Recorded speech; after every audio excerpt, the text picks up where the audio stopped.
Okay. So there is some of that, but otherwise it's pretty business as usual. We're going to stop here, folks. This is so important. We could go there for 2 hours on this. We're making jokes here, folks.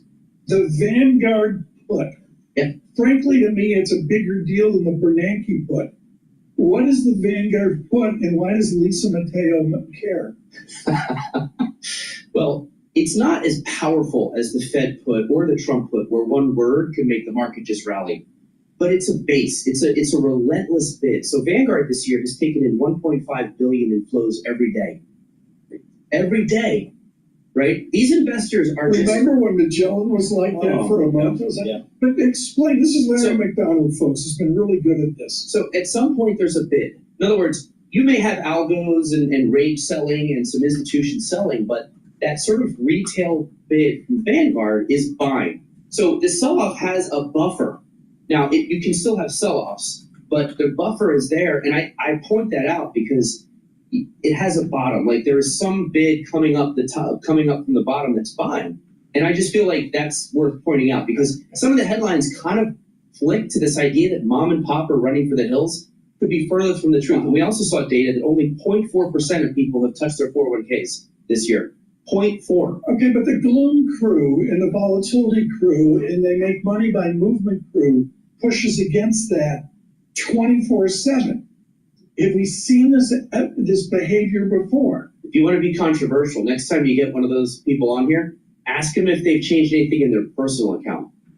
My bet is they're still buying and like clockwork buying in their Vanguard funds in their personal account.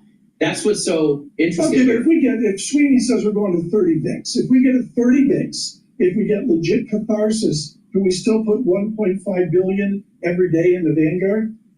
Maybe that would suppress a little, right? In 2022, Vanguard took inflows, but it was down a little. Maybe it was more like 700 million a day, but they still took in cash. So there is a point where maybe there is some rebalancing, but I'm telling you, 2022 was a whole year of that. It was going to take months of this. And honestly, Friday and today are really reminders of the people who just invested regardless that they were doing the right thing. Because the thing is, how many times have you seen like the opportunity cost of like going to cash too quickly in the past 15 years? So we always use the phrase of Pavlovian dogs too. Like when they see a dip, they buy it. He played for the Philadelphia Flyers. Unbelievable what he did with Dave Schultz. So how has the market changed? I don't know if you have this data, Eric, but is the retail investor a bigger part of this market today than it was 20 years ago, thanks to ETFs? Yeah, because they just make it easier to get into the market. I think back in the day, you had to have a company with a 401k, right? So people, corporations invested, and it was good. DC plans made us all smart investors. So we ended up picking good funds, and that's where the ETF boom happened. We're all pretty smart here. Other countries, not so much. But the ETF is available on brokerage platforms. The mutual fund, you have to pay this large fee to get into it on those platforms. So all the brokerage platforms now go to free trading. So you fire up your Schwab account or whatever you use, and you basically type in a ticker, and you own anything in the click of a button for really cheap, and it's tax efficient. That really has expanded the base of retail investors, especially in the RIA space. I mean, Larry McDonald, who was my essay of the year, I think 2 years ago, 3 years ago, he only writes an essay every 90 days. But Larry McDonald, with this great book, folks, I should mention, it's not as good as Balchunas' book, but hey, but Larry McDonald said, look, the immovable force is a wall of money. Eric Balchunas, describe your immovable force. Yeah, I would call it the Vanguard bid. I also think that the reason it's immovable is people, especially older people with a lot of money, they dated active managers in the 80s and 90s, and they had found some luck, and then the A manager underperformed. When they finally found a Vanguard index fund or a BlackRock index fund, they were like, I'm done. I'm off the market. I'm getting married. And they're happily married. They feel like they have the best deal in their personal account. And there's just nothing that's going to get them to come out of that. Now, let's talk about maybe a 2000s where you have the markets flat over a decade. Anything's possible. But until we see, I'm talking a year, I just don't think the Vanguard put it's immovable at least for a year. Beyond that, we'll see. But that's why we're only in a couple months. That's why I really try to take the other direction here. And the thing is, SPY taking in money also shows the trading crowd buying the dip. So that's why, I haven't seen anything that ties with the headlines tightly yet. I think it's algos and rage selling. Algos, right? But I guess what I learned here today, Tom, is just that, and I've been in this market since '86. It's changed out there. I mean, Hello, this is DrPaulCottrell, and we are doing live streaming on Rumble, YouTube. I'll be setting up the simulcast on X Spaces. If you have a question, please ask for the mic, and you can ask a question or give me your opinion about what's going on in the news today.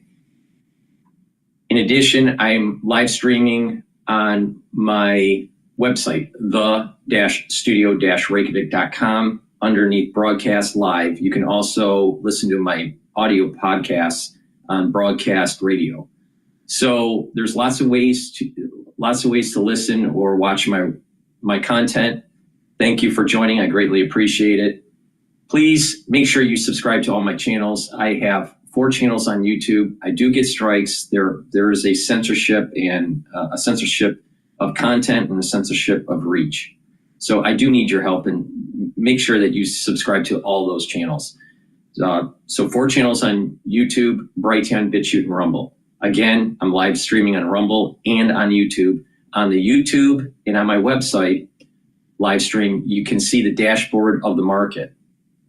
It's already 9:50 in New York, and the trading has already begun. We'll go over the market shortly here, but please make sure you subscribe to all my channels. It's really important so you can make sure you get the notifications and you're watching the live streams. Great. I greatly appreciate everyone joining.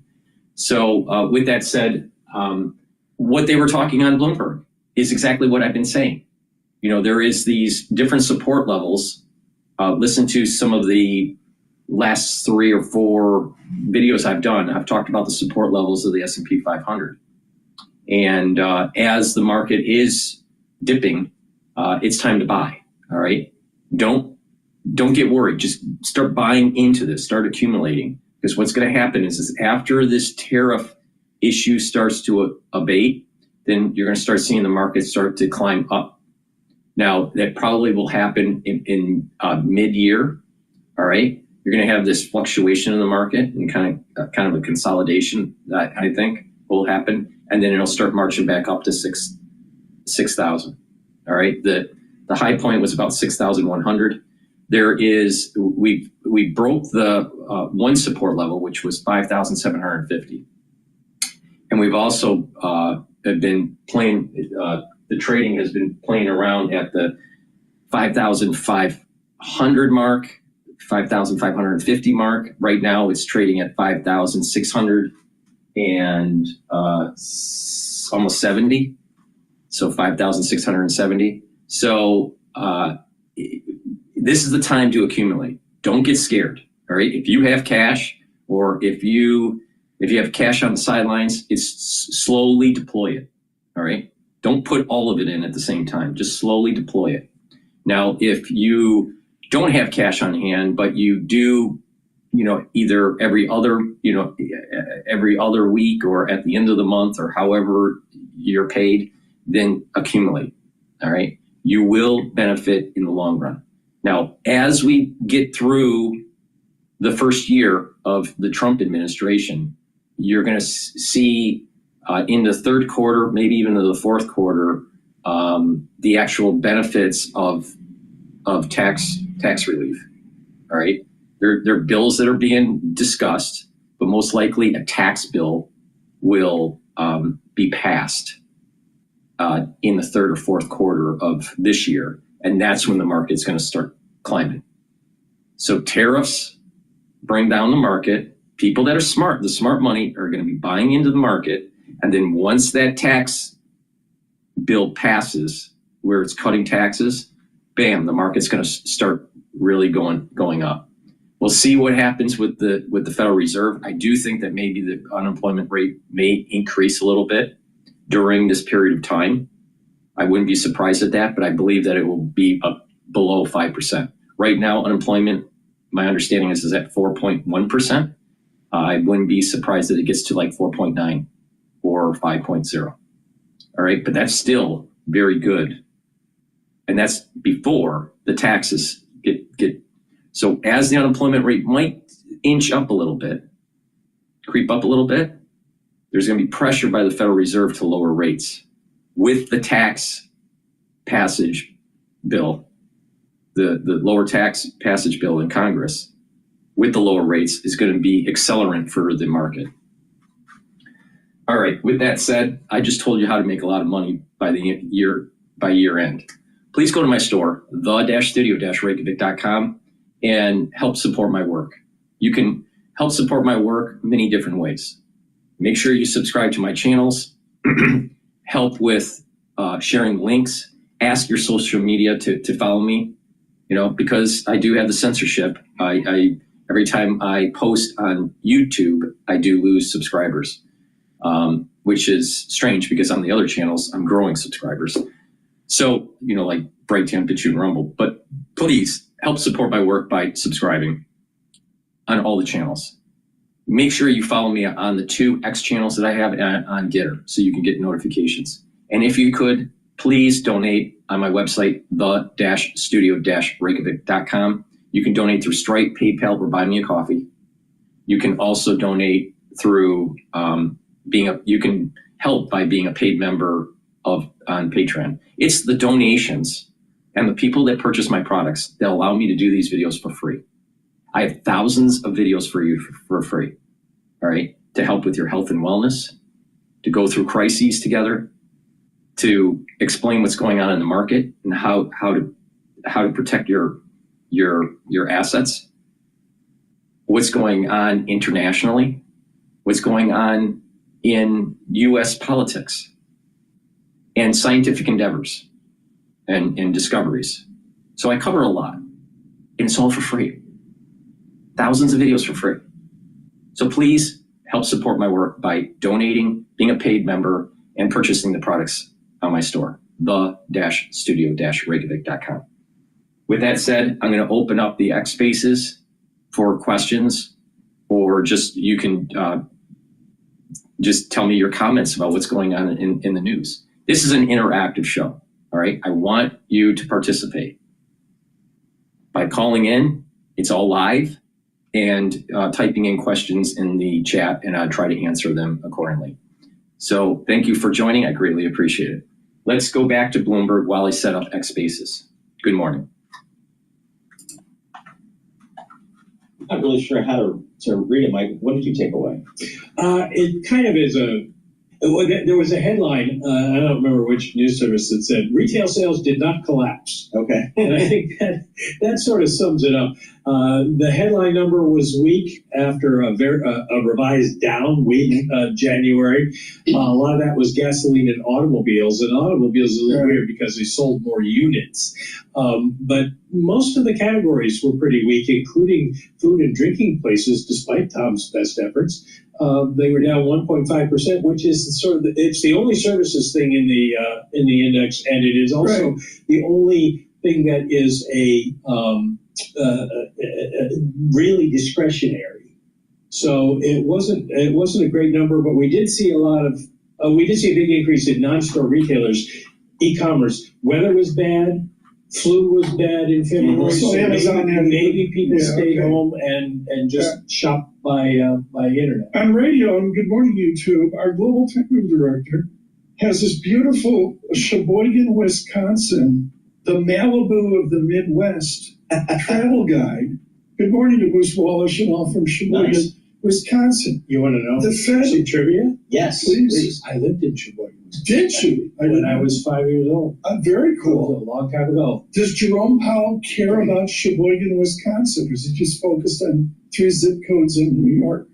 He cares about Sheboygan, Wisconsin. He cares about the rest of the country less than he cares about New York, in the sense that when you're using New York, I assume you're using it as a sort of a reference to the markets. And the Fed's view is they can't do anything about the markets, and markets go up and markets go down. But as long as they function, it's not the Fed's the critical question here. Over the weekend, I saw a lot of secondary and tertiary labor series deteriorate. Are you seeing labor data deteriorate right now? Not significantly. It's still holding in about where it was.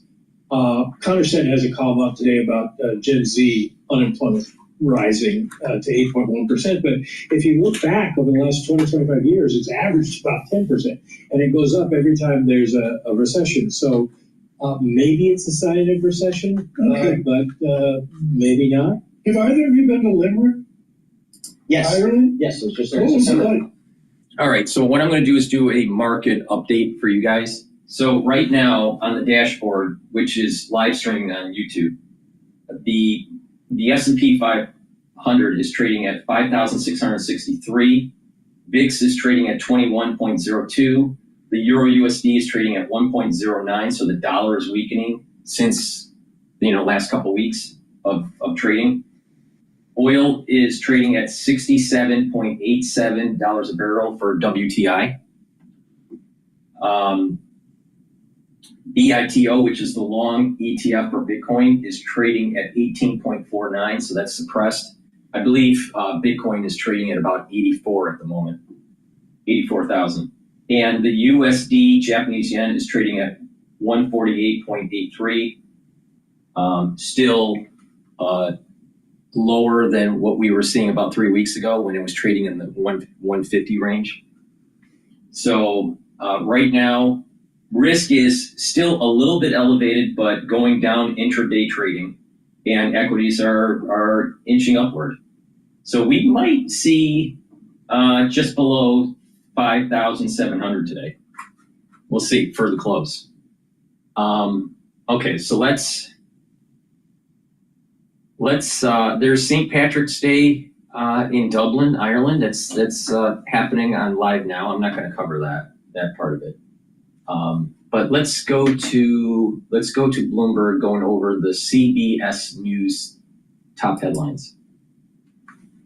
Anyway, with the White House citing the 1798 Alien Enemies Act, the ACLU's legal alert. It's as unprecedented as it is lawless. The law is crystal clear that it can only be used in a declared war. Correspondent Weijia Jiang. The judge in the case ordered the flights to return to the U.S., even if they were midair. But a defiant White House claims federal courts do not have jurisdiction to weigh in since the planes had already left U.S. territory. Russia confirms a high-level phone conversation scheduled about next steps in Ukraine. CBS's Charlie D'Agata. President Trump says he's going to speak with President Putin over the phone tomorrow. He told reporters a lot of work has been done over the weekend regarding Ukraine. In his words, we want to see if we can bring that war to an end. In Yemen, thousands took part in a pro-Palestinian solidarity rally hours after the U.S. carried out new airstrikes on Iranian-backed rebels. Military consultant Jeff McCausland. U.S. officials have said these airstrikes are now likely to be the onset of an air campaign that frankly could last several weeks. Such a campaign may intensify in scope and scale depending on how the Houthis in fact react. North Macedonians are grappling with the deaths of dozens of young people killed in a raging fire at a nightclub during a live concert. More than 150 people are injured after they were burned and trampled trying to get out through the building's only exit. The BBC's Guy Delani. You look at a town like Cottrell, imagine the scale of that loss for the people who live there. Imagine how every single family in that town will have been touched by this. And the question of how you recover is almost inconceivable at the moment. American astronauts Butch Wilmore and Suni Williams are a step closer to coming home after spending 9 months longer than they thought they would at the International Space Station. CBS's Mark Strassman. After a short handover, Wilmore and Williams, along with NASA astronaut Nick Hague and Russian cosmonaut Alexander Gorbanov, will board a different SpaceX capsule and return to Earth on Tuesday. If you're looking for a permanent change of scenery, think Central America. Considering jetting off to a foreign land to work and play, the guide Internations ranks Costa Rica as the best country for expats for its culture, friendliness, and pura vida lifestyle. Mexico is in the second spot for its welcoming vibe and social life. CBS's Wendy Gillette, the U.S. number 28 on that list. This is CBS News. Okay, while they're going on break, we're going to be playing Fox Business about activist judges. So please go to my store, the-studio-reykjavik.com. Help support your health and help support the work that I do. All right. My brother passed away in 2010 from heart disease at age 36. All right. and it was preventable. And I'm trying to teach people that you or someone in your family doesn't have to die prematurely, because you can reverse a lot of the chronic problems in the United States. All right. So it's my mission to explain to you on how to slow down the aging process, boost up your immune system, reduce these chronic problems that we have in the United States. It's very possible to do, but it's a holistic approach. Now, this is taking experience from health and wellness and all of this anti-aging knowledge that I've obtained for decades, since I was 16 years old.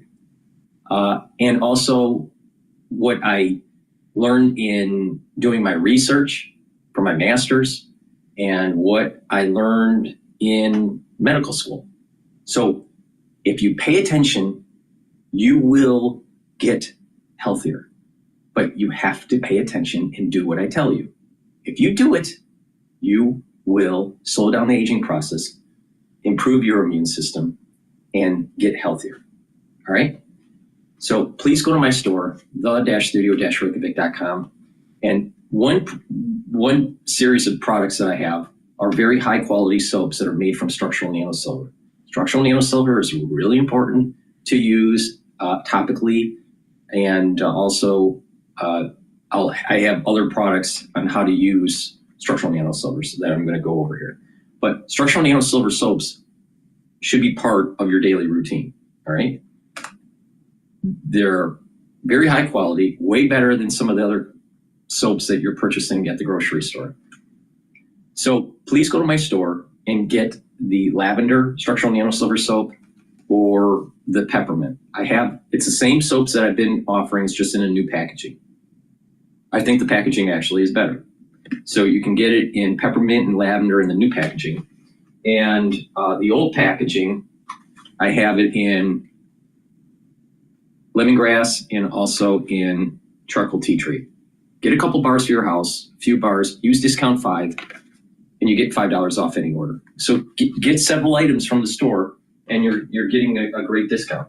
Now, another product that you should be taking every day, and it's part of this core protocol that I have, all right? It's a 4-pillar protocol, all right, which I call the core.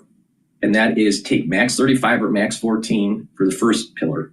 That's helping to boost up your immune system. Take C60 for the second pillar. That's soaking up free radicals. It's very potent. Lower inflammation by taking turmeric, ashwagandha, and lignans. And take Boomer Boost to boost up your energy levels and your metabolism. When you do that as a core, that's a great base foundation to build off of. All right, and what you'll notice is that you're slowing down the aging process, you're increasing longevity, and not just that, your systems are starting to perform better. When I say systems, I'm talking about your organ systems, your endocrine system, your immune system, your brain function. So please go to my store and get the Max 14 or the Max 35 is the first pillar of the core. And what you do is you take a teaspoon a day, swish it in your mouth, gargle about 20 to 30 seconds, and then swallow. And what that's doing is improving your oral hygiene, right? It's neutralizing, and it's also improving the epithelial lining and the mucosal barrier of your oral cavity and your oral pharynx. When you do that, you are improving your immune system, all right? So please go to my store, the-studio-reykjavik.com, get the Max 14 or the Max 35, take a teaspoon every day, and swish it in your mouth and gargle, swallow. All right? Now, if you're not feeling well during the cold season, then what you want to do is take a teaspoon or 2 a day. Do the same thing. And then once you start feeling better, go back to your maintenance. Another way to use this product is to put it in a spritzer. And you can spray it on surfaces and wipe the surface, and it neutralizes. You can spray it on the back of your throat if you're not feeling well. You can also put it in a nasal spray, and you can spray your nasal cavity. All right? Or you can use droppers. Use it in like put it in a dropper type bottle. So Makes a lot of sense to have that available when you need it, when you're at work or when you're at home. You never know. You never know when someone isn't feeling well around you. So get the max 14 or the max 35, boost up your immune system. All right. With that said, let's go to Fox Business. Suspected illegal gang members arrived in El Salvador's mega prison last night after the Trump administration invoked the Alien Enemies Act of 1798 to quickly deport them out of America. But a federal judge is blocking Trump's use of that act, ordering the flights to return to America. However, the White House says the planes were already en route when the ruling came down. The president explaining his decision. Watch. He's got bad people. Now he's got a bad group of, as I say, comrades. Well, this is a time of war because Biden allowed millions of people, many of them criminals, many of them at the highest level. They emptied jails out. Other nations emptied their jails into the United States. It's an invasion. The White House says the administration did not refuse to comply with a court order. It was issued after terrorist Trinidad aliens had already been removed from U.S. territory. A single judge in a single city cannot direct the movements of an aircraft carrier full of foreign alien terrorists who were physically expelled from U.S. soil. Trump also thanked El Salvador and its president for accepting the prisoners. They made an agreement in February that El Salvador would accept deportees of any nationality for a small fee. Really interesting developments here. Liz Peek, your reaction. Well, first of all, Maria, this is just the latest incident of an activist judge confronting this administration. I think they've decided, these judges, that they're part of the resistance. And I'm really glad in this instance that the president went ahead and sanctioned this. Right. You know, the problem is this is very similar to what happened in the first term of Trump's administration. He was surrounded by people that were stonewalling. You had a government, either the administrative state, stonewalling. Now you have the judicial branch that is ultra woke, that's stonewalling. First criminals to El Salvador. And kudos to Marco Rubio, by the way, for arranging this agreement with El Salvador, a country, by the way, where the leader is experiencing record high approval ratings because he is cracking down on exactly these people, these gangs that have run roughshod over El Salvador for years and also now American communities. So I don't think many Americans are going to be particularly alarmed that this has come to a confrontation between the courts and President Trump. I think they'll be delighted to get rid of these horrific gang members. I mean, the pictures are incredible. And let me just remind everybody that this is the same judge, Judge Boasberg, who sat as the presiding judge on the FISA court. The same Judge Boasberg who gave FBI lawyer Kevin Kleinsmith a slap on the wrist after he manufactured evidence used in the Carter Page FISA application that defrauded the FISA court. So, yes, you're right. It's an activist judge. This is all about resisting President Trump. But to think that you're going to resist President Trump over getting these Trinidad aliens illegally in America, and you're actually going to tell the administration to get those planes to reverse course in the air to bring them back to America, Cheryl. Extraordinary. And Carolyn Levitt made that point exactly, that judge had no jurisdiction. The federal courts don't have the jurisdiction. And, you know, just to kind of pick up on what Liz was saying, I mean, some of these migrants, their crimes, Maria, let's just remind everybody of these alleged crimes. Kidnapping, sexual abuse of a child, aggravated assault, prostitution, robbery, aggravated assault of a police officer. Those are just some of the crimes in this group of individuals that were sent out of our country. So if someone does not want to see law and order upheld in this nation, then what exactly are your values? Remember, the Biden administration, all they wanted to do was keep them here and give them free credit cards and a lovely hotel room and some nice food. Yeah. Well, this is the problem when you have activist judges stonewalling the executive branch. This is a miscarriage of the way equal branch of government is supposed to run. It's amazing how the ultra liberal administrative state is trying to prevent us fixing a major problem like illegal immigration.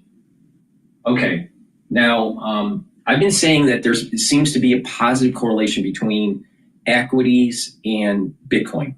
All right. Now today that correlation is breaking down. All right. As equities are going up, actually Bitcoin's going down. So it's really important that when you are looking at asset classes, like for example, or different tickers, like SPY and BITO, you can have positive correlation for, let's say, 7 days, and then a breakdown in the correlation. And then for another 5 days, it's a weak correlation, and then it'll come back up with a high correlation. So correlations with different assets or different tickers can fluctuate. All right, so just keep that in mind when people are paying attention to what I'm saying about the positive correlation between equities. All right, today it's breaking down that correlation. You kind of see this also in the currency market, where you would think correlations between certain asset class, certain currency pairs would be constant, but they're not. They break down and then they come back up. There's a fluctuation. All right, there's noise in the system that breaks down the correlation, then it comes back to the fundamental idea. So today is one of those breakdown days. All right, with that said, I want to play CNN, retired general reacts to U.S. strikes on Iran-backed Houthis. Yemen's Houthi rebels are tonight fighting back against a series of strikes by the U.S. The rebel group claims it launched 18 missiles and drones at the USS Harry Truman in the northern Red Sea. 2 U.S. officials telling CNN there were no injuries or damage to the American aircraft carrier. This is after the U.S. launched a sustained military attack, taking out multiple Houthi leaders, that's according to a top Trump advisor. Joining us now, former NATO Supreme Allied Commander General Wesley Clark. Good to see you as always. Thanks for being here with us. If these U.S. strikes were meant as a deterrent, how effective do you think it's been and will be? Well, it doesn't sound like they were meant as a deterrent, actually. When President Trump says decisive, that's what he should be saying. He should be giving the military the instructions to take the threat out. Take it out. So the way you would do it is you tell the commander in the 5th Fleet, who's in Central Command, what's it going to take to eliminate the threat? Come back and brief us. And then what are the costs and the risks? And then you give them the go-ahead. You don't go tit for tat like this, because tit for tat, they'll go forever on you. That's not what you want. It's not opening up the Red Sea. It's the way that we failed under the Biden administration leadership since November of 2023. Despite their talk about, we really handled the Houthis, they didn't handle the Houthis.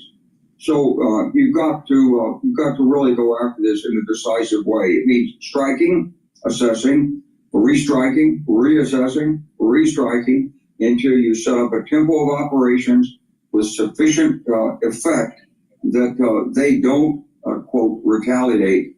They just cease operation. And so if I'm understanding you correctly, it sounds like you're saying we should anticipate more that they will, if they're trying to take decisive action, that they will now reassess and potentially strike again, the U.S. I hope so. Yeah. What has to be done. Jessica, they're not going to relent. They like what they're doing. They're getting support from Iran.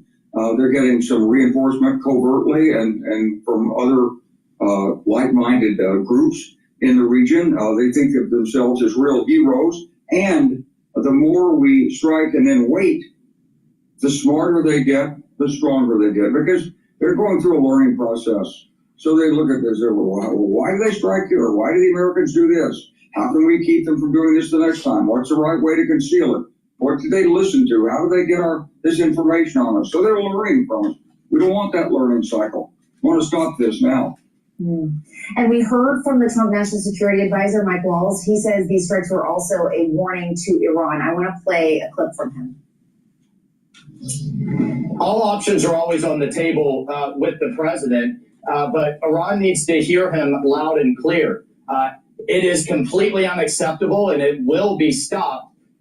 The level of support that they've been providing the Houthis, President Trump is coming in with overwhelming force. We will hold not only the Houthis accountable, but we're going to hold Iran, their backers, accountable as well. And you heard there, whilst not ruling out military options, what do you think, how do you expect that to play out? What would it take for the U.S. to take that step? Well, I think the first thing is to interrupt the supply line that's coming out of Iran to the Houthis. We know that they're shipping stuff in there. The missiles are being shipped. Maybe some of the drones are put together locally based on other stuff that's being moved in. But as far as we know, Yemen doesn't have a great electronics industry. It doesn't have a large avionics industry. It doesn't have the technology to do these things. This is imported hardware. They're smart. They've been at it for a while. But let's cut the supply line. We've seen and had public reports of these ships that are coming in. They've never been touched by the Biden administration. They never took action against them. Why not? So let's do that. That's the minimum that needs to be done. And then you got to go back up the supply chain and say, okay, well, where did this ship come from? In Iran. Was it launched from the Arabian Sea? Was it launched out of the Gulf? And if so, that's the next target. You work it right back up the supply chain until Iran gets the message. No more. All right, General Wesley Clark, as always, thank you for that analysis. We appreciate it. President Donald Trump is dismissing the idea of Houthi rebels in Yemen retaliating against the U.S. for recent strikes. President Trump is vowing to keep up those attacks, signaling the start of a major operation that could last for weeks. But the Houthi leadership says they're ready to escalate the situation.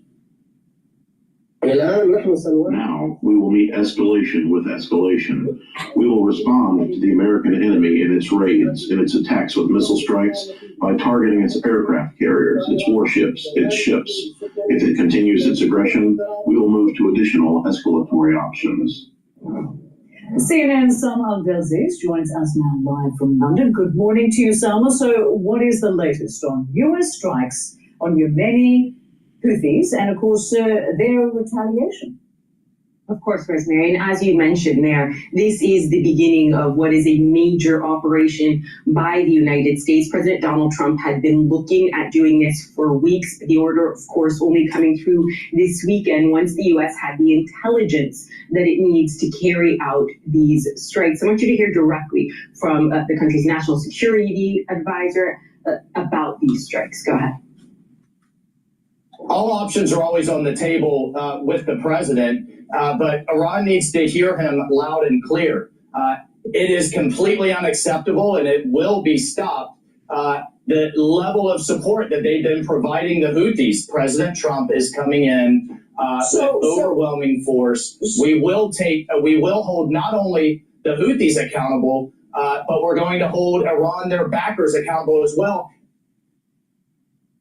So if you're asking why is the U.S. carrying out airstrikes against Houthi rebels, there is your answer right there, Rosemary. This is an Iranian-backed group based in northern Yemen. It has, since 2023, attacked nearly 100 ships and vessels using drones and missiles. It's made that portion of the Red Sea, that very crucial shipping route, shipping lane, extremely dangerous. And that's why President Trump says that he is attacking the Houthis. He says his interest is to protect American interests. He says his interests are naval freedom on the high seas. He's also criticized President Biden because you have to remember this is a continuation in some ways of a policy. President Biden had also carried out strikes against the Houthis, but President Trump has described President Biden's responses as weak, indicating that we're looking at a much larger operation in scope and scale in these coming weeks. And we've already seen the results of that, the consequences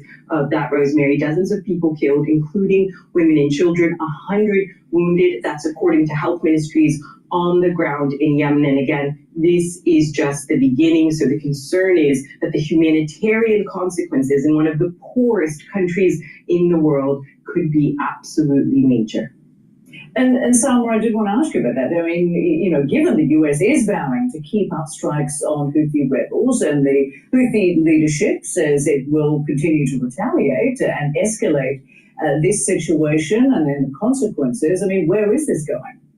Well, you have to remember, of course, when you're talking about the Houthi rebels, you are talking about a group that, yes, has Iranian backing, which has provided them with more sophisticated drones, more sophisticated missiles, the ability to fire farther and deeper into places like Saudi Arabia to present a possible threat, a potential threat, of course, to Israel. Now, Houthi rebels say that they're carrying out these attacks in retaliation to Israel's war on Gaza, but President Trump simply does not accept this. So you're going to see that lethal force that he's promised absolutely strike in these targets in northern Yemen. And again, you're talking about an area that's been essentially ravaged by civil war for years now. There has been issues with starvation, hunger, the continuing violence on the ground. So for civilians who are absolutely caught in the crossfires of this conflict, this absolutely spells more disaster, Rosemary.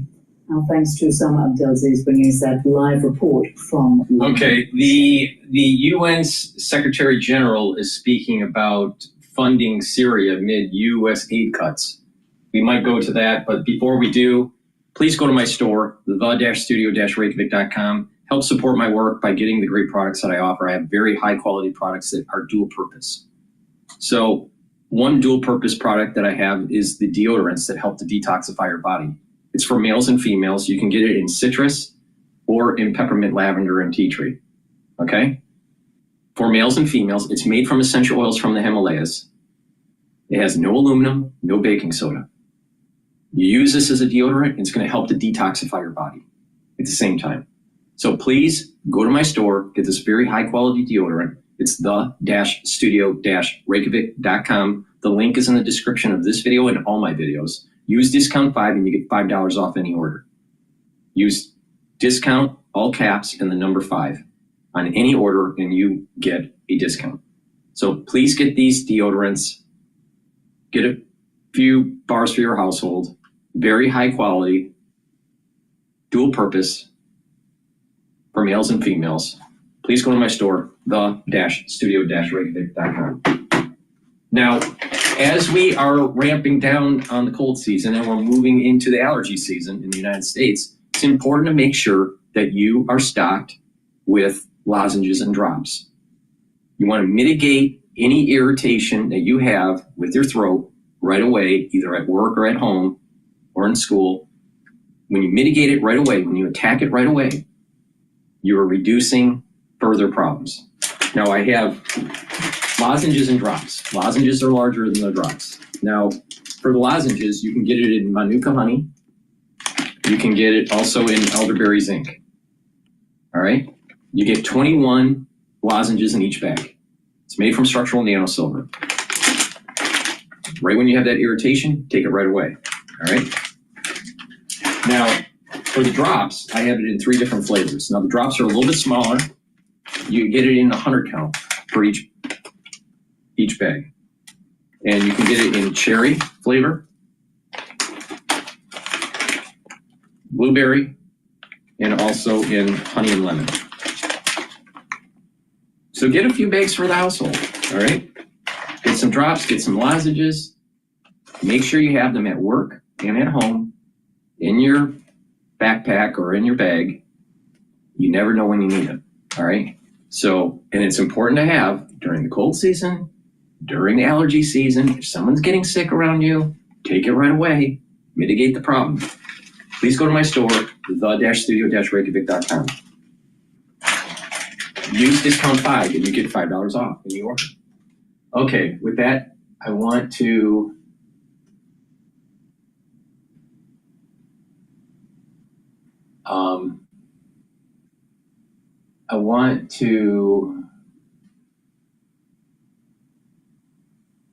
where do I want to go?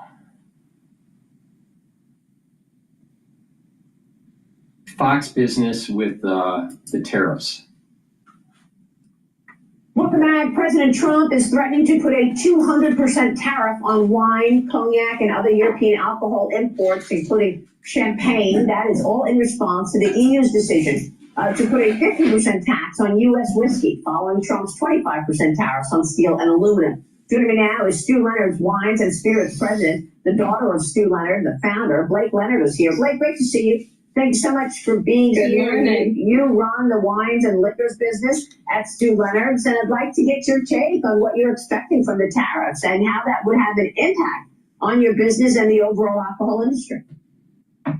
Thank you, Maria. Good morning. Well, every year about 4 million of the wines and spirits that we sell that go out the door, half of it is from Europe. And so, really this tariff would be, have an impact. And being in our stores, customers were stocking up. And, it is an uncertain time. We don't know what's going to happen, but, it doesn't hurt to go out and grab your favorite bottle of wine and spirit right now, especially tequila or champagne. Yep. Are you looking at people say, well, now that I know tariffs are coming on French and Italian wines, etc., maybe I should buy American? Yes, you do. And, I think this is a good example. A bottle of champagne here, this at least costs starting around $60 a bottle. You can go to California where they make sparkling wine in the same style as champagne for half the price. So you do have a lot of those opportunities where you can switch. Consumers during COVID, as we saw, they had to pivot. They had to try something new. The same thing here, Sancerre from France that only can be made in that certain region. You can go and find a great bottle of Sauvignon Blanc from California. So consumers will have to do that because the cost of these imported products would be so expensive on the shelf. Well, you're an expert in this. Are you a sommelier as well, Blake? I am, yes. Okay, I love that because then you can give us real advice here. Is it that much different? If you're telling me that champagne from France versus a champagne or a sparkling wine from America is half the price, is the French one that much better? Well, it all comes down to where it's made. And so that does get into a little bit of a debate. But what I will say is that there are so many champagne houses in France who also make wine in California because they believe that it has a very similar quality to the wine, the way it's made. But I don't think the average consumer would necessarily know the difference. On the other hand, you have tequila, which legally can only be made in Mexico there. So this would be a little bit harder of a switching cost. But what I do think is that overall, our suppliers, talking to them every day right now, is that they've stocked up. They've been planning for this. People have been doing polls, all right, this year and last year, and alcohol consumption has been going down. Now, I think part of the reason is that people don't have disposable income, so they're reducing their consumption. But I have noticed that alcohol consumption at the bars, at even cocktail hours or, different events, black tie events and stuff, the actual consumption of alcohol in these events, even though that these people pay for the event, their consumption is actually going down. So I think that part of it is, for many, it's the cost. They don't have the disposable income. And also I think people are starting to realize that they're more cognizant of their health and wellness. And they're realizing that actually less alcohol consumption is going to be better for their health. So there's another added dimension to this. It's not just the tariffs, all right? But you actually have lower consumption. Now, even before the tariffs, you have vineyards in California because the price of wine is going down, right? They have an oversupply, that some vineyards are ripping up the vineyards to sell the land. All right. So you don't do that because it takes a minimum of 3 years to be able to harvest grapes for wine. Minimum, all right? And it's not that high quality wine. It takes years, 5, 6, 7, 8 years before you have a really high quality grape after planting. So if you're ripping up vines, that is showing signs that there's an oversupply compared to demand. So there's another added dynamic here that's going on. Anticipated this coming, so they stocked their warehouses with as much wine and spirits as they can right now to hold us over for about 6 months. Very interesting. Okay, so tequila can only be made in Mexico, and there's nothing like that you would say is an equivalent that you could buy in America. There are some agave spirits that are popping up, but right now, this is one that would be a challenge because they've been making it for centuries this way, and there's really not an equivalent. And what do you think is the added cost of a tariff on something like a tequila? Is it just 25%? Because that's the tariffs, 25%? Yes, but this producer here, Casa Dragones, for example, a small, really nice tequila maker. She's the first female tequila master in Mexico, and she had to, as a small business, go and make the investment here in the U.S. to bring this product in. So I don't know. I definitely think it's on the shelf where you'll see it, but it will definitely, have an impact on our importers along and as well everyone along the supply chain. And let's talk about that supply chain, because are there other indirect costs? I mean, how do these tariffs affect other industries? Like talking about leisure, hospitality. When you've got higher priced alcohol from Europe, do you just make an assumption that that cost is going to be passed on somewhere along the leisure and hospitality supply chain? Well, it really, a wine, in order to get into the U.S., it has to be imported, and then it has to get distributed, so it touches another set of hands, and then it comes to the retail into the restaurants as well. So it really does get, passed along really ultimately to the consumer. But, for us, we don't want to do that. We're a family business, and we've been, my great-grandfather was a milkman 100 years ago. And so we really look at this the long term is that we don't want to pass the cost off to our customers, but we also can't absorb it forever. I love it. And I love the nature of your business, family business. People want to support family business, and you've actually taken this, and you and your father have grown this business to such an extent. So congratulations. That's wonderful. But look, there are a lot of vineyards in, for example, Eastern Long Island. I mean, there are a lot of vineyards in California. And, there are other alternatives to European alcohol. It's not just alternatives for wine. There's an oversupply. And so prices are dropping. And vineyards have to be pulled out. Not only that, there is a changing of the climate. Your climate zones are changing. So what the northern states are just about becoming ready to be wine growers, while the lower states in the United States may actually get maybe slightly too hot to grow wine. So there's a climate shift too. The climate zones are shifting upward. Beautiful wines. Roman Roth, who's the winemaker out of Wolford, makes beautiful wine. I just got back from France. There's actually a lot of French winemakers who are investing up in the Finger Lakes region. So this could be a great opportunity to really start promoting more of those products from here in the U.S.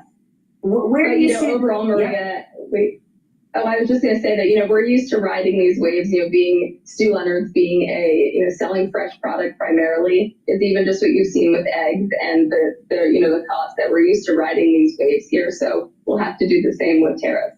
Are people looking for, ways to prepare for tariffs coming at them? You said some people are stocking up on what? Stocking up on their European liquor before the tariffs hit, or stacking up on American brands so that they're paying lower prices? What are people doing? Well, I think from what we saw it was just their favorite European products that they were stocking up on. The good news is I don't think we would see that happening for U.S. made products here in the U.S. I don't think prices would increase there. So I do think overall, if you have that favorite bottle of champagne or a great Italian blend that you love, it doesn't hurt to go out and buy it now. All right. Well, we will be watching that. Cheers. It's not going to be a major driver of the economy. What's going to be a major driver of the economy because of the tariffs? Autos, machinery, big issues. Please go to my store, the-studio-reykjavik.com. Get the structural nanosilver toothpaste. This structural nanosilver toothpaste has no fluoride in it. It will neutralize pathogens, reduce plaque, whiten your teeth, freshen your breath, improve your gum line, reduce inflammation at the gum line, and with good oral hygiene, you're reducing your chances of vascular disease and valvular disease. So please go to my store, the-studio-reykjavik.com. Get the best toothpaste that you can buy. You cannot buy a better toothpaste than this. There is nothing on the market better than this. Please go to my store, the-studio-reykjavik.com. Get this toothpaste, use it every day, improve your oral hygiene, and use these other structural nanosilver products that I have as a holistic approach to improve your health. All right? I said, by improving your oral hygiene, you're mitigating problems. Okay? But not just taking the supplements, but you also want, if you're going to follow my advice about longevity and anti-aging, it's about a holistic approach, the proper supplementation, proper use of these products, proper stacking, but also proper diet, improving your food, eating organic, eating more vegetables, all right? Being cognizant of where you're getting your foods, right? Stop eating fast food. Eat more at home. Cook your food at home is much healthier than eating out. No matter if it's a 5-star restaurant, because guess what? You can cook better. You can cook a healthier meal than a 5-star restaurant. And proper exercise, weight training, cardio, stretching, balancing exercises. All 4 of those are really important to do, and mix it up a little bit. Mindfulness, really important. That, spirituality or meditation to bring down stress in your body and to boost up your parasympathetic nervous system. Really important. Proper sleep. Learn new things. Get that positive neuroplasticity going. When you do these things from a holistic perspective with proper supplementation, you are going to heal your body. If someone says, just weight train, wrong. If someone says, just do yoga, wrong. If someone says, just get proper sleep, wrong. If someone says, just take vitamin D3 and everything's going to be fine, wrong. It's a holistic approach. It's about proper supplementation, but all of these other holistic things. If you're just doing weight training or just doing cardio, you're doing it wrong. You need to do weight training, cardio, stretching, balancing. They activate different parts of your brain. They activate different parts of your body, your muscles, your joints, your tendons. It activates different aspects of your body. If you're doing balancing exercises, you're activating your cerebellum, right? But if you're changing your movement quickly, like in cardio, you're also activating your cerebellum. But if you are just running straight, you're not activating your cerebellum that much. But you're helping with your blood flow and your cardio and your heart rate. This is the reason why it's a holistic approach. All right. Now, I'm a lot older than Alex Jones. Alex Jones looks a lot older than Dr. Paul Cottrell. Now, why do you think that is? Because I apply these holistic approaches with the proper stacking of the supplements that I've been doing for a long time and tweaking it and learning new things and, improving it as new supplements come online, that you can slow down the aging process, get healthy, and reduce your chances of some of the chronic diseases that are in the United States. Most chronic diseases in the United States are self-induced. That's a fact. That is a fact. So if you have these chronic diseases, it's because of your fault, because you weren't willing to do the right things. Now, maybe you didn't know what to do. Okay, now you do. But if you don't listen, if you don't follow the directions, don't be surprised that you have heart disease. Don't be surprised you have a weakened immune system and you get sick all the time. Don't be surprised that you get diabetes. Don't be surprised that you get early problems with your pulmonary system, like COPD or some sort of fibrosis of your lungs, restrictive lung disease. Don't be surprised, because when you're doing cardio and you're breathing in and out and you're expanding those lungs and contracting them, right? That's helping your lungs. You're helping reduce the loss of lung capacity. You normally lose lung capacity when you get older, but you can slow that down and sometimes even improve it, depending on what your baseline is. But if you just sit there and you don't listen, I guarantee you, you will get COPD. Guaranteed. And you don't even have to be a smoker. You just sit there and don't work out, you will get COPD eventually in your life. Guaranteed. A lot of people don't understand this.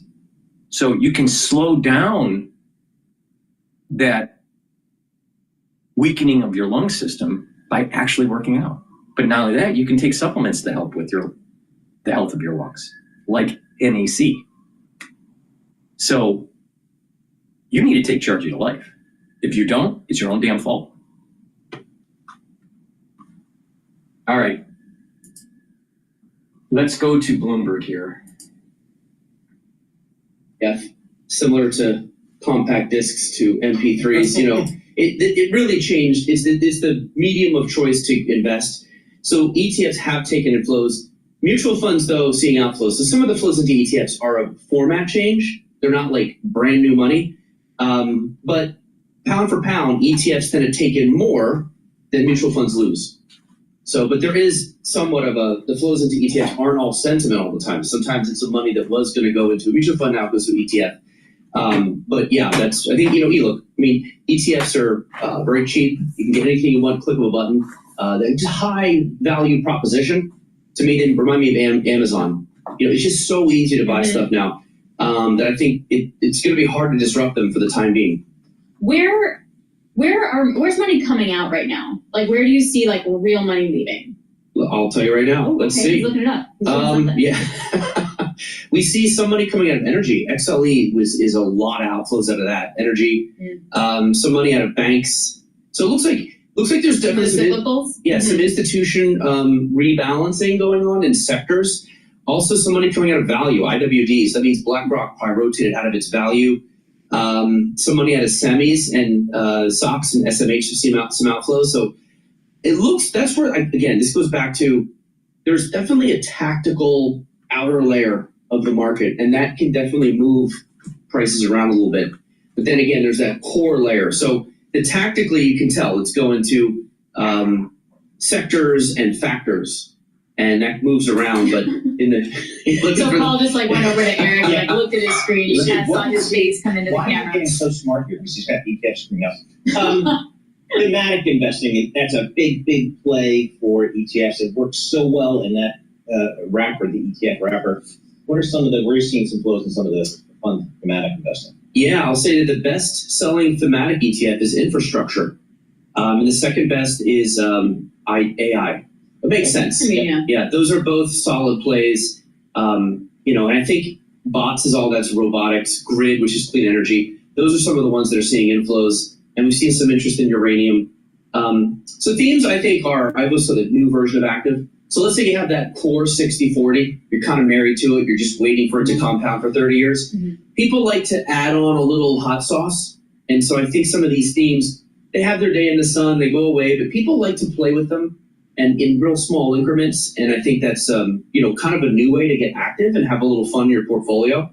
And that's why I'm bullish themes, even though they come and go. They're kind of flavor of the month-ish. AI, robotics, pretty decent infrastructure. Some of these are going to have net assets, but they're going to have like good months, good years, bad months, bad years. Like cannabis is one that had really had a good opening, but it's been in like totally the doghouse and lost a lot of its money. So I just think that's fickle. Theme ETFs are kind of how people think all investors are now, but it's changed. More investors are way more behaved. The thematic ETFs are kind of like how money would move around in the 80s and 90s, where it'd be like real fickle. Like one drop in the stock market, everyone's out, and then they're back in. So the degenerate individuals. Yeah, but it's also normal individuals. There is some part of you that wants to be fickle, but I do think a lot of people set it and forget it with like 80% of the portfolio. Yeah. They just know I'm not touching that, but they do tinker with this outer layer, and themes fit perfectly into that. Yeah, no, I'm exactly the opposite. Like my financial advisor's like, I think you need to take on a teeny bit more risk. Like they've been working for 20 more years. Like, let's go. So that's different for me. All right, Eric, thanks a lot. Really appreciate it. Looking forward to your show today as well. Eric Balchunas, Senior ETF Analyst for Bloomberg Intelligence. You can check out his show, ETF IQ. That comes at 12 p.m. today with Scarlet Foods. That's why he's in New York. Yeah. Oh, did you think it was something else? I thought it was just No. This is a Monday thing. Okay. All right, coming up, Sam Fazeli will be joining us, Bloomberg Intelligence Director of Research for Global Industries.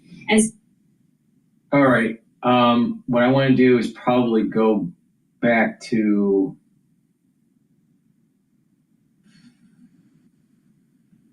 I might go to MSNBC here with their response to Trump in Canada. Please go to my store, the-studio-reykjavik.com. The link is in the description of this video and all my videos.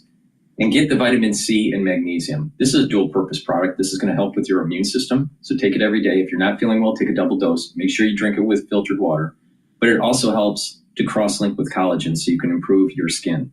So, like I said, many of these supplements that I'm mentioning and how to stack it are dual purpose. So this is going to help with your skin, but also help with your immune system. So make sure you take vitamin C with magnesium every day. Also, a great stack with the vitamin C, or if you just want to take it separately, it's up to you. But a great stack here would be the magnesium and zinc. All right, you should be taking magnesium and zinc every day for your immune system. If you're not feeling well, take a double dose. Take one dose in the morning, take another dose in the evening. And then once you start feeling better, go back to your maintenance dose of once a day. But you should be taking magnesium and zinc to boost up your immune system and the vitamin C plus magnesium together. This is a great stack to boost up your immune system. Now, with that, I want to play MSNBC here.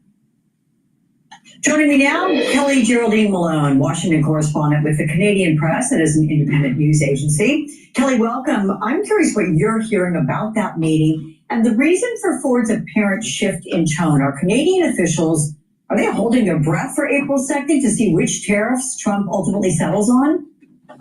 Obviously, Ford came out of that meeting quite positive in how he was talking, bringing up a lot of the talking points of, families argue. But it was really clear that the meeting wasn't going to bring any change to Trump's plan to slap Canada with different levels of tariffs. What Canadian officials later said was they really sat down and went through Donald Trump's trade agenda that he saw on January 20th, which is all these reports that are going to come out April 2nd about how to deal with trade around the world with these reciprocal tariffs. And it kind of took them through each part of that and how it would impact Canada.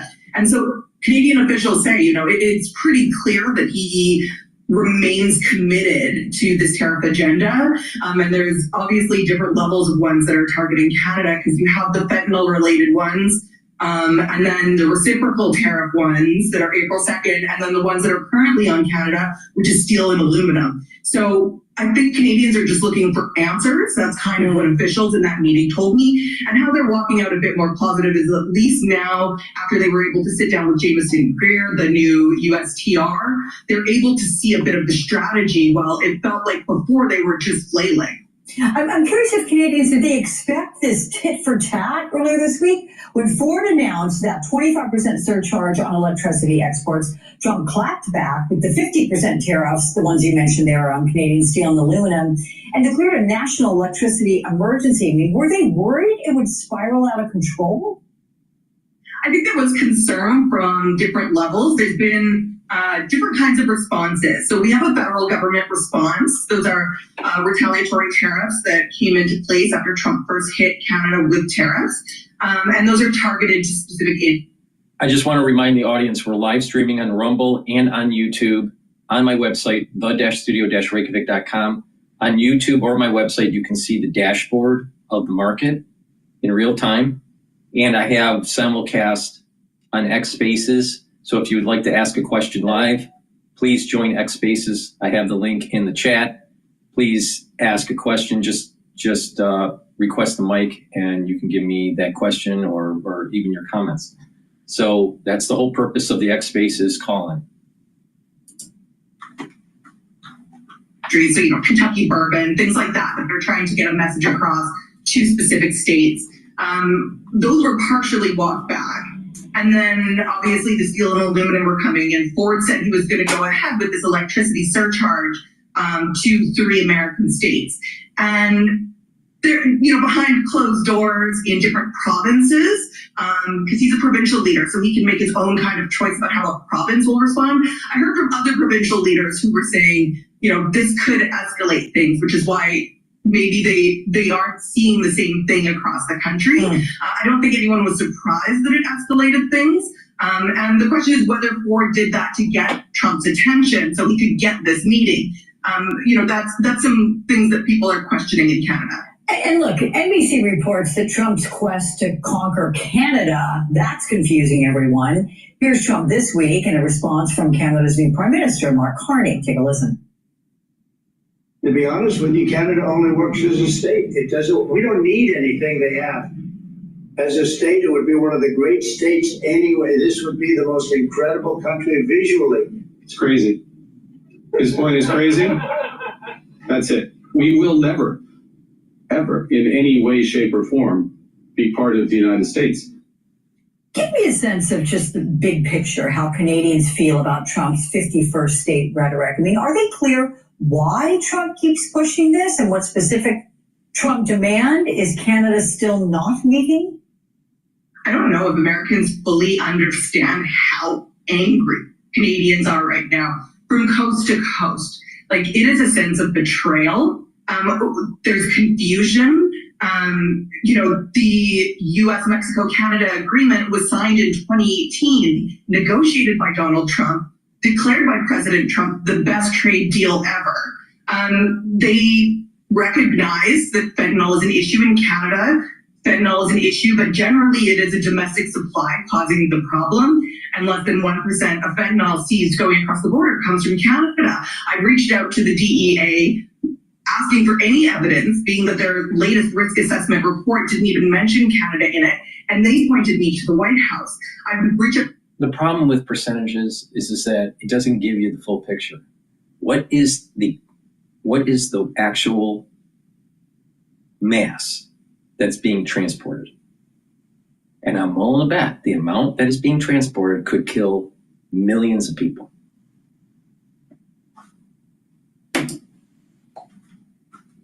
The RCMP, the National Police Force in Canada, being like, where's the evidence of any of this? And they said, fentanyl's a problem, we want to deal with it, but we have no evidence to show large-scale movement of fentanyl from Canada to the U.S. In fact, there's more drugs moving from the U.S. into Canada. All it takes is just a pound, a kilogram, a few kilograms. I'm sure there's more than that that's flowing over the border that kill a lot of people. People need to wake up.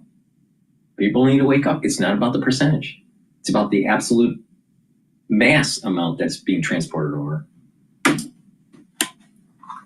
stupid. There's a general sense of confusion among Canadians about, with everything going on in the globe, why the United States has decided to really target Canada. And I will say that federal officials in Canada are telling Canadians that Trump's team is telling them that his goal is to economically crush Canada in order to annex it. So that is the rhetoric that's going across Canada, is that they are taking these threats seriously and they don't find this funny. They don't see it as a joke. Yeah.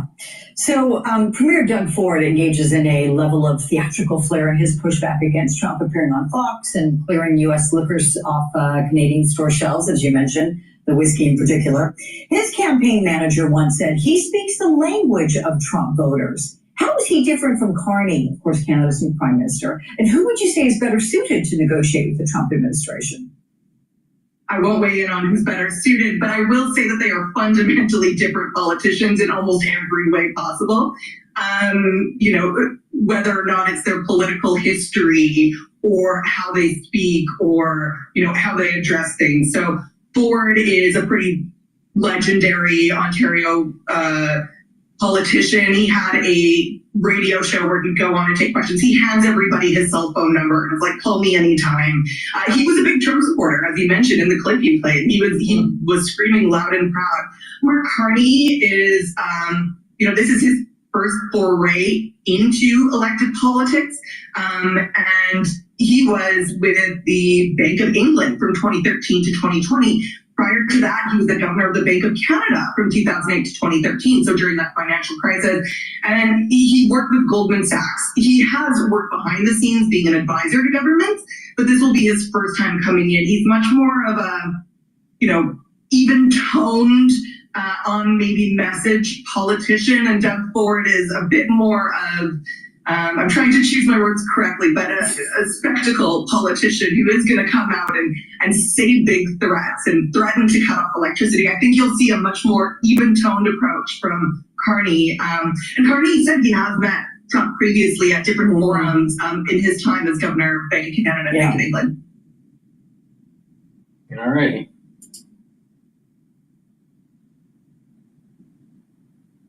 Now let's talk about the tax cut. That's on Fox News before we potentially go to Bloomberg again. Also on Al Jazeera, they're doing a speech by the president of the EU rebuilding Syria after Assad. Please go to my store, the-studio-reykjavik.com. Get the multivitamin that I offer here. It's a great way to get the cofactors that you need for enzymatic activity. It's easy to digest. A lot of people don't realize that a multivitamin and minerals are cofactors for enzymatic activity, so your cells will perform properly. So this is a great base that you should have on your stack. So please go to my store, get the multivitamin. It's easy to digest. You can go to the store and take a look at what's in this multivitamin. But you add to this, all right, and the supplements that I'm talking about, and you're going to improve your longevity, slow down the aging process, boost up your immune system, help with your endocrine system, and your other bodily systems, including your brain. So, and your cardiovascular, if you pay attention to the protocol. So get the multivitamin as part of the base. Another part of the base of your stack should be a probiotic. Now, I have a powdered version and I have a VeggieCap version. All right. This is the powdered version, but I also have, I have a VeggieCap version for the ones that prefer to just take the VeggieCap versus the powders. I take a lot of different powders, the probiotic, the collagen, the Boomer Boost, the Gladiator Barley, the lignans. So it's just easier for me to take. So please go to my store, get the probiotic, VeggieCap or the powdered version. There's a small scoop for the powdered version. You mix it with soft foods, filtered water. Take it every day, all right? It's really important to have a good gut biome. Why? You'll absorb your food better, so you have better energy absorption. You're going to bring down inflammation, so it's going to help with your immune system. It's going to improve the mucosal barrier in your gut lining. when you have a better mucosal lining, you're going to have the bacterial colonies that you need for proper health there within the mucosal lining. But you also will have IgA, which is a type of antibody that will be at higher concentrations to help with your immune system. People that have low IgA and thinner mucosal lining and a poor gut biome leads to disease, gut disease. Now, in addition, you're reducing chances of leaky gut syndrome. And by having a good gut biome, you're reducing the chances of having mutations in the crypt. That's where polyps form. You have a mutation in the crypt in a cell. Some of these, and what happens is that it turns into a polyp, and if you don't take care of it, you can get colon cancer. So you really need to screen. Screening is really important. But not just that, a good gut biome. A good gut biome will also help with your brain. You'll be able to sleep better. Your mood will be better. You'll be less irritable. And evidence is starting to show that a good gut biome can help mitigate early onset of dementia and Alzheimer's. It's not the only way, but a good gut biome is going to help with your brain health. A good gut biome will also help with your skin, your hair, and your nails. And your liver will perform better. There's a communication between your gut and your liver. So a good gut biome is really important. So please go to my store, get this probiotic or the VeggieCap version. Take it every day as part of your base for your stack. Again, the multivitamin and the probiotic is a great stack as a base, and then you add to that, all right, and you're on your way to getting healthier. But it's a holistic approach. Like I said before, it's proper diet, proper exercise, proper supplementation, proper mindfulness, need sleep, proper sleep, and learn new things. Challenge your brain. Get that positive neuroplasticity going. All right, with that said, let's go to the tax cut. Welcome back to Sunday Night in America. President Trump promised a golden age for America, but he never said it would be easy. Cutting the size and scope of government is hard, which is why it's so rarely tried. Change is hard. Ending wars is hard. Delivering bad news is hard. The economy is sending mixed signals. Inflation, job creation, unemployment, and the prospect of trade competition seem to have rattled the markets. The markets don't just impact people's wealth. Their pension plans and retirement savings and everyday Americans are impacted, and it's on a roller coaster. So when does it end? When it comes to the stock market, the numbers that we see today, the numbers we saw yesterday, the numbers we'll see tomorrow are a snapshot of a moment in time. And as President Trump has said, and I'm here to echo the remarks of this president of this White House, we are in a period of economic transition. The Federal Reserve contraction? Correct. First quarter. Okay, right now, that is ridiculous. The president's not relenting on tariffs, but neither are other countries. So where does that lead us? Joining us is Forbes Media Chairman and Editor-in-Chief Steve Forbes. Welcome, Mr. Forbes. I actually stopped looking at the market. I'm going to go off on a tangent. Sometimes I go off on tangents. All right. I remember back in 92, it was not uncommon to get something in the mail where you would sign up for different magazines, right? And one of the magazines that I remember signing up back in 92 when I was starting my career in engineering and tool and die, was Forbes magazine. And at that time, this was when some of the big companies that were on the radar was like Oracle and Microsoft, right? IBM was starting to break up, if I remember right. They were just, I think that was around the time when they were starting to break up some of their divisions.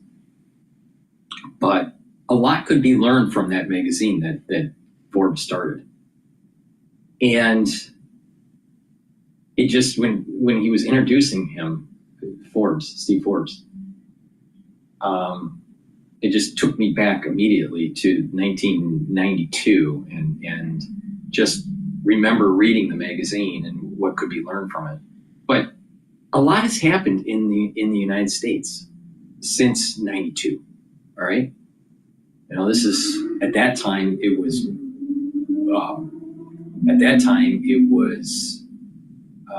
probably that election year between Bush Sr. and Clinton, all right, when this was happening. And then Ross Perot came onto the scene. And the point I'm making is that there a lot has happened with the economy in the United States. Some good, some bad, we had a tech bubble that blew up in 2000. We had, issues with Lehman. We had, 9/11. So a lot has happened in the United States, but we have been able to weather the storm in general. But so we should, in general, be optimistic about the country and about where we can take this. But we also have internal battles. I don't remember in 92 this wokeism or this vitriol between the two parties, between the Republicans or the Democrats, or between conservatism versus liberalism. Not libertarianism, but liberalism. So in politics, I mean. Liberalism in markets is a different thing. That's the Reagan-Thatcher liberalization of markets. And at that time, 1980s, you had the 1980s and the 90s slowly ushering in this globalization. And then NAFTA gets passed, and then it really took off. And my observation of what happened in the tool and die industry and in the automotive industry after the passage of NAFTA. So because of that, we just have to be mindful that what we're seeing with Trump is actually the unwinding of things that were happening in the 80s and the early 90s.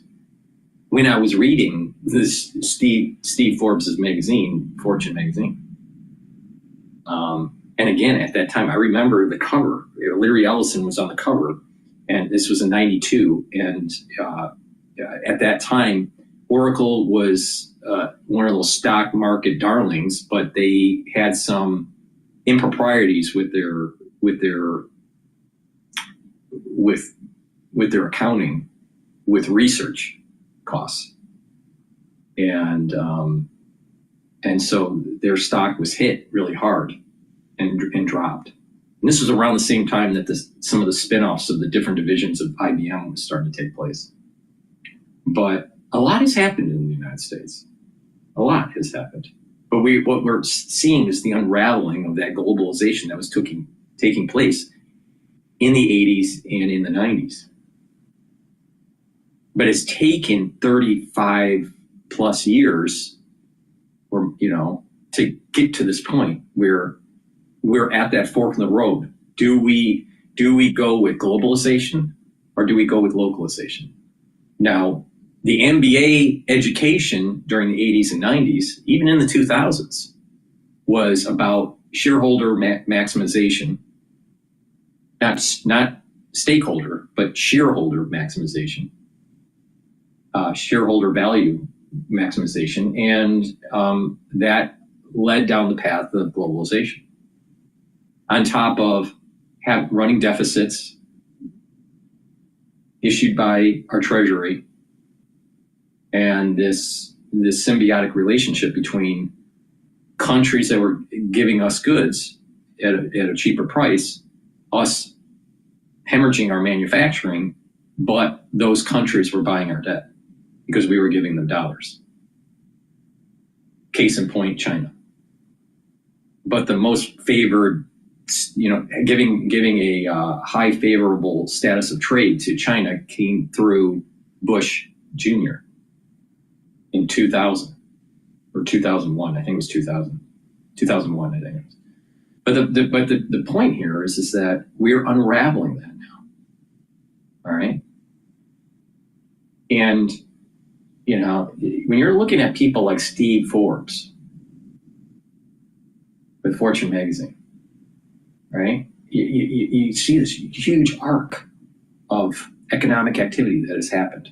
And we're almost coming full circle to a pre-80s day where it's about localization, not globalization. I think that the people that are being trained in MBAs, in MBA school, need more of the concept of localization, redundancy in just-in-time manufacturing, and not be so reliant on foreign markets, especially for material. And we need to understand that our policy, our deficit, our multiple decade problem with deficits at the government level is now come home to roost because of this globalization, this runaway globalization that has taken place. Now, I don't think that someone could say, honestly, that the manufacturing middle class in its manufacturing base is better off because of the policies of the 1980s, 90s, and the 2000s. I think that that we've lost know-how. Now you add in these blue screen technologies like iPads and iPhones and a quality of food has gone down, and you're looking at an IQ level since 86, 87 actually going down. All right. So kids that were born in 86 or 87 have much higher incidences of ADHD, much higher incidences of being on the spectrum. And you have a society that now, because of all these technologies like Facebook and these social media platforms, you're literally having a dumbing down of the population on top of the globalization. So you've lost manufacturing, but you're also losing IQ points because of this quick dopamine hit, doing the scrolling on some sort of social media platform. So people's attention spans are going down. You look around your work, how many people are actually on their cell phone or constantly looking at their cell phone when they're at their desk? They're not paying attention to their job. Or going into a meeting. Maybe it's a subcommittee meeting, maybe it's a board meeting, and even the board members are always looking at their phone. Every time, they've done studies of this. Every time your phone goes off with a notification, your sympathetic nervous system goes up. That means you have cortisol that's being introduced in your bloodstream. So your stress levels have gone up every time you get a notification. Or if you're wearing a watch, one of those smart watches. I don't wear smart watches. Why? Because there's a hepatic capability to it where it kind of buzzes if you get a message. Well, every time it buzzes, that's a physiological response to activate your sympathetic nervous system. It literally weakens your immune system. A smart watch with the hepatic activation on it weakens your immune system because it's bringing up your cortisol levels. So people are stressed out, they're aging faster, their attention spans are shorter, and we've lost our manufacturing base. So there is a big arc that has happened. Now, hopefully we can turn the tide and that we're seeing the big cycle going from globalization to localization again. But the other part of this is that people need to stay away from the blue screens. People need to stop doing the doom scrolling. People need to actually have the wherewithal and the attention span to read a book from cover to cover, a real book, not an ebook, but a real book. Reading comprehension is going down, not just for the youth, but for adults. And it's not because of neurons, not being as robust as when they were younger. It's because these technologies are literally making people's attention span go down and our IQ going down. See, there's kind of like a hardwire IQ of potential for an individual when they're born. But there's also a plasticity for the IQ where it can go up and down throughout your life, depending on if you are nurturing your neurons with new knowledge, right?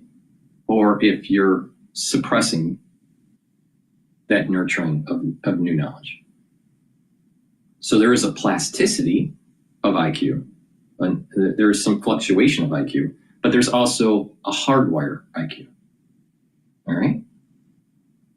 And these technologies are preventing you with that plasticity. It's bringing down your attention span, and that's why people aren't performing as well at work. That's why the service industry, if you need someone to help you on a call center or at a store, they look like they're stupid. They don't know what they're doing. All right. Or you go to a restaurant and the maitre d' or the server is just oblivious of what's really going on. Their attention spans are shot because of these technologies. But Zuckerberg is a billionaire. Larry Page and Sergey, billionaires. They became billionaires but made you stupid. So, so that's kind of like just a little op-ed of when I was listening to Steve Forbes being introduced. It just automatically took me back to 1992 and what was going on in the United States at that time. And when people were getting out of high school, while people were in college, job prospects were much better in the United States than they are today for the youth, by far. And I say it's because of two things. Globalization has destroyed the manufacturing base and the economic clustering in the United States. And two, the technologies that we have today, like iPads, iPhones, overuse of computers, have gotten to the point where the adults that overuse this technology and the youth have wired their brain in such a way where they actually have lower IQ.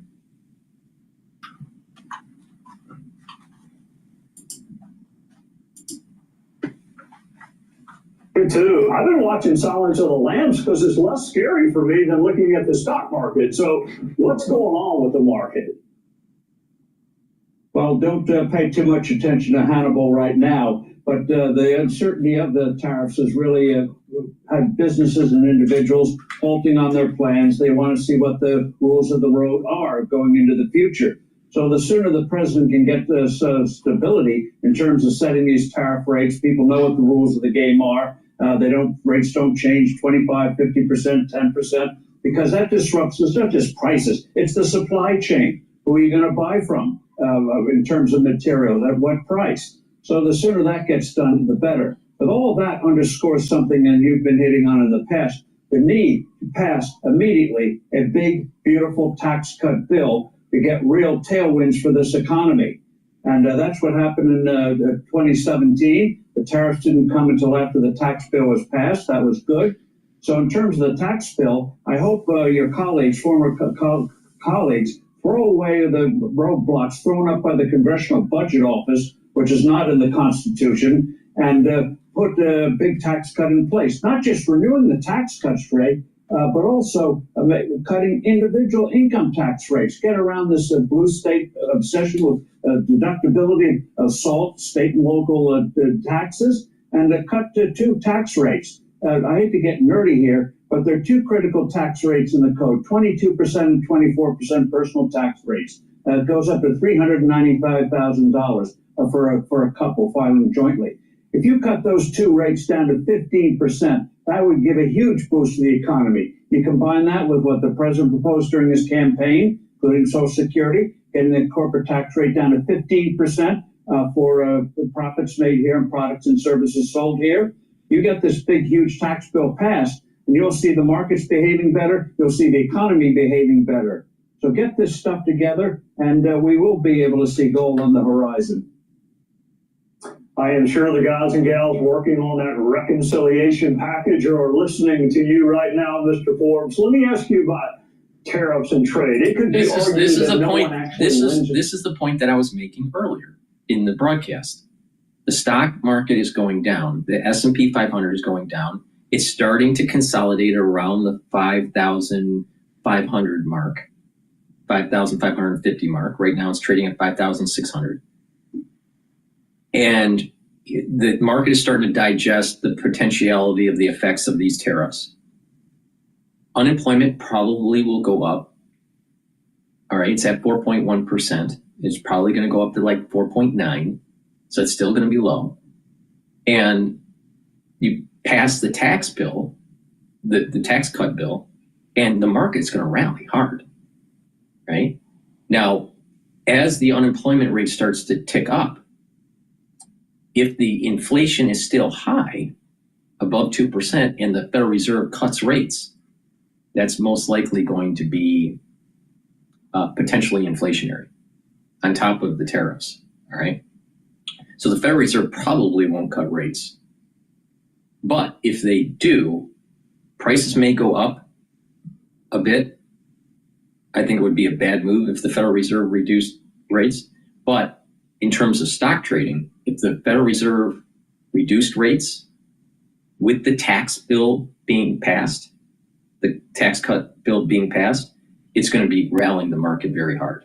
And it's going to go probably like 6,800 to 6,900, and then, be testing that 6,800, 7,000 mark. Now, some experts have projected at the end of the year, some of the institutional investors are projecting 7,100 for the S&P 500. I'm not there yet. I'm looking at about 6,800 right now. All right, we'll see what happens. But third quarter, fourth quarter of this year, there's a high probability of the stock market rallying very hard. So this is the reason why that you want to nibble at this point to get that gain. Trade war. So what is the president trying to do, and how are other countries reacting, and where do you see this ending? Well, the key thing is the hope was that the threat of tariffs and imposition of tariffs would focus, and we'll see in April when the president makes this big, huge proposal on tariffs, that other countries would reduce their trade barriers. So we get a reduction of trade barriers, which would be good for everybody. But you're right, tariffs are a tax, and economic theologians can argue as to who pays what proportion of it, but it is a tax, it is an expense. And so the sooner we get in a path where we can see that rates are going to be lowered because it's in the interest of everybody. If a country has a higher tax rate, this will be an inducement to lower their tax rate. But in the meantime, the way this thing is played out, as you alluded to, is the U.S. is now seen as an enemy in Canada. Mexico, the leftist new president there, has an 85% approval rating for allegedly standing up to President Trump. Same thing in Britain. And so the sooner we get this thing on a track where people see predictability on how the rules are made and what the rules are, the better for all of us. And once again, we can start to see the brass turn to gold. All right, before I let you go, cutting government is hard, which is why it's almost never tried. If you were standing before a town hall trying to explain to people why the pain, why the temporary suffering, what would you say to them? Because it is tough on some people. It is, and when you do something in a rush, you're going to have situations where you're going to have to make reversals. You got the courts getting involved and all that sort of thing. But I would simply tell people, this is your money that's being wasted, and the money should go for what is appropriated for. You mentioned earlier in your show the education department. That is the antithesis what they've done at the education. So return those monies to you, the parents, return them to the states. Let you decide how those dollars are going to be spent in terms of improving education opportunities. So I would just say it's your money. If you want it wasted, we can continue the old ways, but it's just going to get worse. What the revelation of what Lee Zeldin, the commissioner of the EPA, revealed in terms of billions of dollars being shunted or wasted in terms of these things that are unaccountable. It's like laundering money. They give it to an organization, that gives it to other organizations. We end up financing stuff. People scratch their heads. How did this happen? And fortunately, Musk and the Muscovites are digging in a granular way that has never been done before, finding out where the money really goes. Steve Forbes, thank you for joining us. Usually you have to pay a lot of money to get advice from you, but tonight we got it for free. So Steve Forbes, thank you for joining us on the Sunday night. My pleasure. Thank you very much. Hey, Sean Hannity here. Hey, click here to subscribe to Fox News YouTube page and catch our hottest...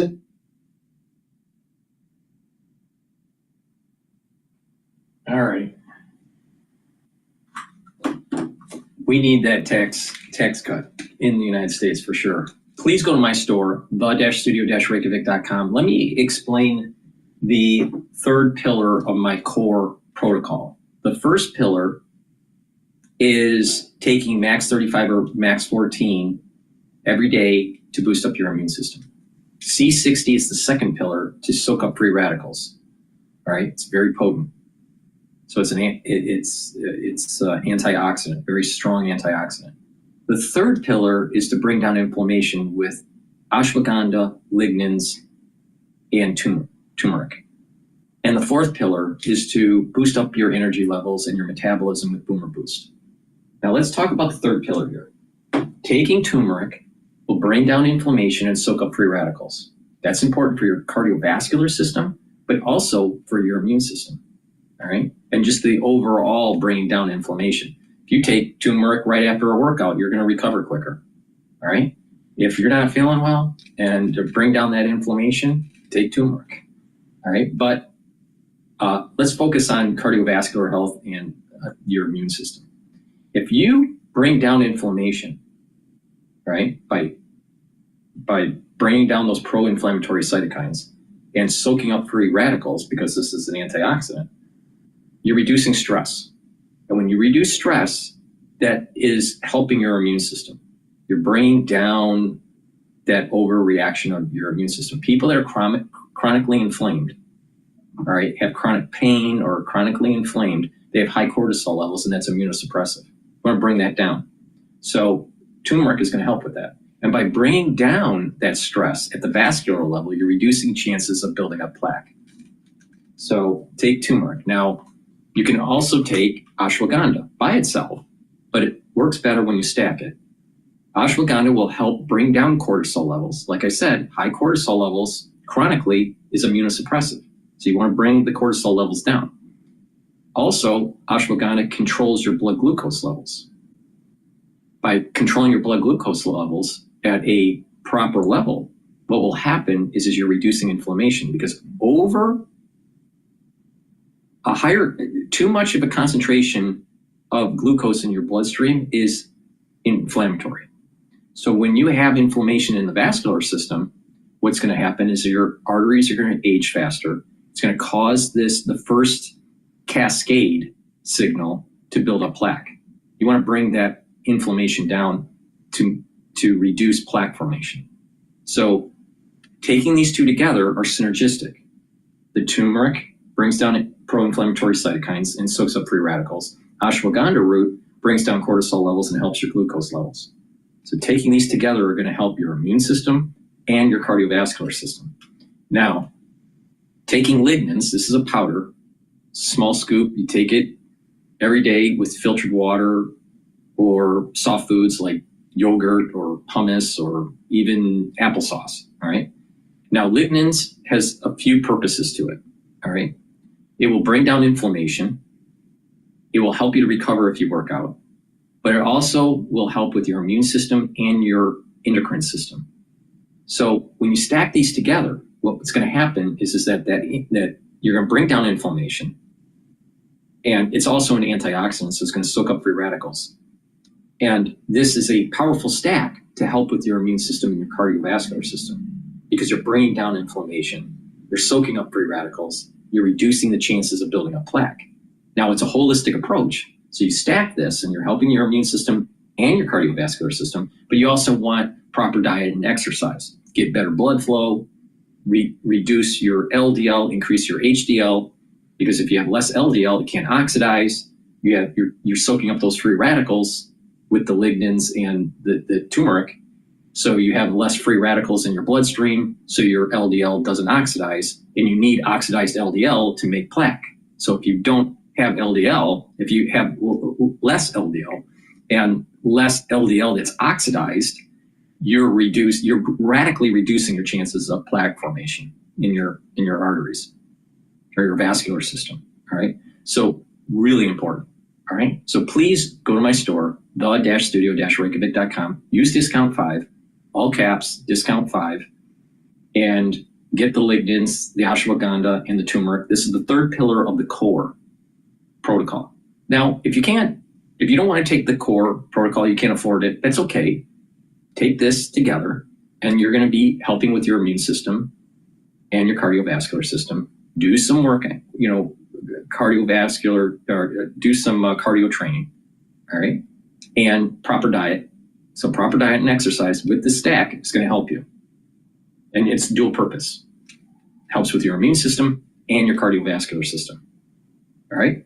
I have a cardiovascular longevity box. It's called the Longevity Cardiovascular Box at a discount. It has these supplements plus some more that will help to mitigate further plaque formation. And if you follow the protocol, proper diet, proper exercise, right? Proper sleep, proper supplementation, you take that cardiovascular box, what you'll notice over a year, that the plaque that you have built up is going to shrink. So if you have a 50% occlusion or a 50% blockage for for some of your blood vessels, you can go from 50% to 35% to 15%, all right, over time. And you're reducing the probability of further plaque buildup somewhere else. So if you follow that cardiovascular stack that's in the Longevity Cardiovascular Box and do the proper diet and proper exercise, you're going to actually get healthier vascularly. Not only are you slowing down, not only are you slowing down plaque buildup, lowering the probability of further plaque buildup, but you're shrinking the buildup that is already there. Now, you can't get rid of all of it. It's impossible to get rid of all of it, unless a surgeon comes in and cuts it, and then does a graft, a vascular graft. You can't get all of it away, but you can get a lot of it away, slowly.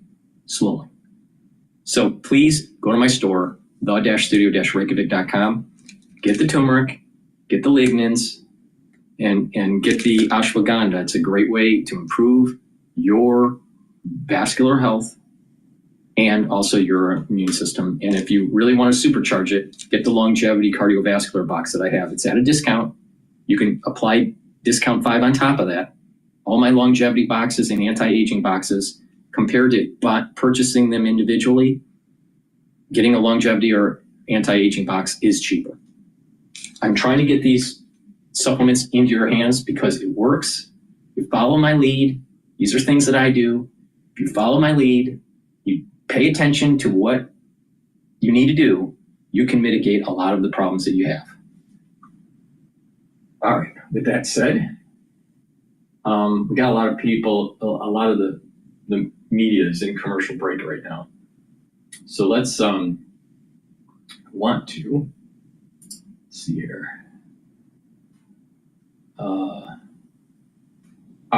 Okay. Interactive Brokers, Peter Riffey, is being interviewed on CNBC. It was published 15 minutes ago. So let's listen to what he has to say. Do you think this candle will cover up my friend's overpowering cologne? Impossible. Hey, do you mind paying? I want to have her nickel. Not at all. Do you change for a nickel? Unlimited 2% cash back. The Wells Fargo Active Cash Credit Card. The S&P and the NASDAQ coming off their best day since November of last year. The Dow coming off what was its worst week in 2 years. Of course, concerns over tariffs continue to drive increased volatility and a lot of what has been that downward motion of late. Thomas Petterfees, Interactive Brokers founder and chairman, joins us now to weigh in. Tom, Mr. Petterfees, I like to call you. What are you seeing out there right now in terms of Tomas? Tomas, yeah, there you go. That's better. Tomas, what is driving, in your opinion, right now, sort of sentiment amongst the investor base, certainly that uses your platform, for example? Well, the issue is that just not quite a month ago, our customers were up over 6% for the year, and today they are down 2% for the year. So that's quite a turnaround. And obviously, I think it is caused not as much by the tariff storm, but simply stocks have just gone too high. The P's were almost to 30, now they are back to 28. I think they could come down a little bit more. And also, our customers were basically very heavy in NVIDIA and Tesla, which were the two highest holdings, followed by Apple, Microsoft, Amazon, Meta, Google. So these are the big tech stocks. On the other hand, I think that what we're getting out of artificial intelligence is just absolutely amazing. It is getting very substantially better every month. So if you are using AI, you can see that very rapid improvement in that. And so that's quite breathtaking. Actually, since you raised it, I'm curious. I assume you are using it in your business. That's firsthand that you're sharing that. Give us some sense as to how you're using it and what you're referring to when you see these sort of gains that you're talking about. Well, just any area you want to explore, you start a conversation, and suddenly you're talking to an entity that knows a lot more about anything than you do. It's just quite amazing to me. It is just breathtaking. So if anybody out there is not using it, I think you're missing out. Do you think it's going to change the way that people invest and the edge that retail traders can have over institutional? Absolutely. You discover connections that you haven't thought of before. So it's just, I'm just completely amazed by it. Tomas, a couple of months ago, I think you were flagging that margin borrowing among your customers was at a record. Now, the stock market value was also at an all-time record. So I don't know if that felt like it was excessive to you, but where does that stand right now, and where does it appear we are in this sort of reduction in risk process? So we had, at the high point, we had 66 billion in margins, and that was about a month ago, and now it's down to 63. So it's a 5% drop. It's not really a lot, right? Because the market has, I said, dropped 8% over that period of time, and margins loans only dropped 5%. So if there is anything, more money may come out of margins. What do you make of retail engagement with the market down? I mean, we saw so many, the retail traders coming in, buying the dips as the market was going higher. If we are in for a more pronounced slowdown, what does that look like to you? Do you think that some of those retail traders will drop out? Well, some of them always drop out, but I think the winners will be the ones that hold on. And so, look, if you look at the economy, we have RBKR forecast trader, right, where we are getting more and more of a sense, and our customers get a sense of what people are thinking. And there are roughly there is an expectation of 30% probability that there'll be a recession by the second quarter. There are these tariff issues, but obviously we have a huge, we have $2 trillion of debt and another $1 trillion of trade deficit. And we have, Trump has 2 years to do something about it because according to RBKR forecast trader, traders believe that there is a 65% chance that the Democrats will take over the House in 26. So Trump has to hurry up and he will break some things in the courts, but he has to do it. This is our only chance.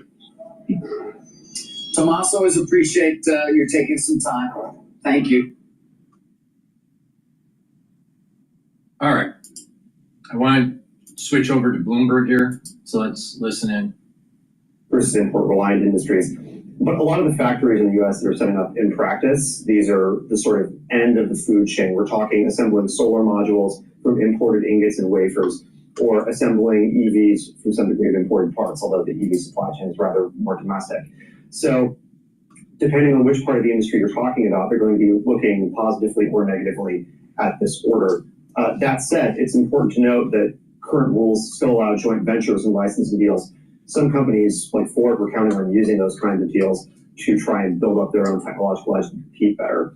So I think there is an understanding that companies want investment. They want a clean, predictable environment. To some extent, this order does try to answer those concerns by making it easier to mitigate against some of the foreign investment concerns that are regulated by, say, the Committee on Foreign Investment in the U.S., CFIUS.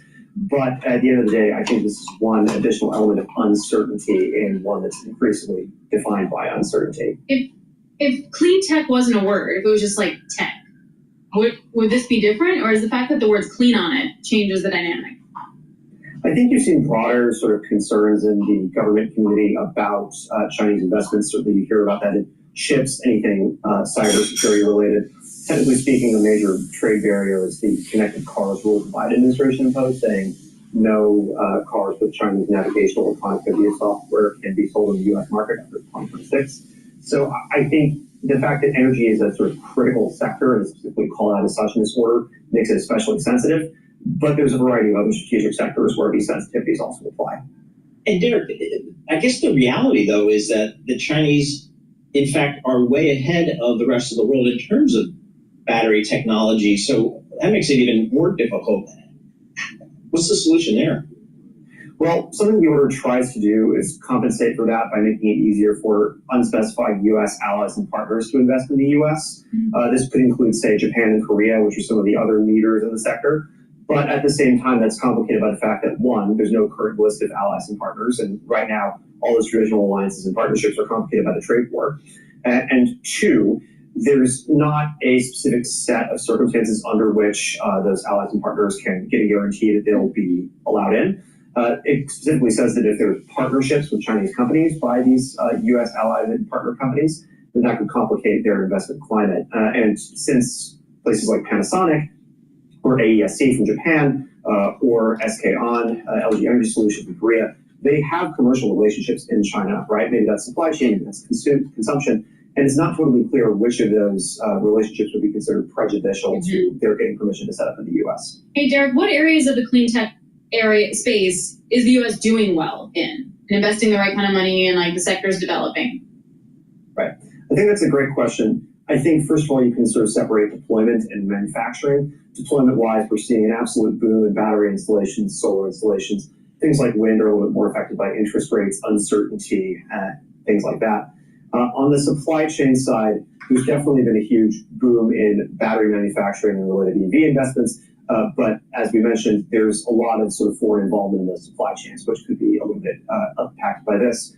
Lastly, I think there are some U.S. grown technologies, especially those related to sort of spin-offs of oil and gas drilling for energy and geothermal. We use a lot of those techniques for geothermal drilling. Those are doing fairly well, but they're earlier on, and they're not necessarily as determinative of progress in the energy transition right now as some of these traditional legacy technologies. Hey, Derek, we're only 2 months into the second Trump administration, but is there any consensus in your world of policy as to whether this administration is going to be helpful or not helpful as it relates to, economic policy in green? I think if we're talking about economic policy with respect to clean energy, I think that you have to look at the sort of broader macroeconomic uncertainties surrounding tariffs, the impacts on interest rates. I think that creates a bit of a cloud under all kinds of capital-intensive investments. At the same time, there's been a strong focus on an all-of-the-above energy strategy, trying to support data center build-out. And while the actions so far have concentrated heavily on oil and gas and related infrastructure, fossil fuel power plants, there is sort of the inkling or political room for continued support of supply expansion by all means, which, based on the sort of interconnection queues, the big expected load growth for data centers and more, seems reasonably likely. However, it is only 2 months in, and I think we've really got to wait to see how this situation develops and which factions of the Trump administration are more dominant in the longer run. Yeah, Derek, thanks a lot. We really appreciate it. Derek Flickel, Bloomberg NEF, lead U.S. policy analyst. I spoke to Secretary Wright, Energy Secretary, and I asked him about the clean tech investment. I was like, look, if we want to get manufacturing here in the U.S., wouldn't it make sense then to invest in the clean technology part? And he was just against the clean part. Really? Yeah, so I think maybe it's just a framing PR thing at this point. Because in theory, sure, you want to be competitive, you want manufacturing here, that should be all manufacturing, right? Just not, say, chips I think and my things. takeaway, being the neophyte on this energy thing, as an energy observer, I think we're going to need all of it. Yeah. I mean, because certain things make sense in certain areas. Yeah. You're not going to have wind and... Wind is ridiculous. Solar panels are ridiculous. And nuclear is ridiculous. First of all, solar panels don't have the high energy density for a centralized grid. It could be useful for decentralized, for an individual building. Wind, it's too variable, but it's an eyesore for the landscape. Same thing with large panel farms, and it hurts the birds. All right, it's killing off the birds. Nuclear is terrible. It's high energy density, but if you have a catastrophe, you can't fix the problem. Remember Fukushima? Nuclear is, until it's fusion, not fission reactors, nuclear should be not even invested into. Please go to my store, the-studio-reykjavik.com, and get this stack that I'm going to be talking about here. It's important to detoxify your body on a regular basis, all right? Get zeolite. You can take this every day. Take 2 small drops underneath your tongue. Drink it with filtered water, all right? Do that every day. And what that will do is it'll bind to heavy metals, toxins, and chemicals, including forever chemicals, PFAS. All right. Now, when you're detoxifying your body, it's also important that you clean your environment in your home. Make sure that you're drinking filtered water, reduce your exposure or eliminate your exposure to processed foods, and make sure that in your garage or in your basement or your cupboards or your closets, that cleaning supplies are well wrapped. And if you don't need certain chemicals in your house, get rid of them, because these are chemicals that you're breathing in or you're being exposed to some way that will lead to endocrine disruption or problems with your immune system. So a lot of people don't realize that the chemicals that are around your house are affecting your body. All right, so you want to maybe double or triple layer the container to reduce that exposure to those chemicals, if you have to have them in your garage or in your basement or whatever.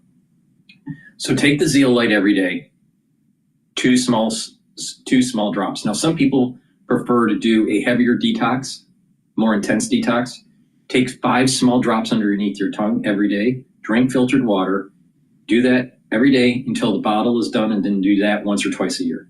But it's better to be doing a maintenance year round, every day, to bind to those heavy metals, toxins, and chemicals. Now, what will happen is that zeolite will bind to it because it's a negatively charged molecule. It's going to bind to that positively charged molecule, and it's going to allow you to urinate it out in 6 to 8 hours, the toxin. All right, so this is a great way to improve your immune system and your endocrine system, and just to detoxify your body. But also make sure you drink filtered water and stay away from processed foods because it has a lot of chemicals in it. Now, a lot of people don't realize that when you have a lot of toxins in your body, you're creating inflammation. And when you're causing inflammation at the vascular level, you're causing that first cascade to building up plaque. All right? So detoxifying your body is going to help with your vascular system. But you also need to do a few other things. Bring down inflammation and control your total cholesterol. Now, omega-3 is going to help with your total cholesterol. It's going to lower your LDL levels, lower your bad cholesterol, and increase your good cholesterol, which is your HDL. So take omega-3 every day to improve your lipid profile. Also, omega-3 helps to prevent red blood cells from sticking. So it's going to reduce over clotting. Really important. We know why, all right? I don't need to go into detail about that. And omega-3 brings down systemic inflammation. Remember what I said, inflammation is the first cascade for this plaque buildup. Inflammation causes damage to the intima of the vessel. LDL gets oxidized because of LDL concentrations and free radicals. All right, and that LDL oxidizes, gets into the middle of your blood vessels called the media. And then macrophages go to try to eat up that oxidized LDL, forming a foam cell, which is plaque. Okay, so if you reduce your LDL, you reduce your free radicals, you bring down inflammation, you're reducing the chances of cardiovascular disease. So please go to my store, the-studio-reykjavik.com, get the omega-3. But like I said, a good stack here is, and you can take them separately, it's up to you. But a good stack here is improve your lipid profile, bring down systemic inflammation, but also to detoxify your body.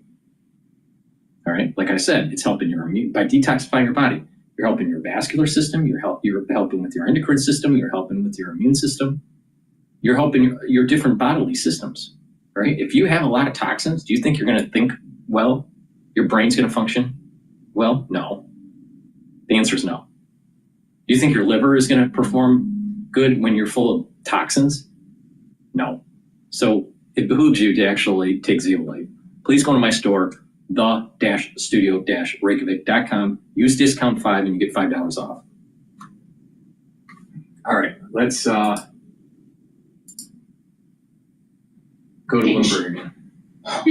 An investor order comes in.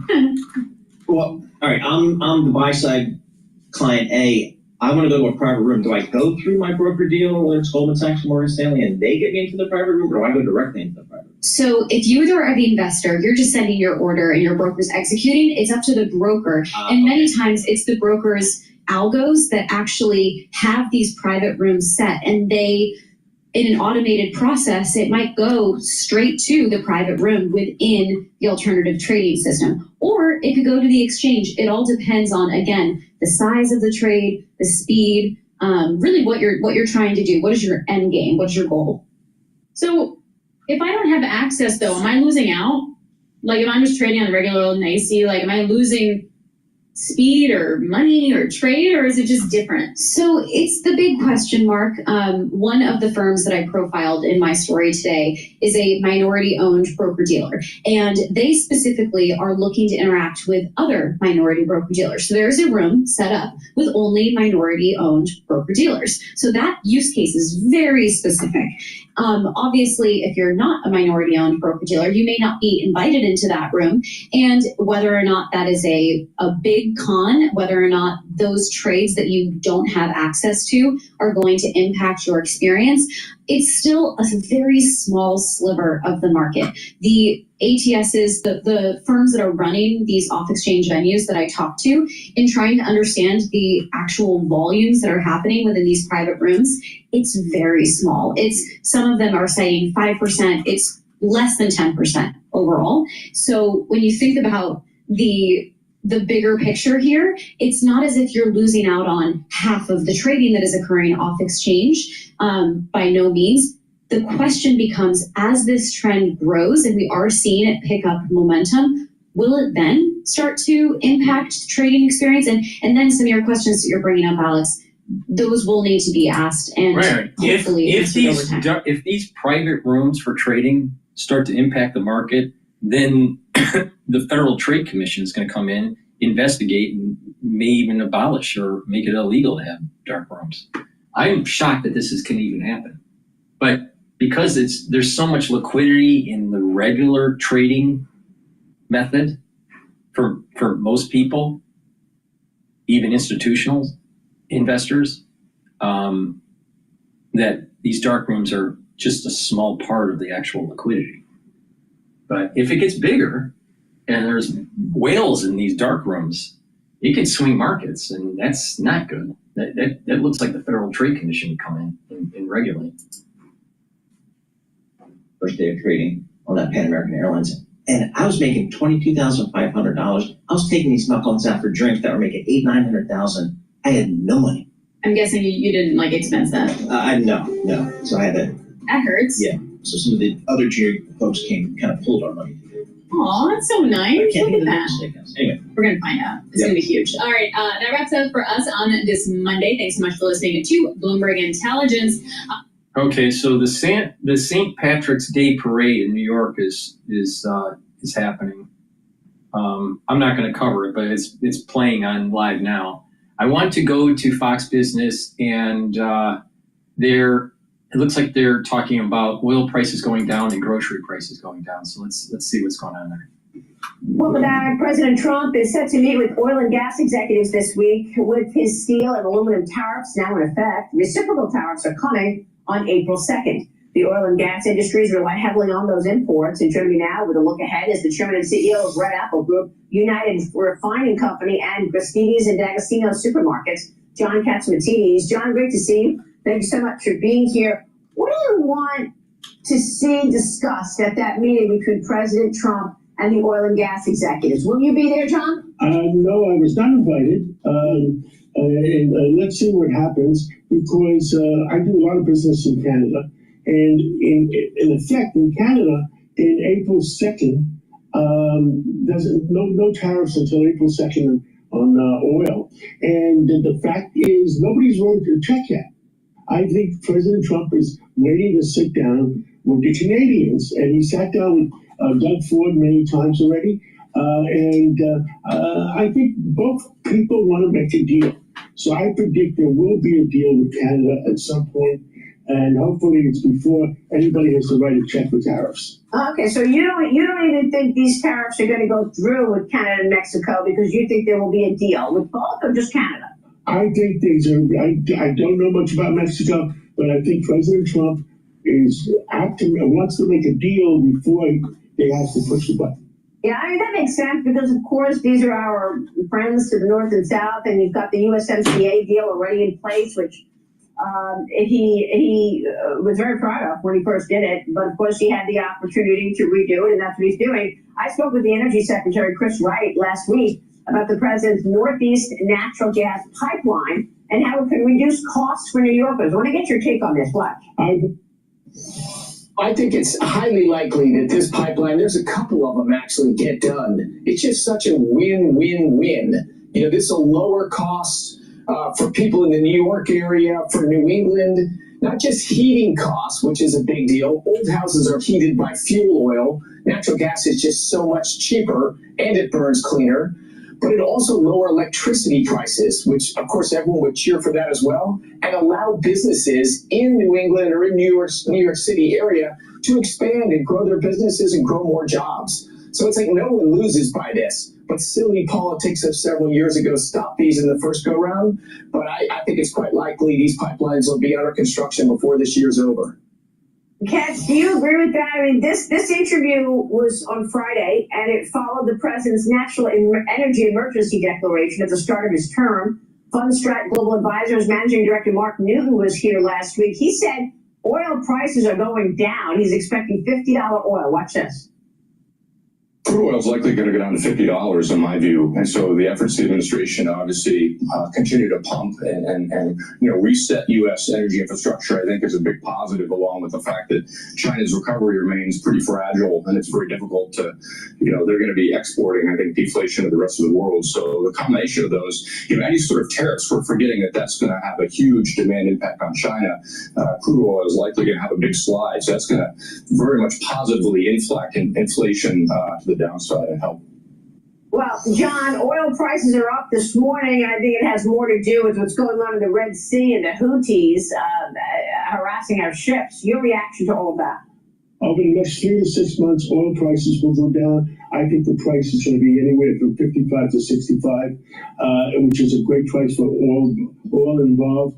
The other problem with Canada is right now the Liberal government is still in charge. And there's going to be, in the next 2 weeks, there's going to be elections, I believe. And the Conservative Party wants to make a deal with President Trump and do what's fair for both sides. Pipelines, gas pipelines, absolutely. Oil pipelines, I predict that we're going to be doing some oil pipelines too, because it's an opportunity. If you have a conservative government in Canada and you have President Trump in charge with Lee Zeldin, EPA. I was there when President Trump said to Lee Zeldin, make sure we do what we have to do to have great energy prices and great energy for North America. Yeah, I mean, look, President Trump's goal is to put more oil on the market, more natural gas on the market so that prices go lower. Now, we've still got elevated prices, John. I want to get your take on the CPI from February. It showed grocery prices flat month to month. Overall food inflation, 2.6% year over year. What are you seeing in your supermarkets right now? Egg prices have come down substantially, and food prices will start to come down over the next 3 months. We have already started lowering prices in Gristedes and D'Agostino stores that we own in New York City. So you're lowering prices already? Yes. And I mean, you think that sticks? I think that sticks. I think oil prices go down, diesel prices go down, then the factories and the transportation, the supermarkets, the diesel prices going down, their costs are coming down. All right. You're also very active in the political backdrop in New York. New York City Council Speaker Adrienne Adams raised only $128,000 in the first week of her mayoral campaign. She fell short of qualifying for matching public funds. She joined the incumbent Eric Adams and, of course, former New York Governor Andrew Cuomo. They're running closely, but John, it looks like a lot of people feel that Cuomo will win this. What do you think is going to happen here in the mayoral race in New York City? Right now, what I think should happen, Eric Adams is cooperating with Tom Homan, cooperating with President Trump to get the criminals off the street of New York. And Eric Adams is going to be mayor until January 1st. Let's clean up New York completely. He cooperates with Tom Homan, cooperates with President Trump. The primaries are not till, I believe, June 24th. And let's see what happens. So June 24th this year, it's going to be a real horse. So, because I live in New York City, I'll be voting for the mayor. I'm voting for Adams. I am not voting for Cuomo. Absolutely not. I mean, at this point, it looks like Eric Adams versus Andrew Cuomo. I think it's 50-50, being either one. Interesting. John, in terms of your oil business and your food business, where are the pressures that you see as a business owner? Because this is also an issue for the mayoral race, but it's an issue for the whole country because of the inflation that we've all just come off of. Well, if we don't clean up New York from criminal activity and shoplifters, et cetera, we are not making any money in New York, and half the drugstores have closed up. And I think New York has to be fixed this year. If it's not fixed, we're in deep doo-doo. Yep. All right, John, we'll be watching your work, certainly. Thanks so much for being here. Thank you. Totally agree with him on that. Totally agree. The crime in New York is out of control. And it's because of the DA, the district attorney, not willing to be tough on crime. He's being way too soft on minority crime, and the whole illegal alien issue is a big issue too, and the gangs that are running around. There's a lawlessness, and it's not just lawlessness. There's a lack of regard of life. And when you have a society that has a lack of regard for life, dangerous things can happen in the society. Please help support my work by going to my store, the-studio-reykjavik.com, and get the great supplements that I offer. I'm telling you how to stack them in a certain way that's cost-effective for you and that is dual purpose, all right? If you follow my lead, you're going to slow down the aging process. You're going to have more vitality and longevity. So as we get older, our pancreatic health isn't as good, all right? So it's really important to take the digestive enzyme complex. This helps to break up carbohydrates, proteins, and lipids and reduces the load on your pancreas. This is really important when you're 40 years of age or older, all right? Now, if you're an athlete, young or older, by taking the digestive enzyme complex is going to actually help you break up your pre or post-workout fueling and reduce the load on your pancreas, all right? So take this every day. This also has bromelain in it, so it's fibrinolytic, so it's going to break up clots, and it has proteolytic enzymes in it. And that was really important during the crisis because it helps to break up glycoproteins. So please go to my store, the-studio-reykjavik.com, get the digestive enzyme complex, reduce the load on your pancreas, break up the carbohydrates and lipids, and that way you're going to be able to absorb your nutrients better and put less stress on your pancreas and on your gut. So go to my store and get the digestive enzyme complex. So now with this stack that I'm explaining here, you can take it separately, but with the stack I'm explaining is just like, now we've targeted the digestion and we've targeted the pancreas health. Now let's target the brain, all right? Taking Clarity Factor will help with removing that brain fog, and you're going to be able to concentrate better at work or in school, or even if you're retired, you'll just have better memory. This helps with memory support, and your overall cognition will be better. Now, when you are thinking more clearly and you're thinking better, right, your neurons are firing better. And when your neurons are firing better, you are helping with your neurons to connect, what I call positive neuroplasticity. Neuroplasticity means that you can change the neural network, the connections, either negatively, which is depression. You can reduce the network, or you can increase the network, right? So what I call positive neuroplasticity or negative neuroplasticity. So with Clarity Factor, you're going to be able to concentrate better. And when you are performing these cognitive functions on a regular basis, what's happening is that your neurons are firing better. And therefore, you're creating an environment for positive growth for these neurons to connect, these dendritic connections to happen.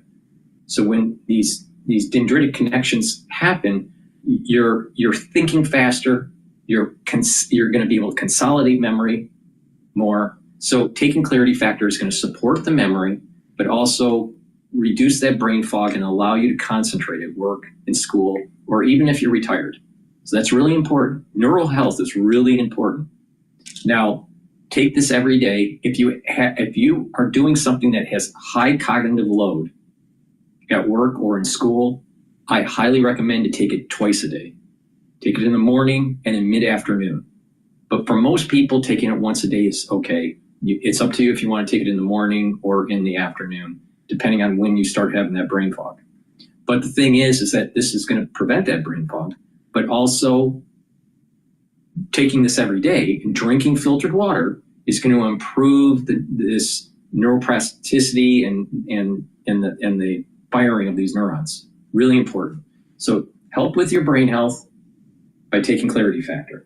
So we've focused on your pancreas and digestion and your brain health. So that's a good stack. And then let's add in muscle. All right. Now, Myotrol is a supplement you take to help with the gene expression to build and maintain muscle and help with the health of your mitochondria. Because you need lots of ATP from your mitochondria to build and to maintain muscle.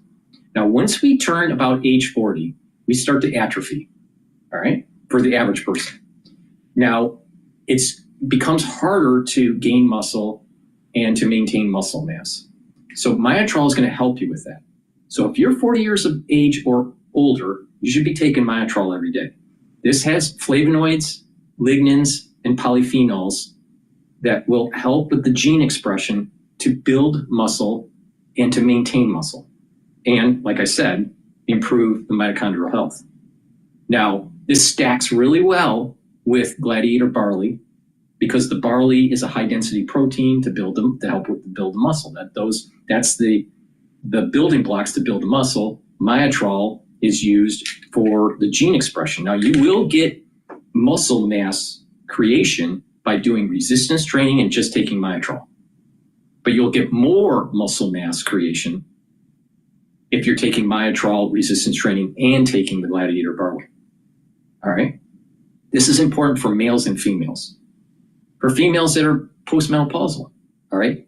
Your body's changing and your hormonal levels are changing and your body physique is changing. But if you maintain the proper supplementation and do these exercises, pardon me, I gotta swallow.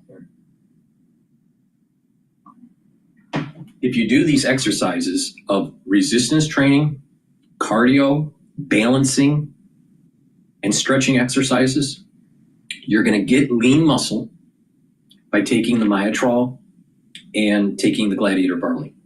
So the gladiator barley is not just for males, it's for females too. All right, but doing some resistance training is really important.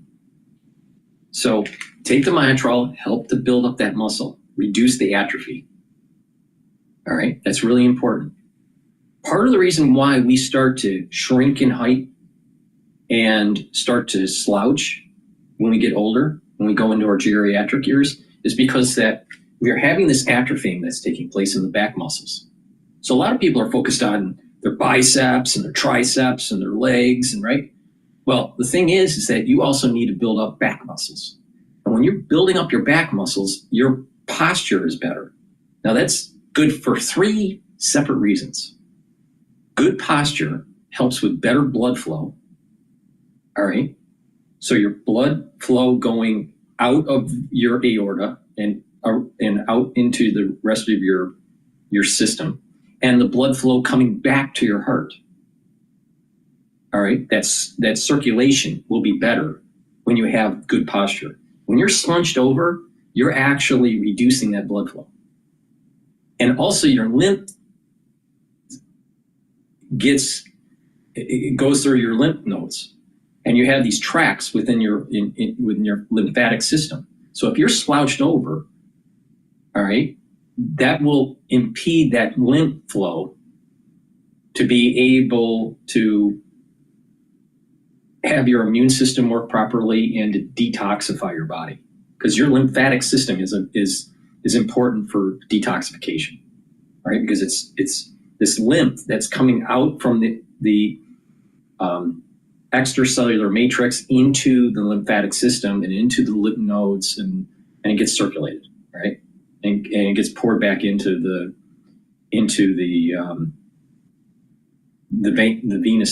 venous system, and then eventually it gets filtered out. But the point here is that if you have a better back muscles, what will happen is you'll have better lymph flow, better blood circulation, and you're going to have the muscles that strengthen the spine. And when you have the muscles that are strengthening the spine, you're not going to have a reduction in height, and you're not going to have compression of your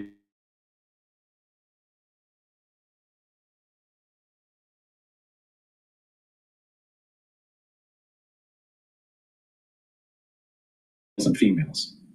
All right. And by doing this, by focusing on those back muscles and focusing on the strength of your core, is going to improve not just your musculature, but it's going to improve flow. All right. So taking Myotrol and building up those back muscles are really important as an anti-aging method to improve into your geriatric years. All right. Now, where have you heard this? Very few people talk about this, right? But back. So please go to my store, the-studio-reykjavik.com, and get the Myotrol. Stacks really well also with Gladiator Barley, and make sure you're doing resistance training. But get the Myotrol, help with your building up muscle, clarity factor to help with your neural health, and get rid of that brain fog. And get the digestive enzyme complex to help with your pancreatic health and help with the digestion, ease that digestion. But again, this can be used for athletes, for pre and post fueling. That'll help you to break up your fueling source and you'll recover quicker. But even if you're not an athlete, taking digestive enzyme complex after you turn 40 is really important. Everyone's health, I'm pretty healthy, but everyone's pancreas over time starts to not function as well as it was functioning when you were in your teens. And again, Myotrol, important if you're 40 years of age or older, but if you're an athlete, you will get benefits for your sport if you use this on a regular basis to gain strength for your sport. So please go to my store, use discount 5, and you get $5 off any order. All right, with that said, let's go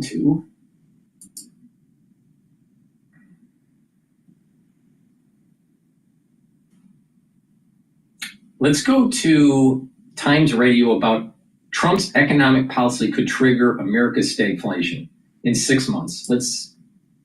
We'll see what they're saying here. YouTube Premium is ad-free YouTube and video downloads. So you can watch cooking shows as you eat everything. What you're hearing now from senior economic advisors to President Trump is, well, maybe a recession's not so bad. Maybe we have to go through a period of short-term pain. This is about looking over the long run, and we don't care that Wall Street, takes a 10% correction. That is not what investors on Wall Street and even voters who supported Donald Trump were hearing during the campaign last summer and last fall. A report today says. See, here's the problem. I'm only 30 seconds into this op-ed with Times Radio, and I like listening to Times Radio, but they're usually anti-Trump. But okay, so with that said, people need to stop focusing on short term and they need to think long term. All right? We have had globalization run amok and we need to kind of reverse course. And this has been going on for more than 35 years. So to unravel this is going to take some time. And there's going to be an adjustment period. But in the long run, the economic clustering that will be built up will lead to better jobs for the young that are getting out of high school and working through college or even just out of college. There are a lot of people that can't find good jobs out of college.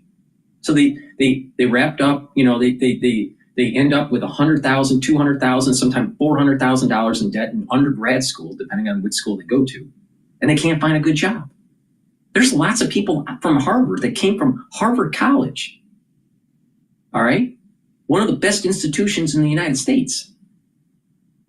And they can't find jobs. I'm not joking, but they picked a major that doesn't There's not that many jobs for it, like psychology or, you know, in the humanities or maybe English. And they spend so much money in a field that doesn't translate to the job market. But if you're an engineer or if you're in biotech, right? Or even in computer programming or, you know, computer science or data analytics, those individuals are getting jobs right away. But there are lots of people in, you know, out of the 1,900 roughly graduates that come out of Harvard College, there's a good percentage of them that can't find a job because they picked the wrong major. All right. So there's that problem. But just overall, because of this globalization, good entry-level jobs are diminishing. They're not as prevalent as they were in 1990s. Just not. A student can't work and go to school. It's too costly. It takes too much of their time, and you know, and if they are working, it's like in, you know, the service sector, like in the restaurant business or the hotel business or something like that, that isn't translating into potentially a higher paying job when they get out of school, right? Now, if they're lucky, maybe they can get an internship, but that's if they're lucky, all right? That's a big problem. It's a big problem. So we need to reset. If we reset back to where good paying jobs out of college, out of high school, where people can save some money and buy a home, now you have a vibrant economy. All right. So I think that society needs to take the short-term pain to have a better future for our youth. And what did Trump say? Make America great again. All right. But maybe there's 6 months of pain. But in the end, America will be much greater. So what happens is you got people like, oh, look at what Trump's doing and it's hurting the stock market, and these tariffs are those are globalists whining. All right. Is Trump turning the table and turning it into localization? Yeah. But that's the way it should have been a long time ago. This is long past overdue to do. We've been kicking the can down the road for too long. We can't afford to continue on with the status quo. Now we got to take the pain. It's like going into surgery. If you're going to have some pain, you're going to remove the tissue, right? You got to fix the problem. And after surgery, there's going to be some pain, but afterwards, you're going to be better. And that's what we're going through right now. Slowing down growth and pushing up inflation around the world. The OECD, the Organization for Economic Cooperation and Development, has cut its growth forecasts for the US economy from 2.4% to 2.2% this year. Nick Timmerers, the Wall Street Journal's chief economist. Let's take the converse of this argument. Let's take the converse of this argument here. All right?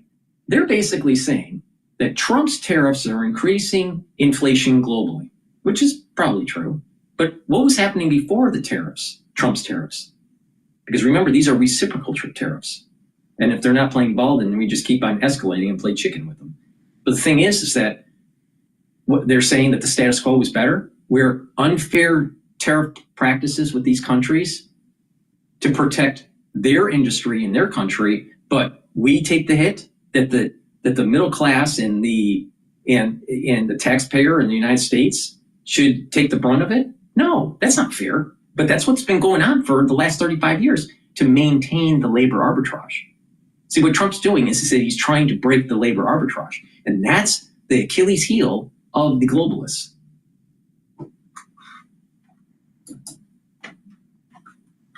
Thanks for joining us.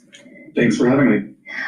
Just perusing some of the most read sites on the Wall Street Journal's economy section today. Things are looking pretty gloomy. You've got here's where to look for early Now, signs. who buys the Wall Street Journal? People in MBA school. I had to buy the Wall Street Journal when I was taking my MBA. institutional investors, and old people that have nothing else to do. All right? Now, don't you think that the people that are reading those are either being programmed to think globalization is good or are invested so heavily in globalization that Trump is hurting their portfolio? Now, do you think that they're going to have positive things to say in the Wall Street Journal? Of course not. Just like there's not positive things coming out of Bloomberg. It's always orange man bad. Well, what's wrong with saying, you know what, globalization actually hurt America? Recession, consumer angst striking all income levels. Wall Street fears Trump will wreck the soft landing levels. How bleak are things? Well, the worry right now is twofold. One is that you have a combination of gloomier sentiment, consumer sentiment, asset prices, Wall Street taking a hit over the last couple of weeks. And then on top of that, formula for... Now, think about this. Think about what's going to happen with the financial market, especially equities, all right? The stock market, all right? It's selling off, and it's starting to bottoming out at about 5,550 or so, maybe 5,600 at right now. Maybe it'll go lower. It might. But you have institutional investors that have cash on hand that are buying into the market.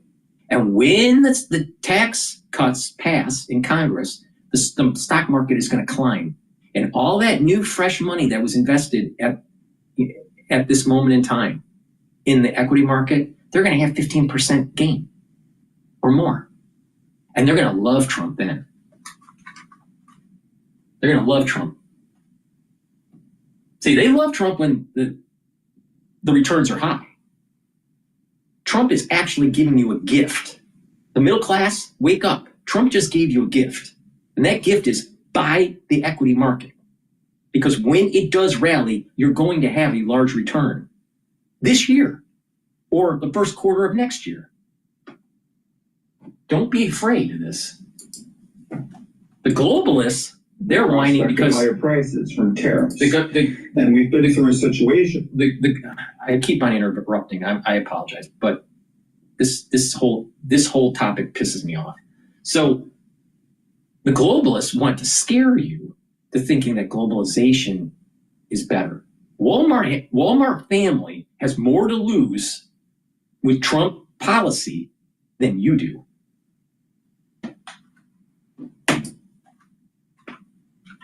Of course, where because we've had high inflation, there's a concern businesses will now pass along higher prices to their customers if these what are effectively consumption taxes on imported goods take effect. So you've got the prospect of inflation rising quite dramatically. This is a Wall Street Journal economist, correspondent. He didn't tell you that what was happening for the last 35 years is that we've been importing deflation. This globalization move was to trick you to think that prices were stable by importing cheaper goods. Meanwhile, they were overspending in Congress and issuing a lot of debt. So it was an artificial price reduction. It was importing deflation. So now we're waking up and we're like going, whoa. What's going on? The Wizard of Oz. What did they do? So you're unraveling and you're getting to actually what the real prices are. But he won't say that. Let's go through unchanged. At the same time, people are quite worried about what will happen to jobs data once Doge's impact starts to really set in. We know that the markets have been plummeting, but heaven forbid that Doge actually says, you know what, that administrative worker in government that we may not really need, it's inefficient. What's wrong with making government more efficient and more cost effective? Why should we continue wasting our taxpayer dollars on this crap? Not only that, corporate America restructures. Why doesn't the government? You really think that the unemployment rate is going to skyrocket because Doge lays off a bunch of people? It'll tick up a little bit, but our unemployment rate is below the natural unemployment rate. Why? Because the Federal Reserve has been cutting rates where they shouldn't have been, because inflation's high and unemployment is too damn low. And that is classic economic theory that states that you don't cut rates under that situation. That's an inflationary issue. It'll create inflation. Now, will the tariffs create inflation? Yes, short term.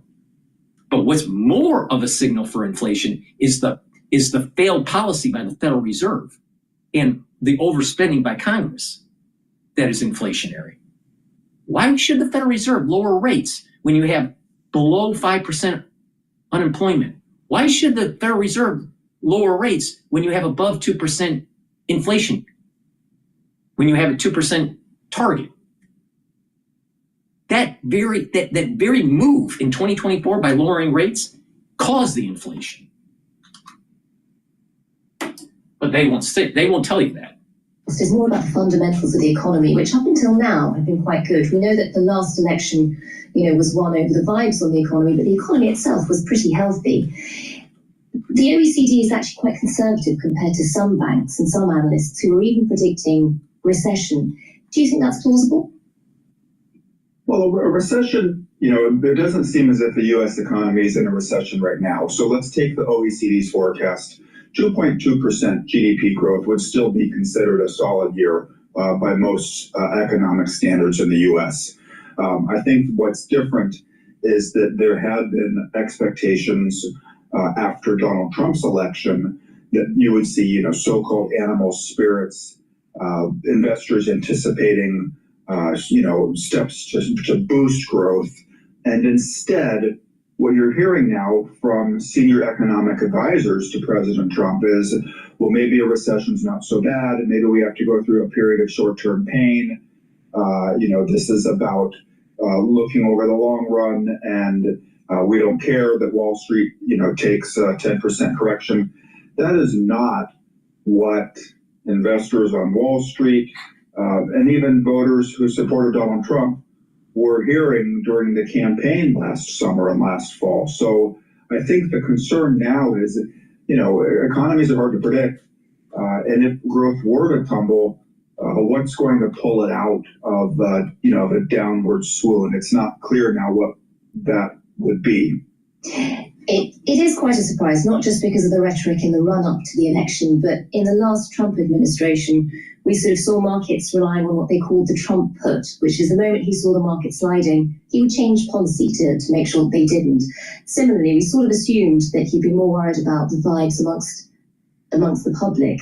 The OECD today is saying that tariffs could end up costing an average household $1,600 in 3 years. Do you think there's any chance that when he reads figures like that, he might row back on tariffs?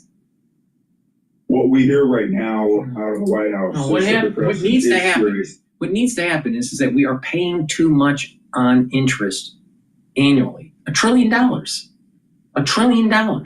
We can't afford it. So what has to happen is the Federal Reserve needs to lower rates. But you would say, well, Dr. Paul Cottrell, you've been saying that the Federal Reserve should not be lowering rates. This is where the genius of Trump is coming in. By adding the tariffs and causing a blip up of unemployment rate to go slightly above 5%, maybe 5.5, maybe even 6.5. All right? And inflation goes below the 2% target to about 1.8%. That's a great signal for the Federal Reserve to drop rates. Now our debt is cheaper to refinance at a lower interest rate. And you have the stimulus that's coming from the Federal Reserve with lowering the rates to move the economy upward while you're nibbling at the equity market when it's been selling off at around the 10%, 12% range. Will we have a negative GDP this year? Maybe.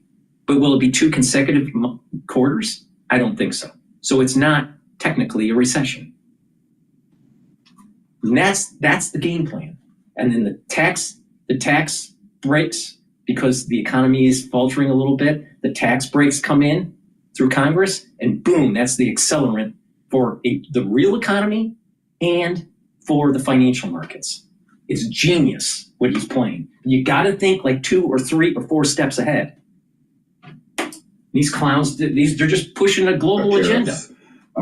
But I think if you're going to hear a concern, it's going to come from lawmakers who represent these voters and who have to stand for election again. Donald Trump doesn't. Lawmakers in the House of Representatives have an election in the end of next year, and a third of the Senate is up at the end of next year. So if you're from a farm state and your farmers are going to get hit with retaliatory tariffs on their exports, you start, that's, I think, where you will start to see. I want you to read a book called Barron's. All right. I'll have to, it's about the food industry and the farming industry and how they were taken over by lobbying groups. I met the actual author. I believe he was born and raised in Iowa.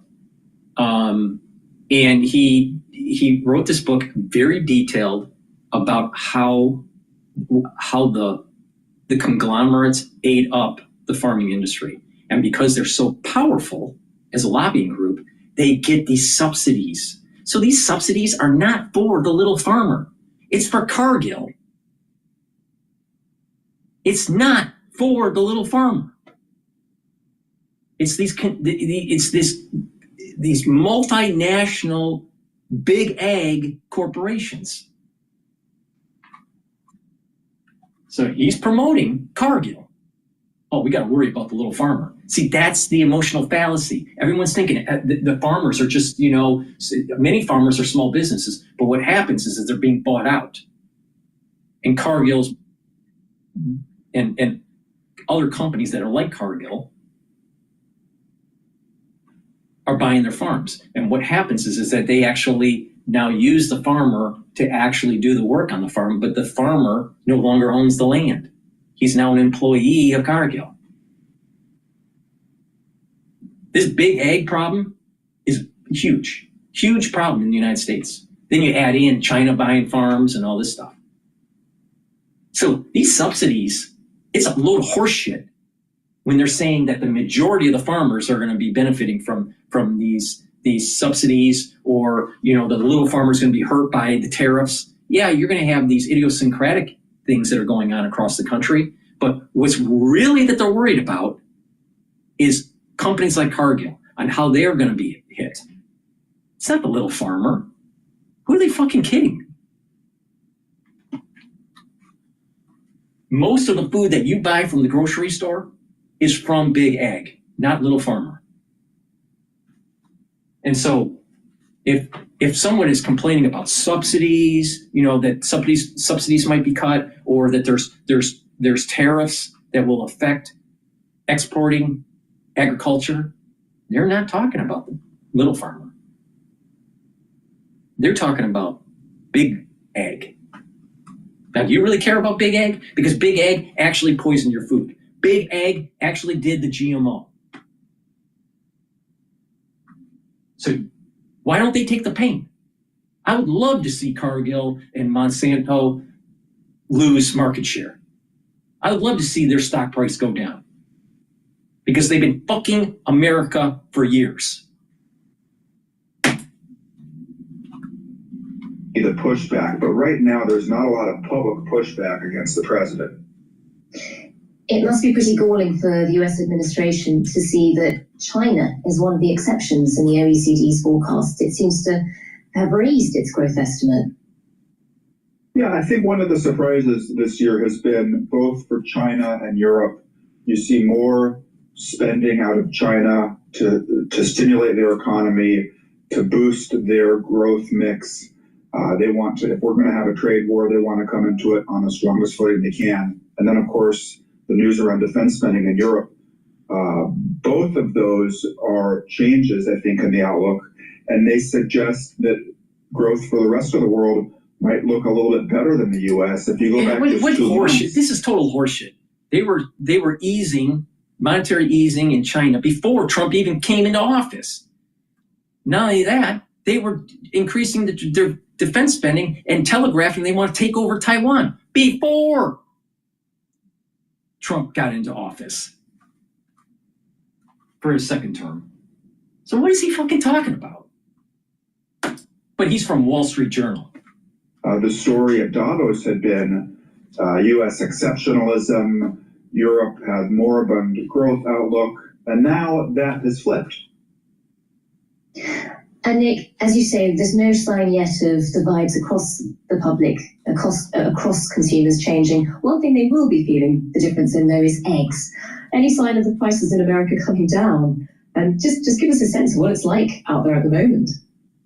Well, egg prices are salient, right? People notice the cost of something like eggs or milk or bread. Eggs and milk are higher because of what Biden did. Biden literally killed millions of chickens. Now, guess what? It takes a little while to raise a chicken to be able to lay an egg.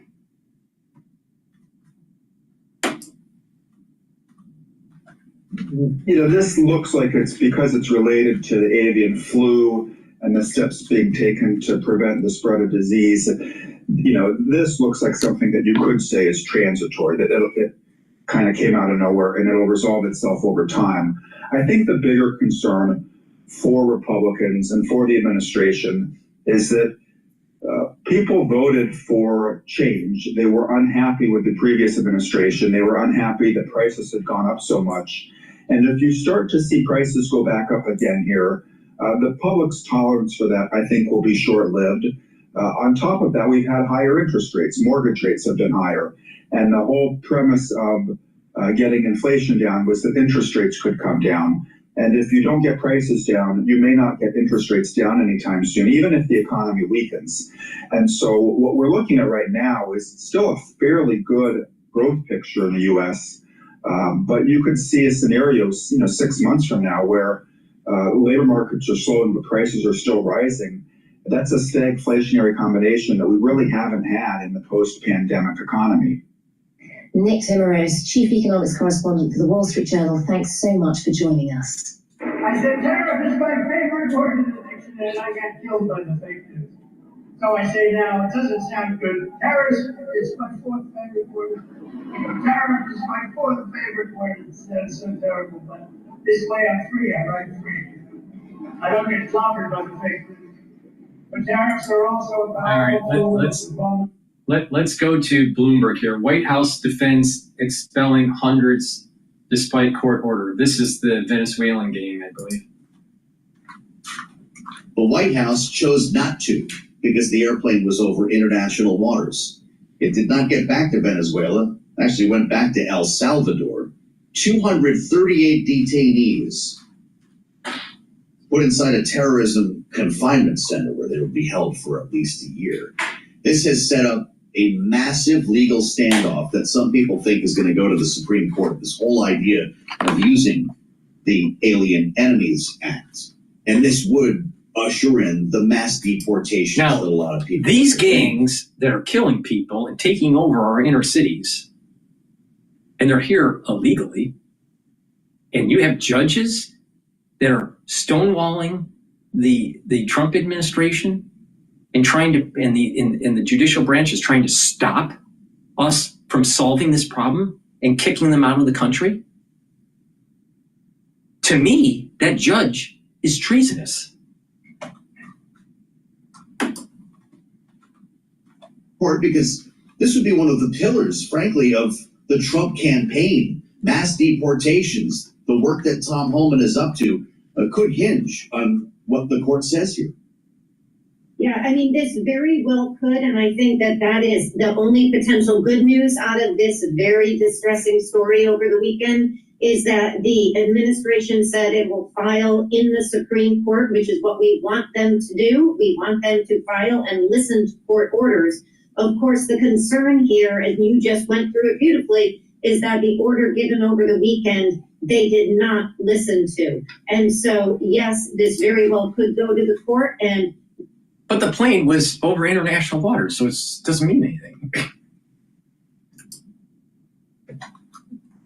and why the timing of the flights and when they landed and all of those kinds of things matter so much. And I would just say, we also need to think about where these folks were sent.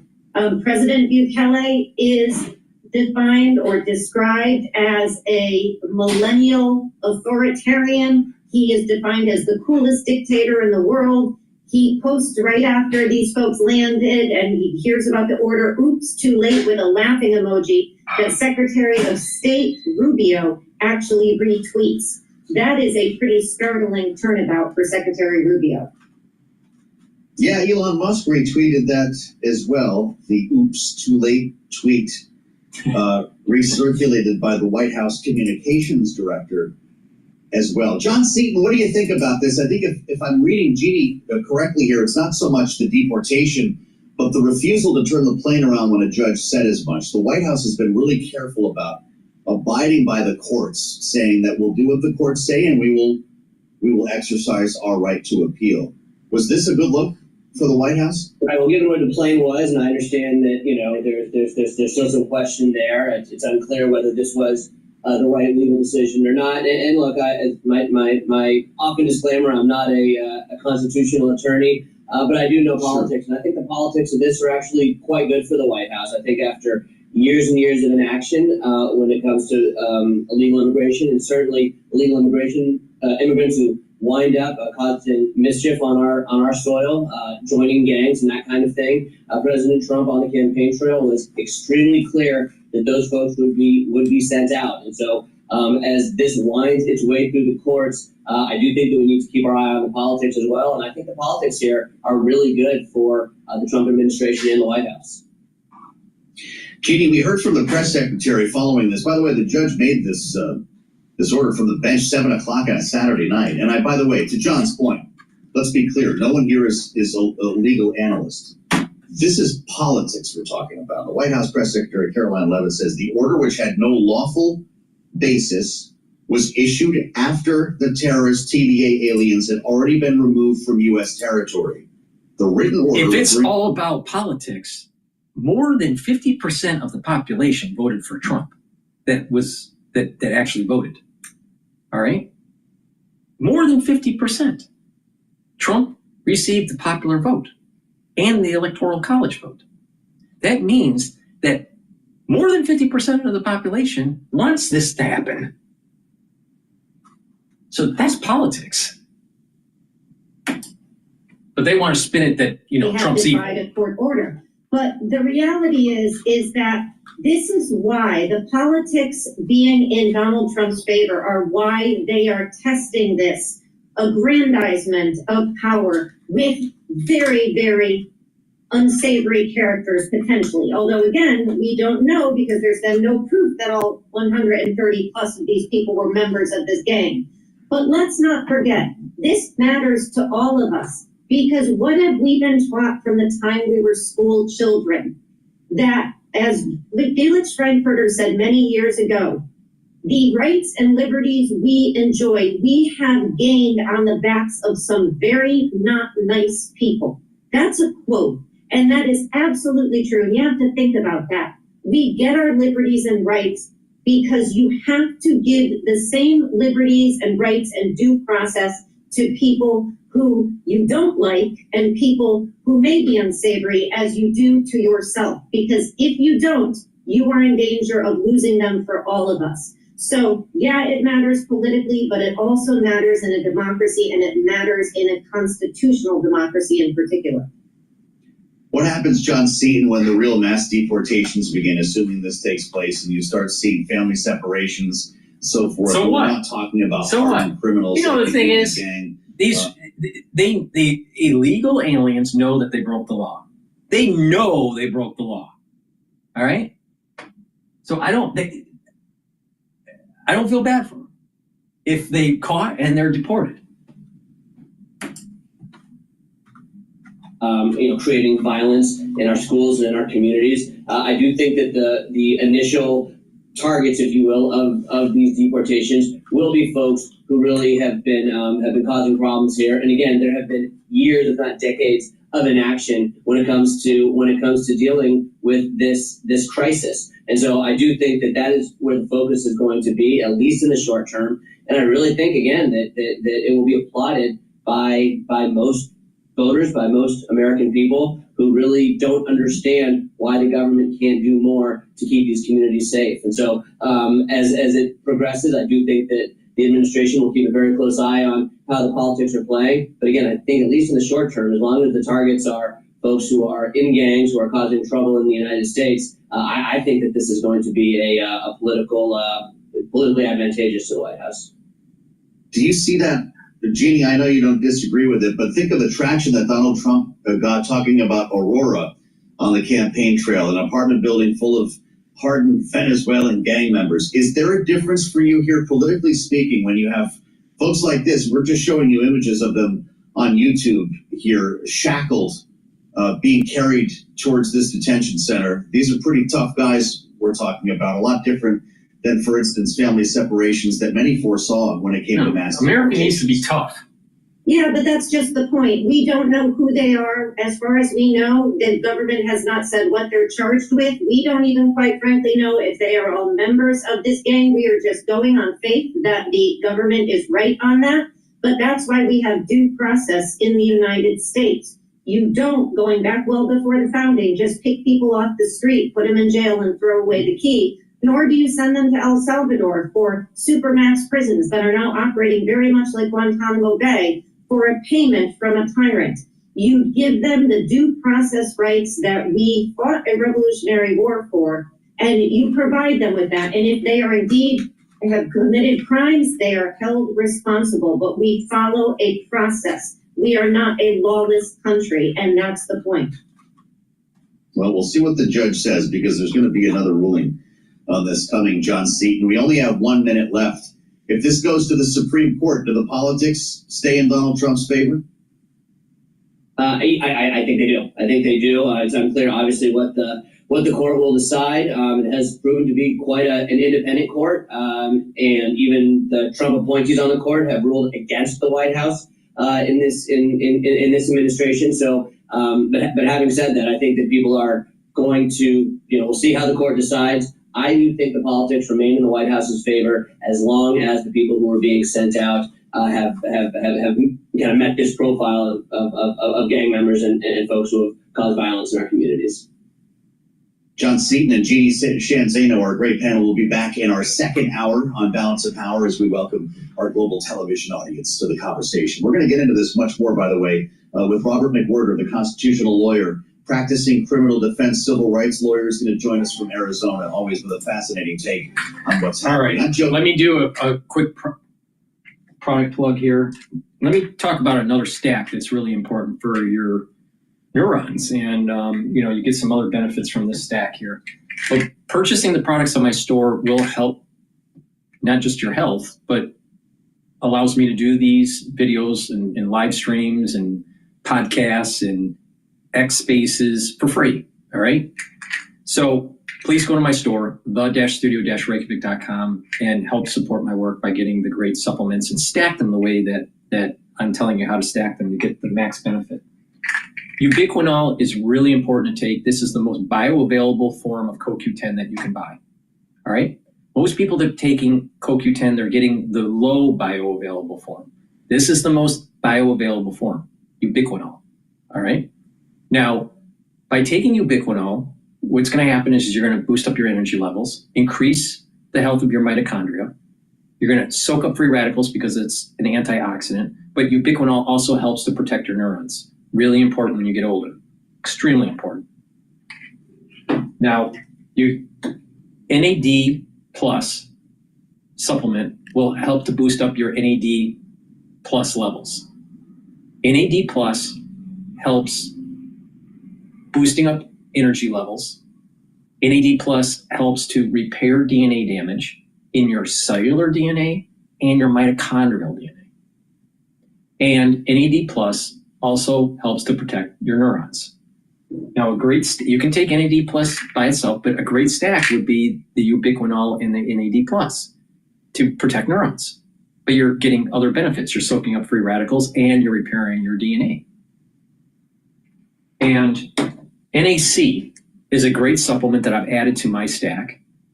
Why? To boost up glutathione levels. Glutathione is a strong antioxidant that's produced in your liver. So taking NAC will help boost up those glutathione levels. NAC will help to detoxify your liver and your kidney, especially if you take acetaminophen.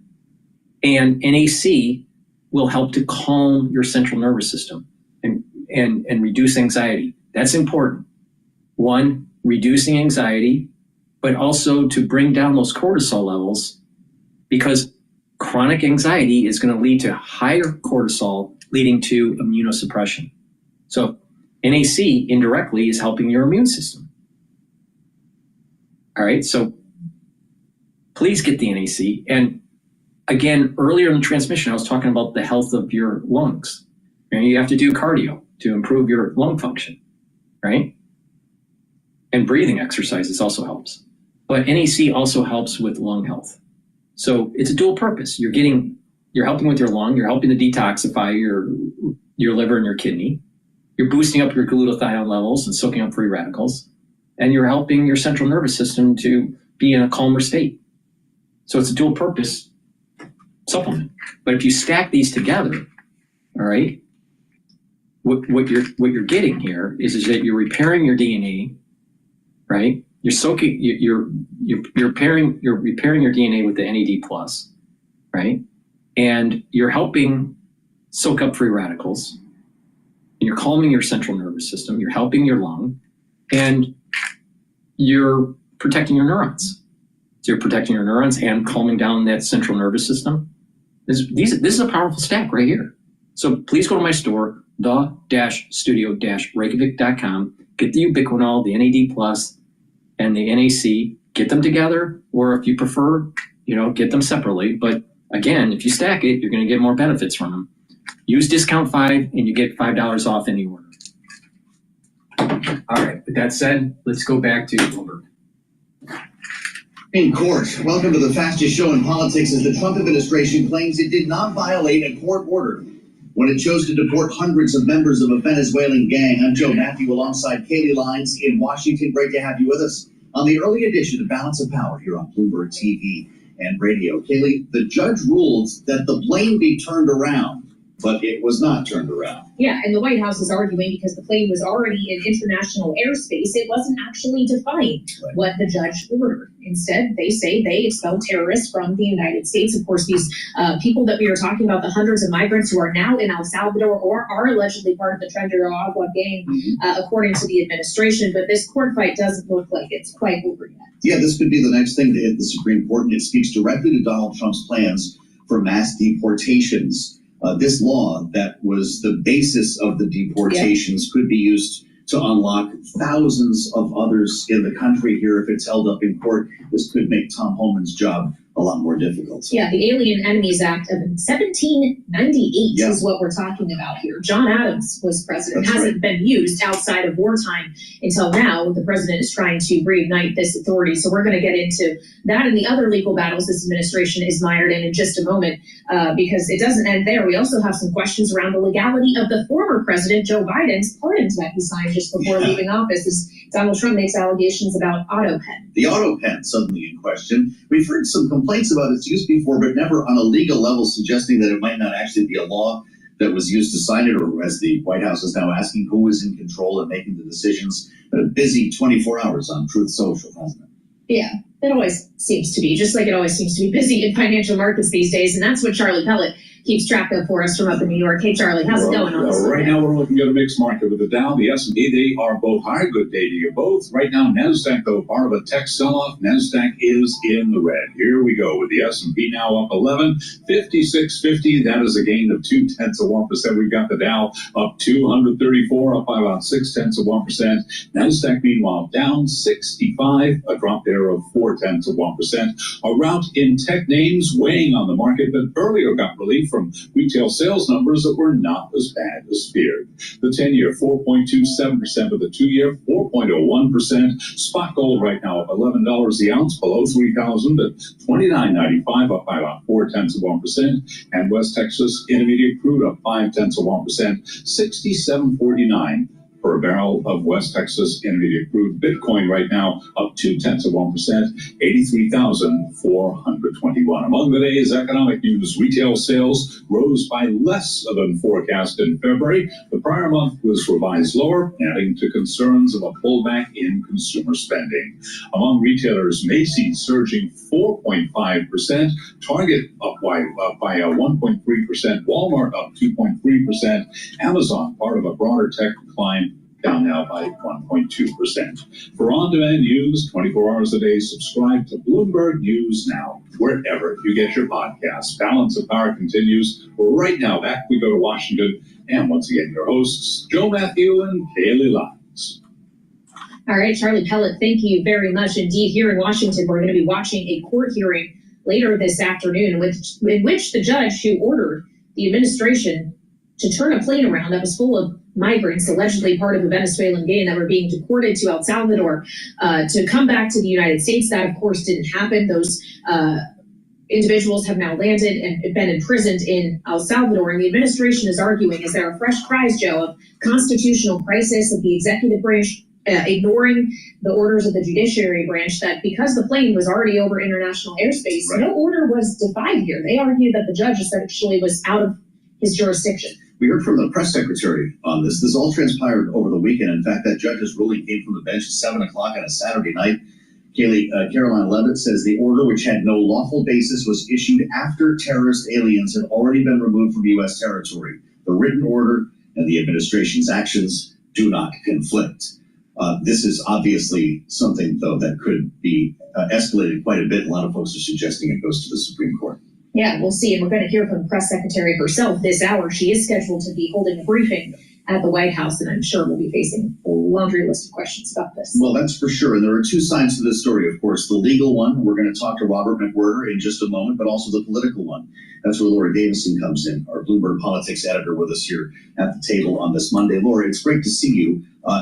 Interesting here because we're talking about a law that's not been used since World War II to justify the removal of essentially enemies. He's saying that's what this is designed for. So first, I guess the White House has to make the case that these were dangerous criminals, but also this idea of essentially overruling a judge's order. The White House says that is not what took place. This is really one example in a series of examples we've seen over just really the past couple of days of the Trump administration really bumping up against sort of what a court has ordered them to do. You know, we also saw him over the weekend suggest that some of Biden's executive orders about, especially those dealing with pardons, are not in effect and they are void because there was an auto pen signature used. That's really raising the question of, is he going to try to go after Liz Cheney and Anthony Fauci and some of these people that Biden pardoned in his final days in office? We've also seen this on the federal workforce front of the government essentially, or the DOJ, working quickly to fire these probationary workers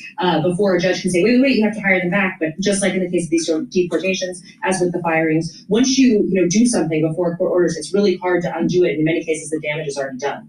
Well, so it raises the question of what, if anything, holds the administration accountable if they decide not to go with what a judge says. It is the executive, after all, who is in charge of enforcing the law. The judge is just there to interpret it. And if they don't like that interpretation, there's nothing necessarily binding other than, hundreds of years of norms of American democracy and its processes. And this is something that the Supreme Court has been worried about for a long time. They don't have an army to go out and enforce their rulings. They basically have relied on the fact that everyone accepts that as the final word, and they go forward from there. So this is really starting to cause a lot of consternation, both among Democrats who have been shouting about this really since Trump was elected, and even during his first term, to now other people more in the establishment, both within agencies as well as in the court, saying, oh, this could be a problem if the Trump administration really isn't concerned about following these legal orders. Again, to the politics, though, this is something that Donald Trump promised on the campaign trail.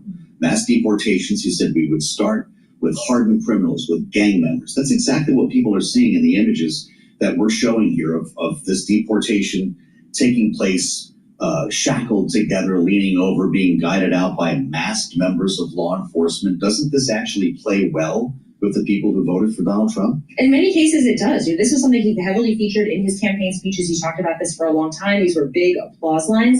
Though I think as people are realizing, when you're seeing something, just talking about something versus seeing these images is a little bit more jarring. And, not so much in the case of members who are alleged to be members of gangs, but if you start getting into regular business owners, people who have been in the country who have not committed any crimes for decades, that's when you have more sympathetic cases come up, or you accidentally arrest someone who is in fact a U.S. citizen. We've seen cases of this already crop up, and also the arrest of some of those involved in the protest at Columbia University over Gaza and Palestine. This is where the administration has a very fine line to walk of staying on the side of what's popular, but also achieving their goal, which in many cases isn't as popular with the broader public. Yeah, the difference between governing and reality versus rhetoric on the campaign trail, maybe when they're the same thing, it takes people by surprise a little bit. Arguably, you could say the same thing about tariffs, Laura. He made no secret about how he felt about tariffs, how he wanted to implement them to, in his mind, breach the U.S. in a more balanced trade relationship with partners around the world. We did get confirmation from him once again late last night about April 2nd. Basically everything still on schedule for that date, not just reciprocal, but sectoral tariffs as well. Yeah, so that would be tariffs on autos and pharmaceuticals, semiconductor chips as well. It wasn't, Trump for months talked about how interested he was in tariffs. He called it his favorite word. This was one of his talk lines on the campaign trail. And it wasn't until about 3 weeks ago that Wall Street was like, oh, this guy is serious about this. And so this is really kind of the awakening we see, April 2nd, just about 2 weeks away. His administration is still figuring out what to do about these tariffs. So reciprocal tariffs, he talks about it, we'll just tax them if they tax us. It's not that easy. They actually have to go and calculate and figure out how they do all of this. This is going to be a very complicated rollout.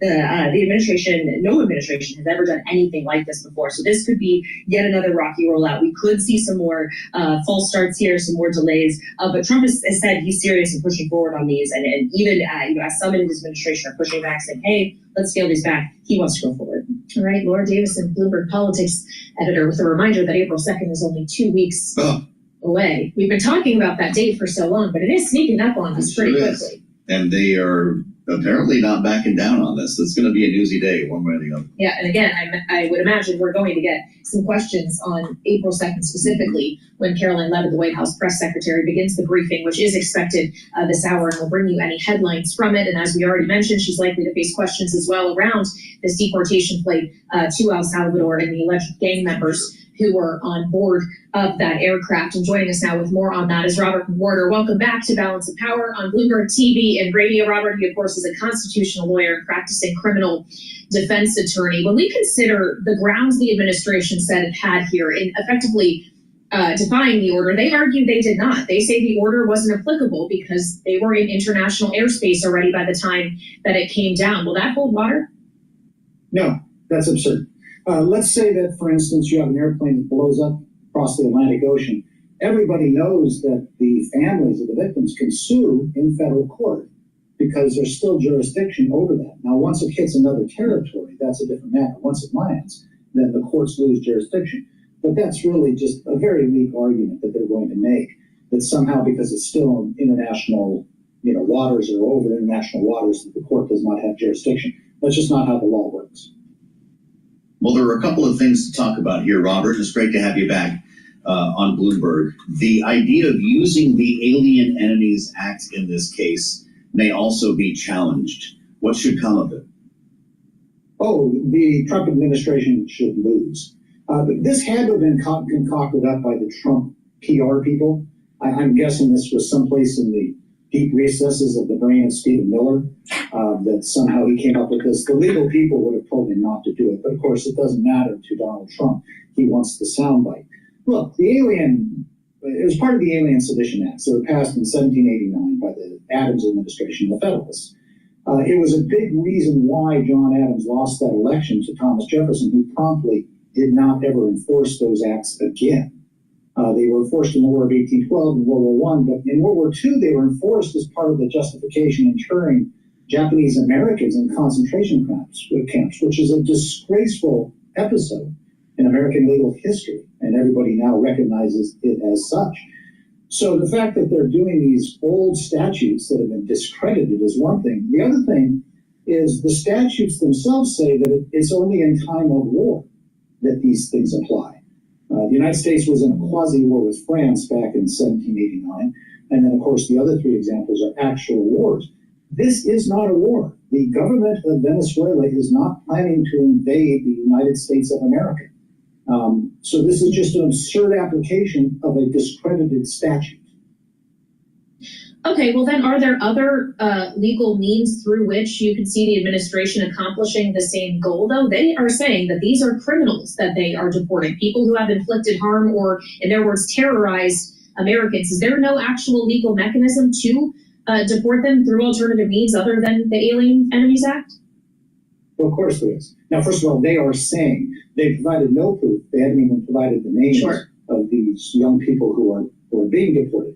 So we don't know whether they are not. For all we know, they could march in and arrest the two of you and deport you now under the statute, saying that you're somehow, enemy aliens. There is no control on this, and that's why the statute's discredited. So there's nothing really to show that these are actual criminals. Now, criminals, people who committed crimes, are specifically deportable. The statute's 8 U.S.C. 1227. And the administration has plenty of scope to do that, as the Biden administration did and the Obama administration did. They've always prioritized the deportation of criminal aliens, undocumented criminals. This rhetoric that, Biden let all these rapists and murderers in is simply a lie. This rhetoric that other countries are emptying their jails, that is a lie. That goes back to the Mariel Boat people in Cuba way back. During, I think it was either the Carter or Reagan administrations. It is simply absurd, and it perpetuates this lie to do something which is a blatant violation of the Constitution. Well, we heard from the White House press secretary, Caroline Leavitt, saying the order was invalid, the judge's order. She wrote, quote, "A single judge in a single city cannot direct the movements of an aircraft carrying foreign alien terrorists who were physically expelled from U.S. soil," unquote. Weigh in on that as you choose, Robert. Is this going to the Supreme Court? Oh, I think it very likely will go to the Supreme Court. Now, the Supreme Court has already said about the Alien Sedition Act in 1964 in the New York Times versus Sullivan that the acts have never actually gone to the court, but they have been rebuked in the court of history. In other words, the court of history said that they've always been viewed as suspicious and unconstitutional. So that's the premise in the first place. The application here is absurd. Yeah, it will go to the Supreme Court. This argument about a single judge, that's just the way it works. He issues a temporary injunction that can be appealed in order for the courts to hear the actual merits, where the administration can make its case. Nobody's being treated unfairly here at all. And by the way, the Trump administration and the allies of Trump had no problem going down to a judge in the Southern District of Texas, who was the only judge there, to have all of its civil things heard to try to enjoin the Biden administration from some of its immigration policies. That's simply how the system works, and they are just defying it. And John Holman seems to be enjoying defying it. Well, speaking of the Biden administration, Robert, at the very, very end of it, really the last minutes of his presidency, a series of pardons were issued for those affiliated with the January 6th investigation in Congress who were doing that work. President Trump is now arguing, and this is a quote, that those pardons are void, vacant, and of no further force or effect, saying this is because the president used an auto pen to sign them. He hasn't presented any evidence of that, but where do you come down on the argument that it actually nullifies pardons, which are seen as one of the absolute powers of the presidency?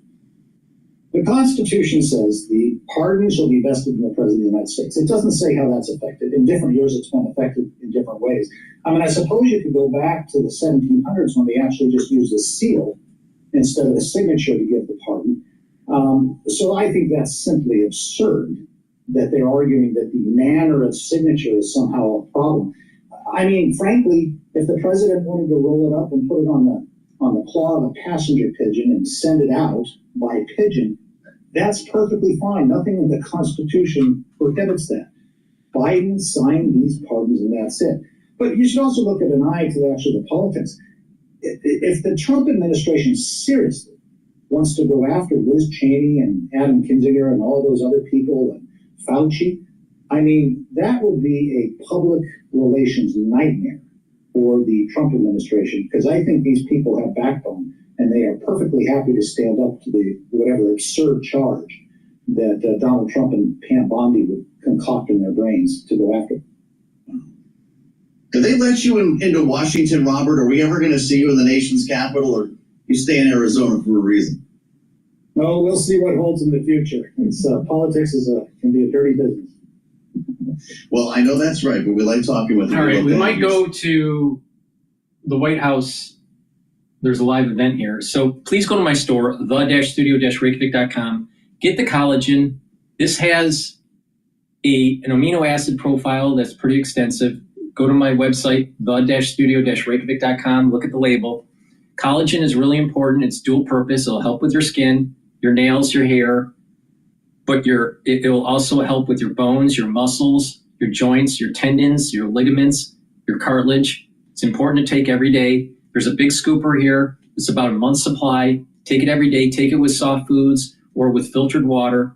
Now, to really improve your dermal layer, take the collagen with vitamin C and drink about 64 ounces of filtered water daily throughout the day, all right? If you can't drink 64, try 32 ounces, but it's better to drink about 64 ounces of filtered water daily. Take the vitamin C and the collagen, it'll cross-link and improve your dermal layer. So this is a dual-purpose product. It's gonna help with your joints, it's gonna help with your skin and your hair, your nails, your musculature, really important. Please go to my store, the-studio-reykjavik.com, the-studio-reykjavik.com.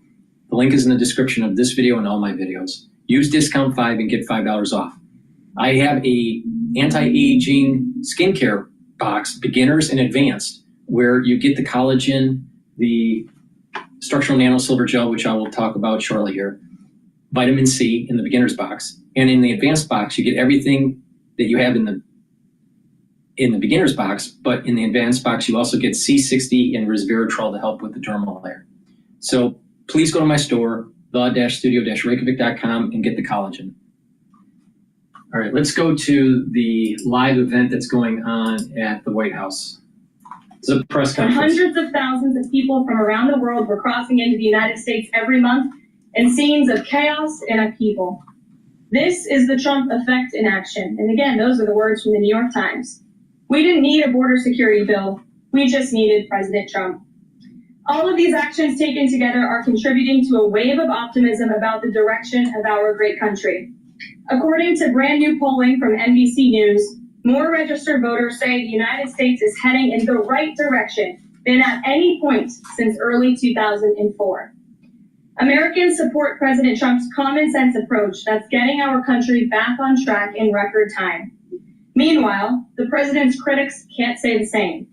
That same new NBC poll also found that the Democrat Party has reached an all-time low in popularity. It turns out when you let your hatred of President Trump get in the way of doing what is best for America, the people reject you. Who would have thought?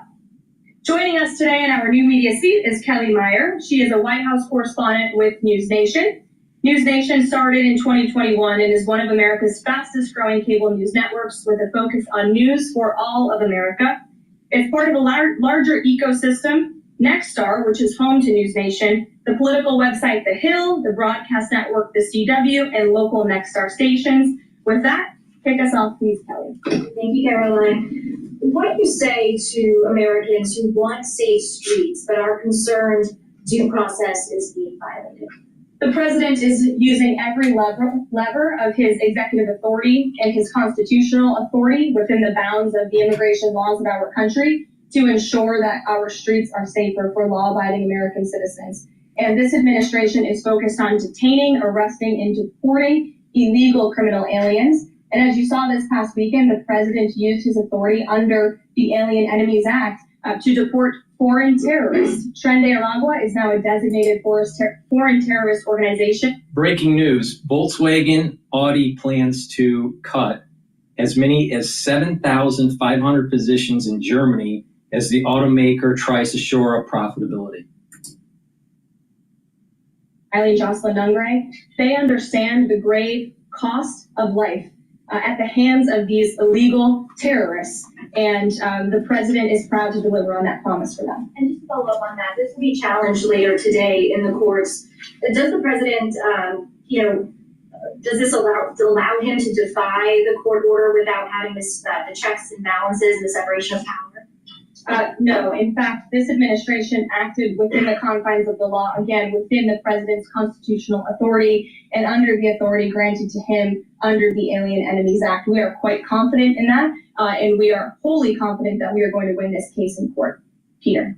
Thank you, Caroline. If you guys can't send 200 Tren de Aragua terrorists at a time to El Salvador, where are you going to send them instead? It's a very good question.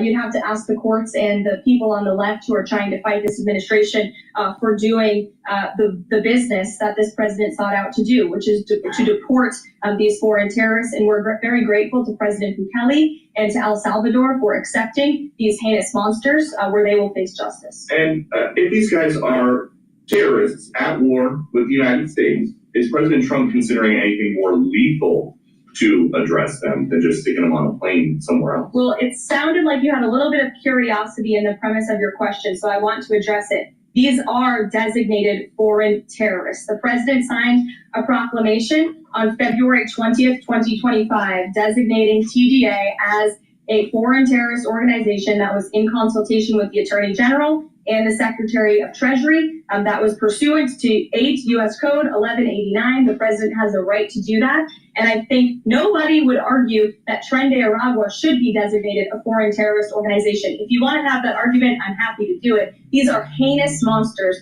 rapists, murderers, kidnappers, sexual assaulters, predators who have no right to be in this country, and they must be held accountable. And something different. There is now a member of the European Parliament from France who does not think the U.S. represents the values of the Statue of Liberty anymore. They want the Statue of Liberty back. So is President Trump going to send the Statue of Liberty back to France? Absolutely not. And my advice to that unnamed low-level French politician would be to remind them that it's only because of the United States of America that the French are not speaking German right now. So they should be very grateful to our great country. Kelly. Is the administration prepared to give the court what it wants in terms of the time of the flights that departed, that went to El Salvador, and some of those details that the judge is asking for in trying to determine the timing? Clearly, the 5 named individuals were not deported in compliance, but looking more broadly, wanting to know about the timing of flights and so forth, because the verbal order did say turn around the flights if there's an issue. So is the administration prepared to provide that information?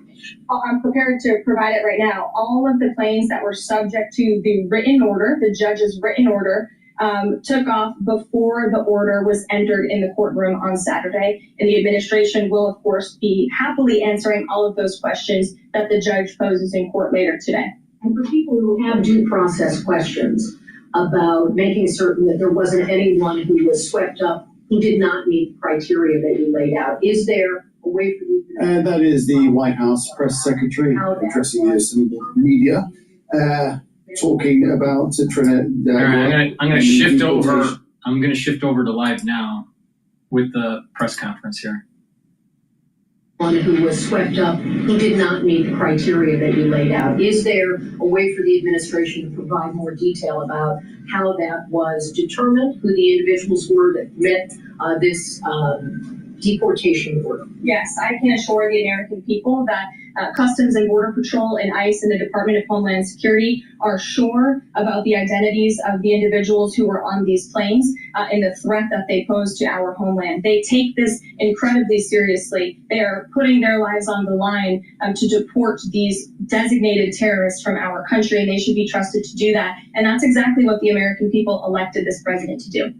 Thanks, Caroline. Just to follow up on that, so you're saying definitively the administration can prove everyone that was put on those flights in El Salvador was either a member of Tren de Aragua, MS-13, or some other entity? We've already provided the breakdown in the effort of transparency about the 261 illegal aliens who were deported. 137 of those were deported under the Alien Enemies Act. 101 of those were Venezuelans removed via Title VIII, which, as you know, are just regular immigration proceedings. And 23 of them were MS-13 Salvadorian gang members. There were also 2 MS-13 ringleaders as part of that group of 23 who President Bukele particularly expressed his gratitude for their return so he can demand justice in his home country. Jennifer. So, what criteria, other than, say, tattoos or maybe being in the wrong place at the wrong time, are they using to determine that someone is actually a member of one of these organizations? Intelligence and the men and women on the ground in the interior of our country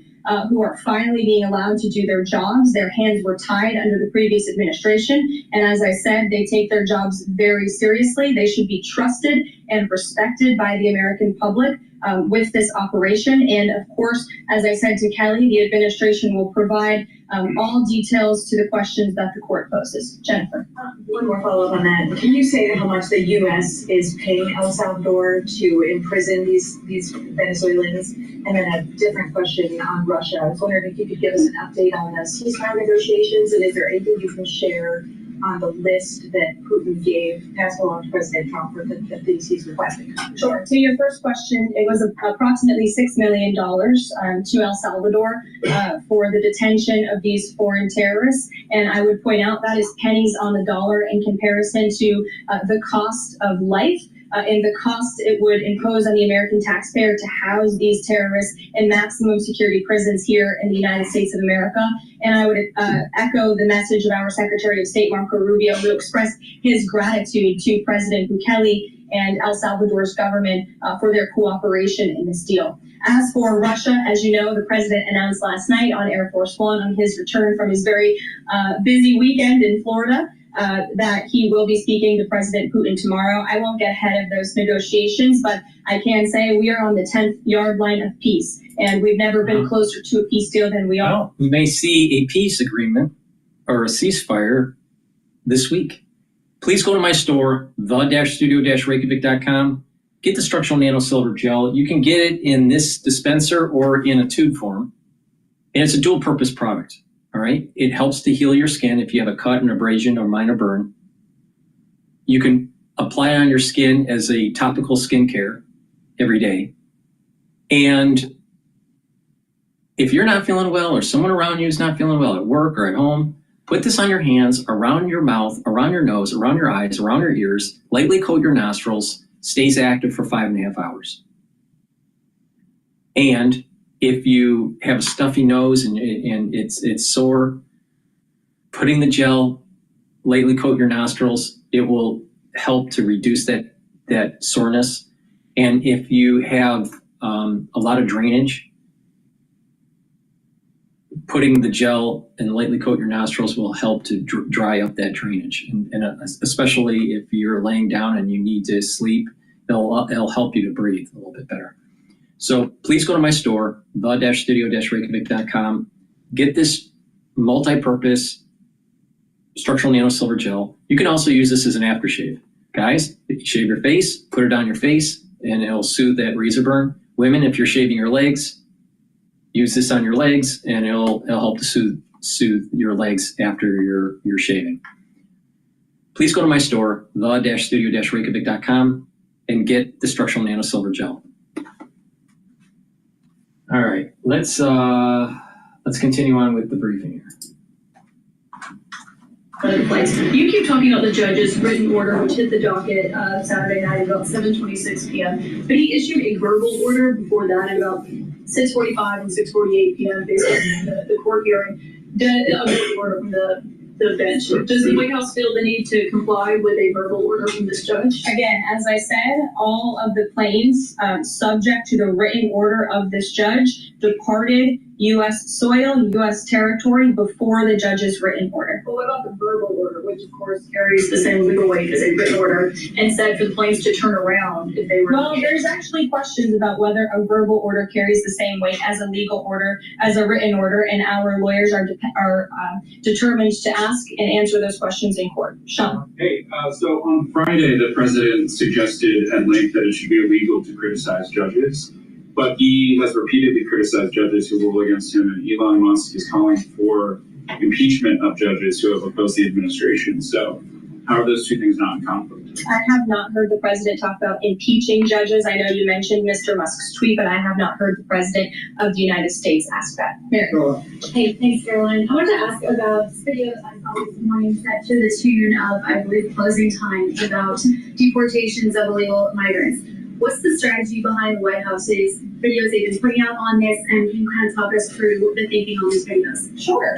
I think the White House and our entire government clearly is leaning into the message of this president. And we are unafraid to double down and to take responsibility and ownership of the serious decisions that are being made. The president was elected with an overwhelming mandate to launch the largest mass deportation campaign in American history, and that's exactly what he is doing. And to this very day, we are now, I think, 56 or 7 days into the administration by my count. The president still receives an overwhelming public support for the policies that he is enacting. So we are unafraid to message effectively what the president is doing on a daily basis to make our community safer. And the specific video you referenced, I think it sums up our immigration policy pretty well. You don't have to go home, but you can't stay here. Go ahead. Thanks, Caroline. I have two questions. First, will President Trump put sanctions on Russia if the talks on Tuesday don't go as hoped? And secondly, have any illegal immigrants self-deported through CBP home yet? To your first question, it's something the president has floated, and certainly he's willing to do if necessary. I don't have anything to read out, and I would never get ahead of the president on such a serious decision. To your second question about the CBP Home app, I would have to check in with the Department of Homeland Security, but it's a great question, and we're very proud to repurpose this app, which the Biden administration abused to facilitate the mass illegal entry of illegal immigrants into our country. It was like a fast pass at Disneyland. That's not happening under this administration. We are encouraging illegal immigrants to actively self-deport to maybe save themselves from being in one of these fun videos. Sure. John, good to Thank see you. After President Trump straight-bombed the Houthis yesterday, he said that if they retaliate, he was going to personally hold Iran accountable for them. Holding them accountable, what would that look like? Well, I would defer you to what the president put out this morning, John, where he said very clearly, I will read it, "Let nobody be fooled. The hundreds of attacks being made by Houthi, the sinister mobsters and thugs based in Yemen, who are hated by the Yemeni people, are all created by Iran. Any further attack or retaliation by the Houthis will be met with great force, and there is no guarantee that the force will stop there. Iran has played the innocent victim of rogue terrorists from which they've lost control, but they haven't lost control. They are dictating every move, giving them the weapons, supplying them with money and highly sophisticated military equipment, and even so-called intelligence. Every shot fired by the Houthis will be looked upon from this point forward as being a shot fired from the weapons and leadership of Iran. And Iran will be held responsible and suffer the consequences, and those consequences will be dire." That is a statement from the President of the United States just moments ago. I have nothing additional to share,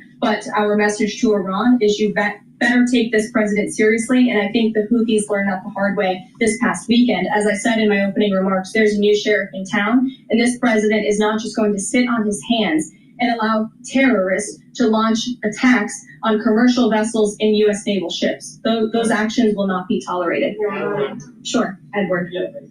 Karen, on the economy. So after mostly a down week last week in the economy, you've been very vocal as well as other cabinet members about how we're in a transition and about how this economic transition is a plan, a long-term plan for tariffs on this. How concerned is the president that the markets and Americans, for lack of a better term, will be freaked out over these tariffs and be concerned about a long-term plan? Sure. I think I've been asked this question and answered this question respectfully, Edward.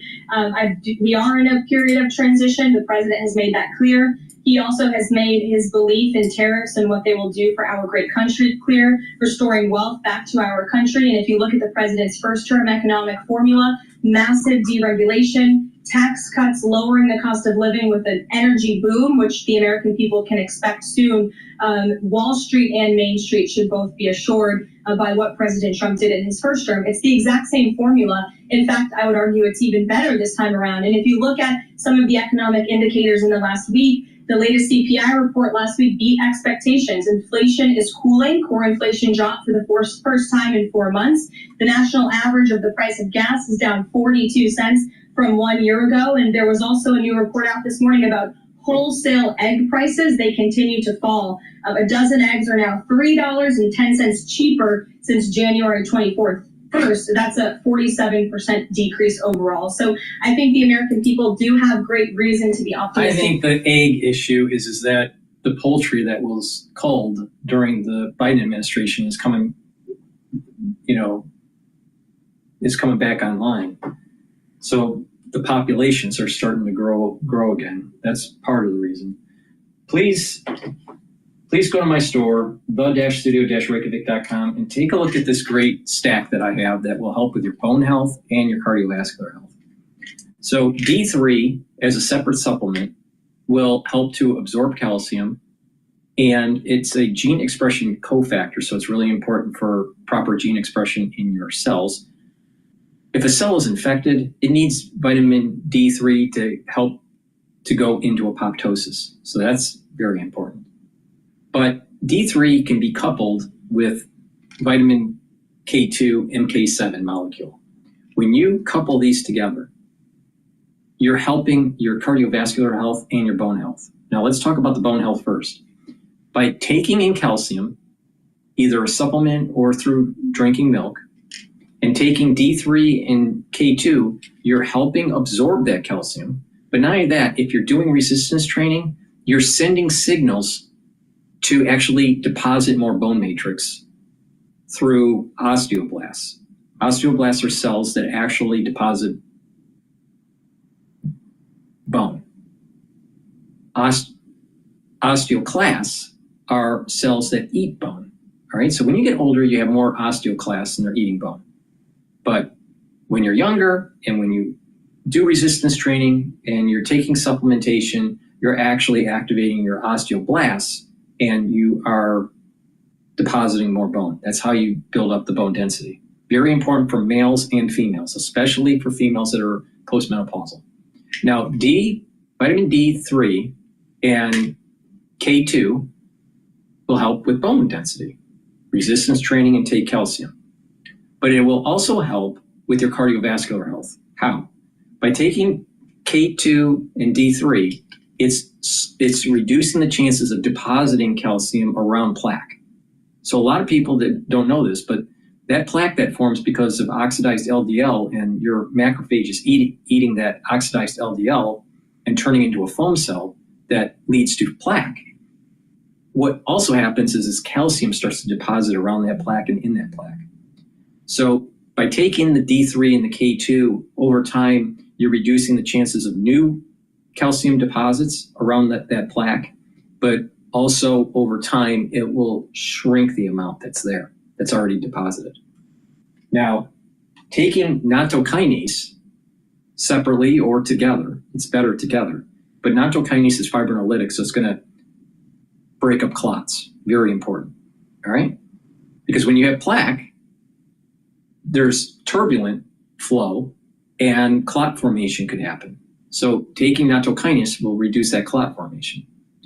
But nattokinase also helps to bring down LDL levels and increase your HDL levels. So it's improving your total cholesterol. So if you have less LDL, you have less LDL that can oxidize. So that means less plaque buildup. Taking these together is going to help with your cardiovascular health. But it's dual purpose because these two right here help with bone health if you're doing resistance training. So please go to my store, get the nattokinase, the D3 and the K2, dual purpose, help with your bone health, your bone health, build more bone density by doing resistance training, but also watch your diet. All right, do proper exercise and improve your cardiovascular health too at the same time. So please go to my store, the-studio-reykjavik.com. Use discount 5, you get $5 off. Get the D3, the K2, and the nattokinase. All right, let's go back to the White House briefing here. by the CCP for years. I'm wondering, does the administration has a response to this? And also, as the president is putting an emphasis on arts and culture, what's the administration's message to potentially foreign state actors who are trying to disrupt that in the U.S.? Don't disrupt it. This administration will take that very seriously and hold you accountable. We obviously condemn any violence or threats of violence against American institutions. And the president will be traveling to the Kennedy Center later this afternoon. I look forward to going with him. As you know, he is now the chairman of the board of the Kennedy Center, where he hopes to restore arts and culture that embrace American tradition, don't disparage it, as we have unfortunately seen over the past several years. The president will be doing a tour of the center. In his business developer mind, I'm sure he will make some recommendations on how the center itself can be improved, but also will be discussing perhaps some future plays and musicals and theatrical programs that the center will be hosting under his new leadership and the board's new leadership. Daniel.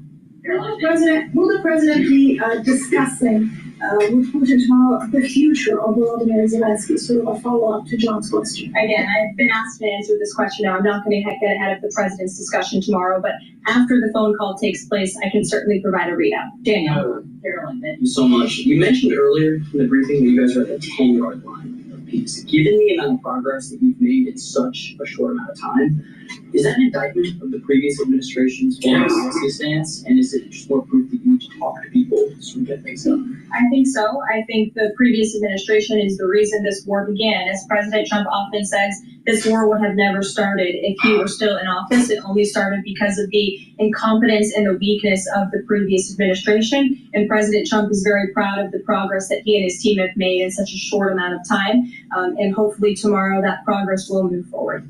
Sure. Thanks. There have been some media reports just in the last few hours that the administration has decided to withdraw from the International Center for the Prosecution of the Crime of Aggression against Ukraine, which is designed to hold Putin accountable for war crimes. Are you able to confirm that? And if that has occurred, why has that occurred? I'm not able to confirm it because I have not heard that. I will caution, I know there have been many inaccurate and misleading reports from Reuters lately, so I would caution anybody taking that seriously, but I can check in and get back to you. Is it the president's belief that the Justice Department should be investigating members of the January 6th Select Committee? Is he directing the DOJ to do that? As the president made it very clear in his address on Friday, I believe some of you were there, I was there.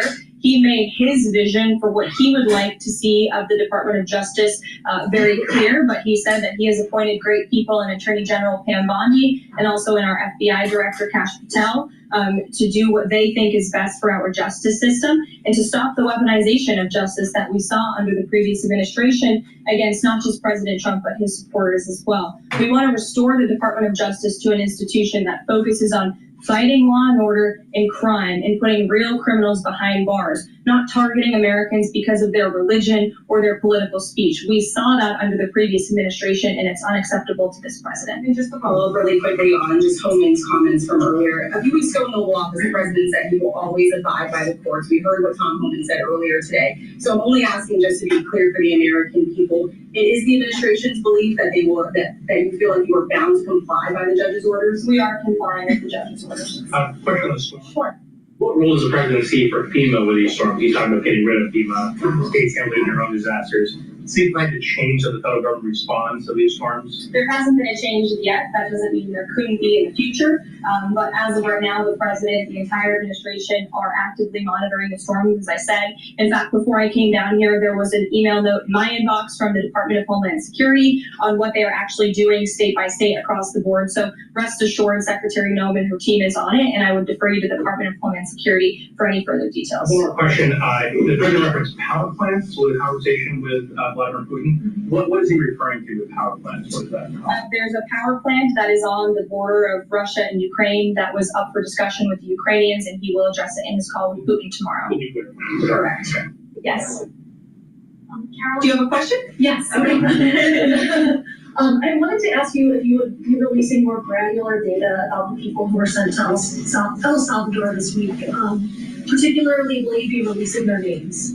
I don't believe so because of the privacy concerns at this point in time. That doesn't mean we won't eventually. I would defer you to the Department of Homeland Security for more details on the individuals on the flights, but we have been incredibly transparent in giving you the breakdown of the numbers and also some of the crimes committed by these heinous criminals and individuals, kidnapping, sexual abuse of a child, robbery, aggravated assault on a police officer. I would remind everybody in this room that Tren de Aragua is a foreign terrorist organization operating within the United States of America because the previous administration allowed them to invade our country. These are monsters who tortured, raped, and murdered a 12-year-old Jocelyn Nungre. They murdered 22-year-old nursing student Laken Riley. They led a multi-state sex trafficking operation involving smuggling women into the United States, holding them in stash houses in Louisiana, Florida, New Jersey, Texas, and Virginia, and forcing them into prostitution.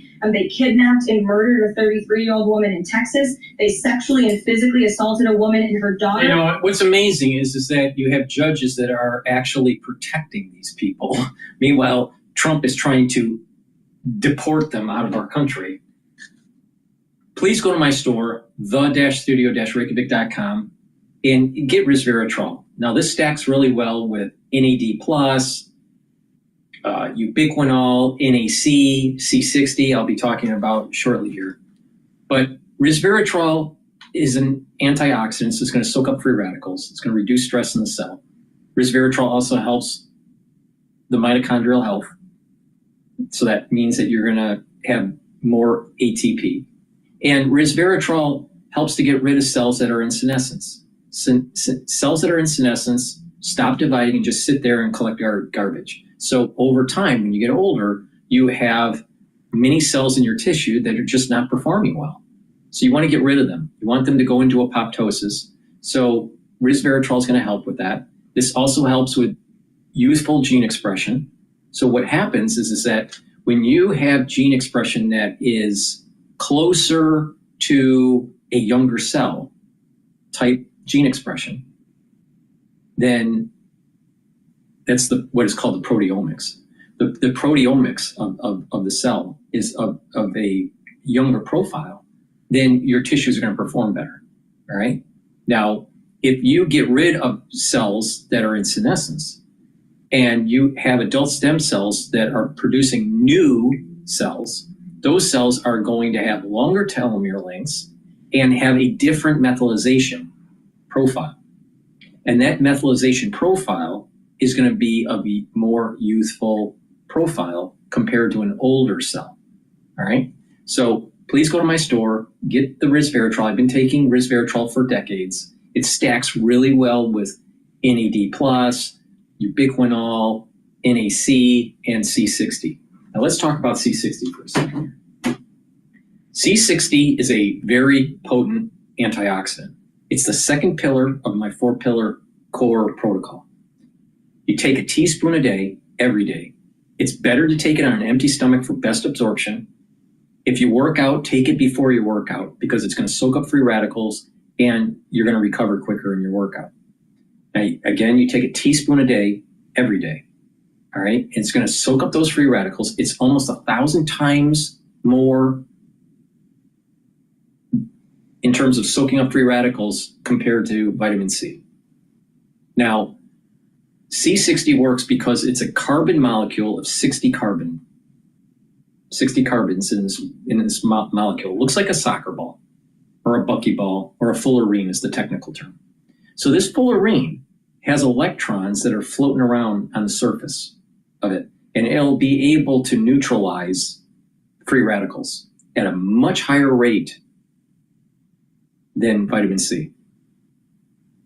And recharge. The way this works is it recharges. So it's soaking up free radicals. Now, with vitamin C, if it neutralizes a free radical, the molecule is done.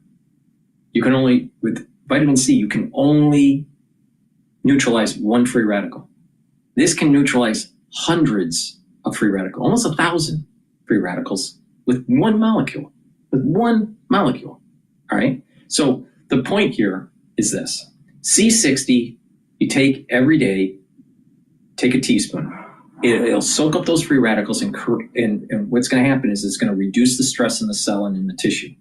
It's going to help with the mitochondrial health, so your ATP is going to go up. So you're going to have more energy. So the health of the mitochondria is going to improve, less stress in the cell, and what happens is the cell starts to perform better.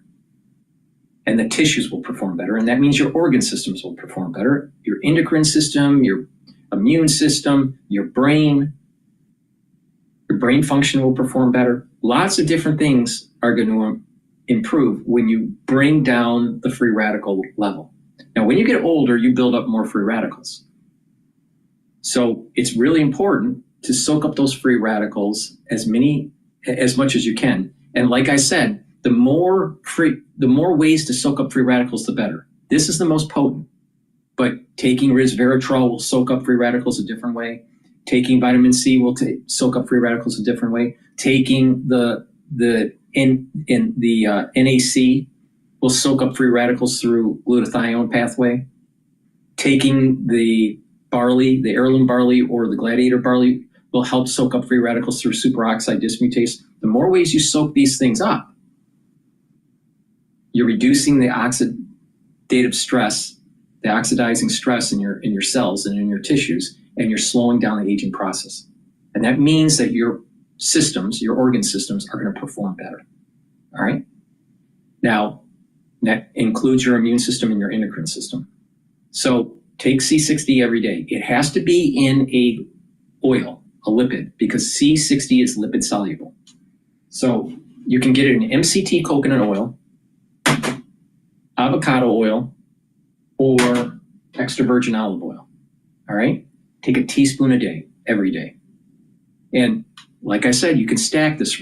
It stacks really well with resveratrol, NAD+, ubiquinol, NAC, the gladiator barley or the heirloom barley, and soak up those free radicals. Now, that core protocol, if you pay attention, the 4 pillars, max 35 or max 14 to take every day to boost up your immune system, taking the C60 every day, a teaspoon a day. And what will happen is that it will bring down your free radicals and boost up your energy levels. Taking turmeric, ashwagandha, and lignans helps with your immune system because it's bringing down inflammation. And taking Boomer Boost, I'll talk about this shortly here, but taking Boomer Boost, and that will boost up your energy levels and your metabolism. When you do that, that's a great core. That's the core. But you also, other things that you need to add to that core is like the multivitamin and the probiotics and some of the other things that I've told you to stack. Now, some people can't afford all that. I understand. I totally get it. That's why I've created all these anti-aging boxes and all these longevity boxes and created this discount 5 and told you how to stack in different ways to be able to target the systems that you can afford. All right. If you follow my lead on this, you will get healthy. All right. But it's a holistic approach. It's not just taking C60. It's also a holistic approach by proper diet, proper exercise, resistance training, cardio, balancing, stretching. All 4 are very important. Learning new things, proper sleep, filter your water, stay away from processed foods, mindfulness or spirituality. All these things are very important for your health. It's a holistic approach that works. All right. So go to my store, the-studio-reykjavik.com, and get the C60. If you work out, take it before your workout, and it will allow you to soak up those free radicals, and you'll notice that you're recovering quicker. Now, for brain health, because you're improving the mitochondrial health in your neurons, and you need lots of mitochondria in your neurons to create those neurotransmitters and to shoot off those neurotransmitters to create those that signal. Now, when you're improving the health of that neuron by bringing down stress, soaking up those free radicals, and improving the mitochondria, you're actually going to have positive neuroplasticity. That means you're going to think better. That means you're going to consolidate memory better. That means that you will think faster. You're going to have more cognition that's going on. Your brain activity will be higher. So please go to my store, the-studio-reykjavik.com, get the C60. C60 couples really well with Clarity Factor, which I mentioned earlier, where it gets rid of the brain fog, and Clarity Factor helps with consolidating memory. It boosts up your memory. It helps support your memory. So please go to my store, the-studio-reykjavik.com, and take the C60. When you listen to how to stack these things, and if you do everything I do, which most people can't because they can't afford it, but if you do pieces of this, you're going to see huge benefits in your health. All right? Please go to my store, the-studio-reykjavik.com. I just gave you a stack, resveratrol and C60, where you're slowing down the aging process, improving your immune system, improving your endocrine system, and improving your brain health. Just this right here.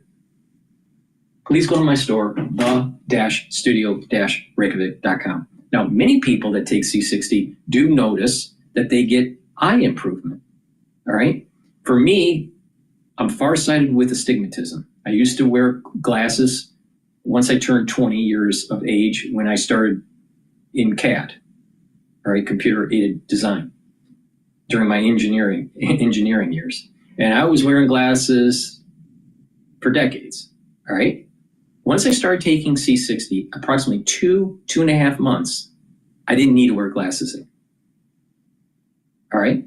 So there are benefits besides just your other organ systems and your endocrine system and your immune system. It also helps with your eyes for many people. Now, some people anecdotally also say that it resets macular degeneration. Now, with macular degeneration, you can't go back, right? But you can stop the damage going forward. All right. So there's soaking up free radicals at a very high a very effective and high rate of soaking up those free radicals does amazing things to the body. Now, I'm a proponent of the idea that strong antioxidants on a regular basis is a major pillar. It's not the only pillar, but it's a major pillar to slow down the aging process. So please go to my store, the-studio-reykjavik.com, use discount 5 and get $5 off. Now, there's also something I want to mention. When people get older, they start to build up more free radicals. So you're literally, as you get older, you are oxidizing faster. So you're creating more damage that's happening at the cellular level and at the tissue level. By taking C60, you're slowing that down. That's why it's slowing down aging. All right. Another thing that people don't realize when you get older is your cognitive function starts to go down, your lung capacity starts to go down. So if you take supplements and you stack it with the C60 to help with your lung, to help with your cognition, you're slowing down that aging process. And not only that, when you get older, you're starting to get more DNA damage. So taking the NAD plus with the C60, with the clarity factor, with the NAC to help with the lung, is a great combo to slow down that aging process. All right? If anyone says take one supplement or just 2 supplements and everything's going to be, copacetic, no. It's a holistic approach. And the power of it is taking that holistic approach and stacking it to focus on different systems that you're trying to target. You got to attack the problem with multi-vectors. All right. With that said, let's go to Bloomberg. And Ms. McCormick. And NVIDIA's Jensen Huang looks like he's on top of the world.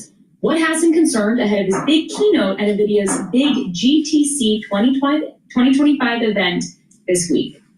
And why Trump's Buy America campaign will not improve the U.S. economy. All that and more coming up over the next hour right here on Bloomberg Business Week. First up, though, a check of the day's trading top business stories. Here he is. Charlie, Molly, thank you very much, Tim and Emily. And here's what's going on. We do have the Dow, the S&P, NASDAQ all rallying on this St. Patrick's Day. Green on the screen, big time. Right to the numbers here with the S&P 500 index up now by 44. That is a gain of 0.8%, 56.82 where we stand. The Dow now up 429, up by 1%. NASDAQ up 70. That is a gain of 0.4%.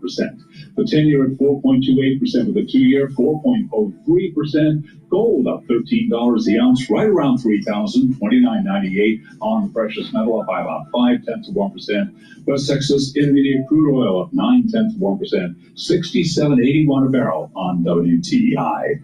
BYD has unveiled a new system for electric cars that the Chinese automaker says will allow them to charge almost as fast as it takes to a regular car to refuel. BYD's new battery and charging system is capable of providing 290 miles of range in 5 minutes on tests on its new Han L sedan. BYD ADR is up now by about 2.6%. Tesla, though, slumping today, part of a broader tech decline, down 5.1%. Again, recapping, stocks are higher. The Dow, the S&P, NASDAQ all gaining. For on-demand news 24 hours a day, subscribe to Bloomberg News Now, wherever you get your podcasts. I'm Charlie Pelleton. That is a Bloomberg Business Flash. Man, thanks so much for that update, Charlie. Do appreciate it. Well, disappointing retail sales last month are adding to a concern of a pullback in consumer spending in the U.S., while a pair of business surveys suggested a growing caution. Retail sales rising by less than forecast in February, and the prior month was revised down to mark the biggest drop going all the way back to July of 2021. Combined with separate data on Monday, it showed a drop-off in New York State manufacturing activity and weaker homebuilder sentiment. The reports are consistent with expectations for slower economic growth. We got with us Michael McKees, Bloomberg News economics and policy correspondent. He joins us in the Bloomberg Business Week studio. Mike, weak spending on goods is what we got today. Is it seasonal? Is it more than seasonal? It's a little bit of all of it. The seasonal factors for February this year were very, very generous. And so we were expecting a rise in maybe a better than expected rise in the core component, which is what we got. But it really only netted out with a negative 1% revised down figure for January. So for the first 2 months of the year, it was flat. Of course, the headline numbers were not very good at all, which may have something to do with the weather. We just don't know at this point, but we'll keep an eye on that going into March. And Emily and I were talking about how we know you're going to go over to Ghirardelli and bring us back some nice chocolate. Do your shopping for you, Mark. Yeah. Yes. What about e-commerce activity? That's obviously something you can't buy at the Ghirardelli factory. Right. No, well, I bet you could, but that was the one good spot, up 2.4% during the month. And what that may be related to is the weather, the flu, the fact that people were inside more than usual. And we did see a decline in food and drinking places, down 1.5%. And that's the most discretionary of things. So it tells you maybe that people were holding back, but also, do you want to go out when it's 4 degrees? Mike, yeah, I mean, I don't, but sometimes you have to. But you don't necessarily have to go buy a new car and look at cars on the lot when it's, 4 degrees. I think the big question a lot of people have is we continue to get more and more data that is kind of pointing to at least a pullback or maybe a slowdown when it comes to the consumer. In your view, how is the consumer doing? Is the consumer doing much different than we were doing just 6 months ago? Well, it's pretty obvious that the consumer is not in a good mood, but this is the first hard data we've had on it, and it does suggest that maybe people pulled back some, but it's not enough to really give us a firm feeling on it because of the strength of the internet purchases during the month. So we've got to get some more data on that. I can tell you the Atlanta Fed updated their GDP Now numbers for the first time since that negative 2.4 earlier this month. They got everybody all excited, and they came up with negative 2.1. Now, they admit this is distorted by all the gold shipment into the United States. And they ran a model on that 2.4 number and came up with the fact that it would be a 0.4% gain for GDP, so essentially zero during the month if today was the end of the quarter. And Chris Lowe of FHN Financial ran the same model today and said what you'd end up with is negative 0.1%. So any way you look at it, the numbers we've had up to this point are not good. But we've got another month, 2 months of data to go, really. Well, remind everybody what goes in. We're going to talk about the Fed in a minute, but remind everybody what goes into that GDP Now forecast and how it is this sort of snapshot in time. Well, they just incorporate the data as it comes out. So what we've got is January data, and now we've got February data up through the retail sales report. But there's still new home sales, existing home sales, and other things like that to come yet. So we've got also the PCE spending numbers. So there's a lot of data for February still out there. And then we got to get March data before they can give you a number that actually will resemble anything like what the GDP number is. But it doesn't suggest that the first 2 months of the quarter have started off well. So, Mike, in light of all of that, what are we going to get from the Fed this week? Is this going to be another one of those meetings where Powell says, we're still in wait and see mode, we have to wait for that data to come in? Or is there going to be a little... Well, you really want the Federal Reserve to wait because you got unemployment that's below natural employment and you have inflation above the 2% target. But I'll tell you, these people from Bloomberg, they just want hot money constantly being produced by the Federal Reserve, which is inflationary when you do it at the wrong time. It's so stupid the way they keep on hitting that drum all the time. People need to wake up. I mean, these to subtract. So at this point, status quo is going to be the word. It'll be interesting to see what kind of economic projections they make in the summary of economic projections, because last time was December, and we've obviously seen a big change in at least consumer attitude since then. But there doesn't seem to be a collapse in the labor market. So do they change unemployment? Do they change GDP? And where do they think inflation is? My guess is this will be a meeting where we see very little change in almost anything they do, and they'll just go home and wait for the next one. But it does sound like it's the easiest job around, as the president said when he was running. You know, you just flip a coin and decide whether to move rates higher or lower. I'm not going to have you weigh in on that, Mike, but I do want to know. About what the Fed is dealing with now versus what they dealt with at their last meeting. Their dual mandate is certainly, maximum employment and stable prices. Would you say that they're more focused on one now than the other? They're more focused on inflation, but that's been true for a couple of meetings because the labor market has been so stable. They want to make sure that inflation continues to go down, and we're getting mixed readings on that. CPI went down, PPI went up a little bit, and then some of the all of the inputs into PCE that we have gotten from those two indicators suggest that PCE is going to go up. So you've got mixed news on what's happening with inflation. None of it suggesting that inflation is going one way or the other very quickly, but it's something they have to keep an eye on, so they'll operate as if inflation were just sticky, staying where it was. And that makes for a good reason to just leave rates unchanged.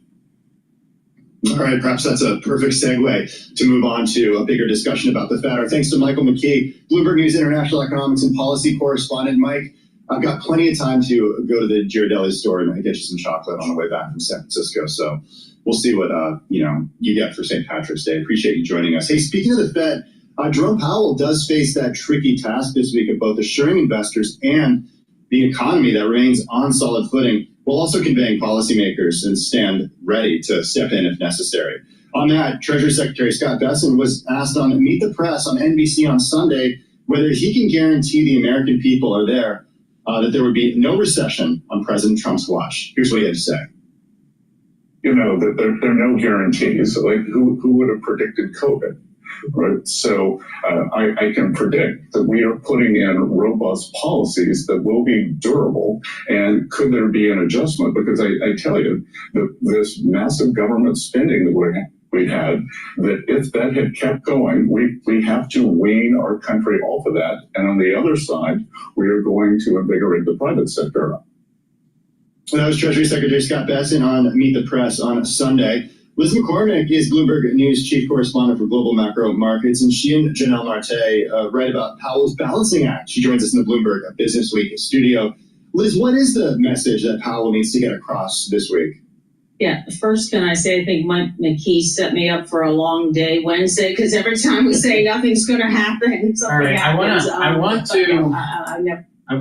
to go to live now. There's some sort of State Department briefing on deportations, Ukraine, and more. Meeting, Secretary Rubio traveled to the G7 in Canada, where our partners expressed support for a swift end and a durable end to this conflict. And as we pursued peace, our nation also showed strength. Under the president's direction, this administration invoked the Alien Enemies Act of 1798 to initiate the removal of hundreds of dangerous members of the DrPaulCottrell, a vicious, violent foreign terrorist organization, which has been threatening our nation, conducting irregular warfare and terrorizing Americans. We express our sincere gratitude to President Bukele of El Salvador for playing a pivotal role in this transfer. This is really even though this is live, she's just regurgitating what the White House press briefing was about. Let me talk about the Boomer Boost, all right? Please go to my store, the-studio-reykjavik.com. Boomer Boost will help to boost up your energy levels and your metabolism. You will lose weight by taking this. You will notice the effects of Boomer Boost within 72 hours. I'm not joking. 72 hours after taking this. Now you take a big scoop of it each day, either for breakfast or for lunch, every day. Mix it with soft foods, filtered water, a smoothie, all right? But the whole idea is to take it every day, all right? It has 68 nutrients. So go to my store and take a look at the label closely, but this is pretty extensive, all right? It's pretty powerful stuff. Now, it targets your cardiovascular health, so your vascular system and your heart. It targets your brain health, and it also helps to improve your muscles and your strength. And again, it boosts up your energy levels and your metabolism. You'll notice that you'll have a steady burn of energy throughout the whole day. It doesn't spike like with energy drinks or anything like that. This is a steady burn. You'll sleep better. You will have more mental acuity, all right? And you will just notice that you have a vitality that's a little bit younger, right? And you'll want to do things. So you'll have more vitality. And by moving around and doing more things, you're going to enjoy your life more instead of sitting in a rocking chair and slowly dying. So please go to my store, get the Boomer Boost, all right? Take this. Now, if you're an athlete, young or old, take this pre or post fueling for your workout, all right? And you'll notice that you are improving your strength and you're improving your sport, all right? So get the Boomer Boost, take it every day. You will notice the effects of this, the positive effects, within 72 hours. Now, you can also get the heirloom barley or the gladiator barley, all right? What are the differences?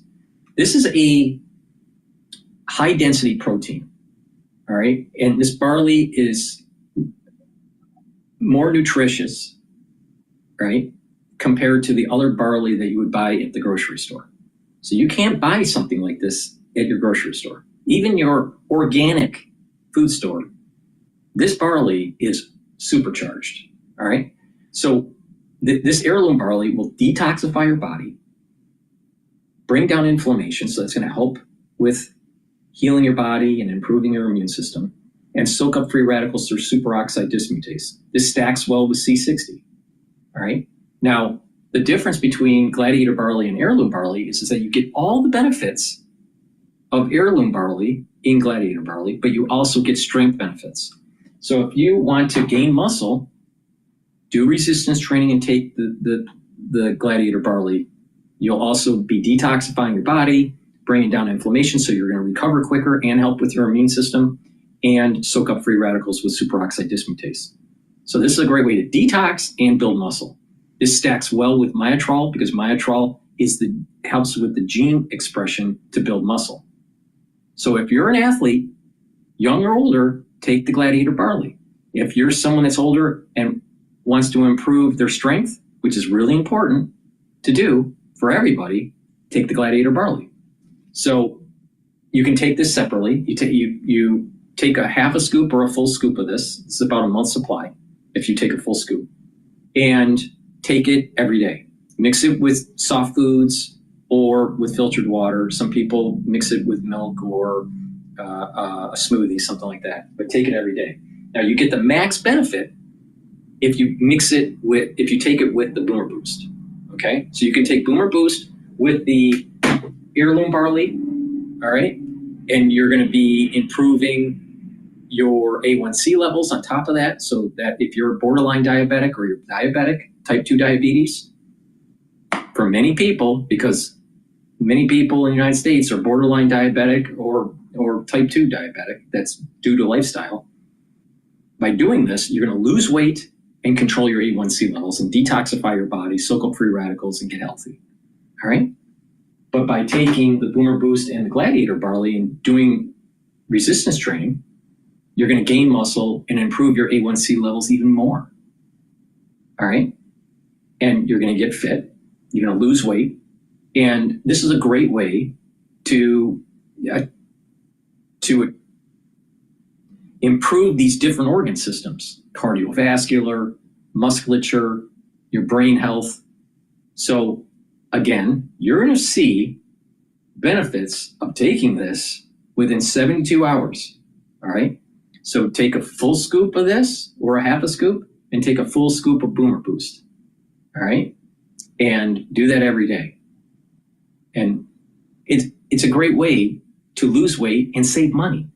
I'm willing to bet that the money that you spend on breakfast or for lunch, right, is more expensive than taking a scoop of this and a scoop of this every day for 1 month.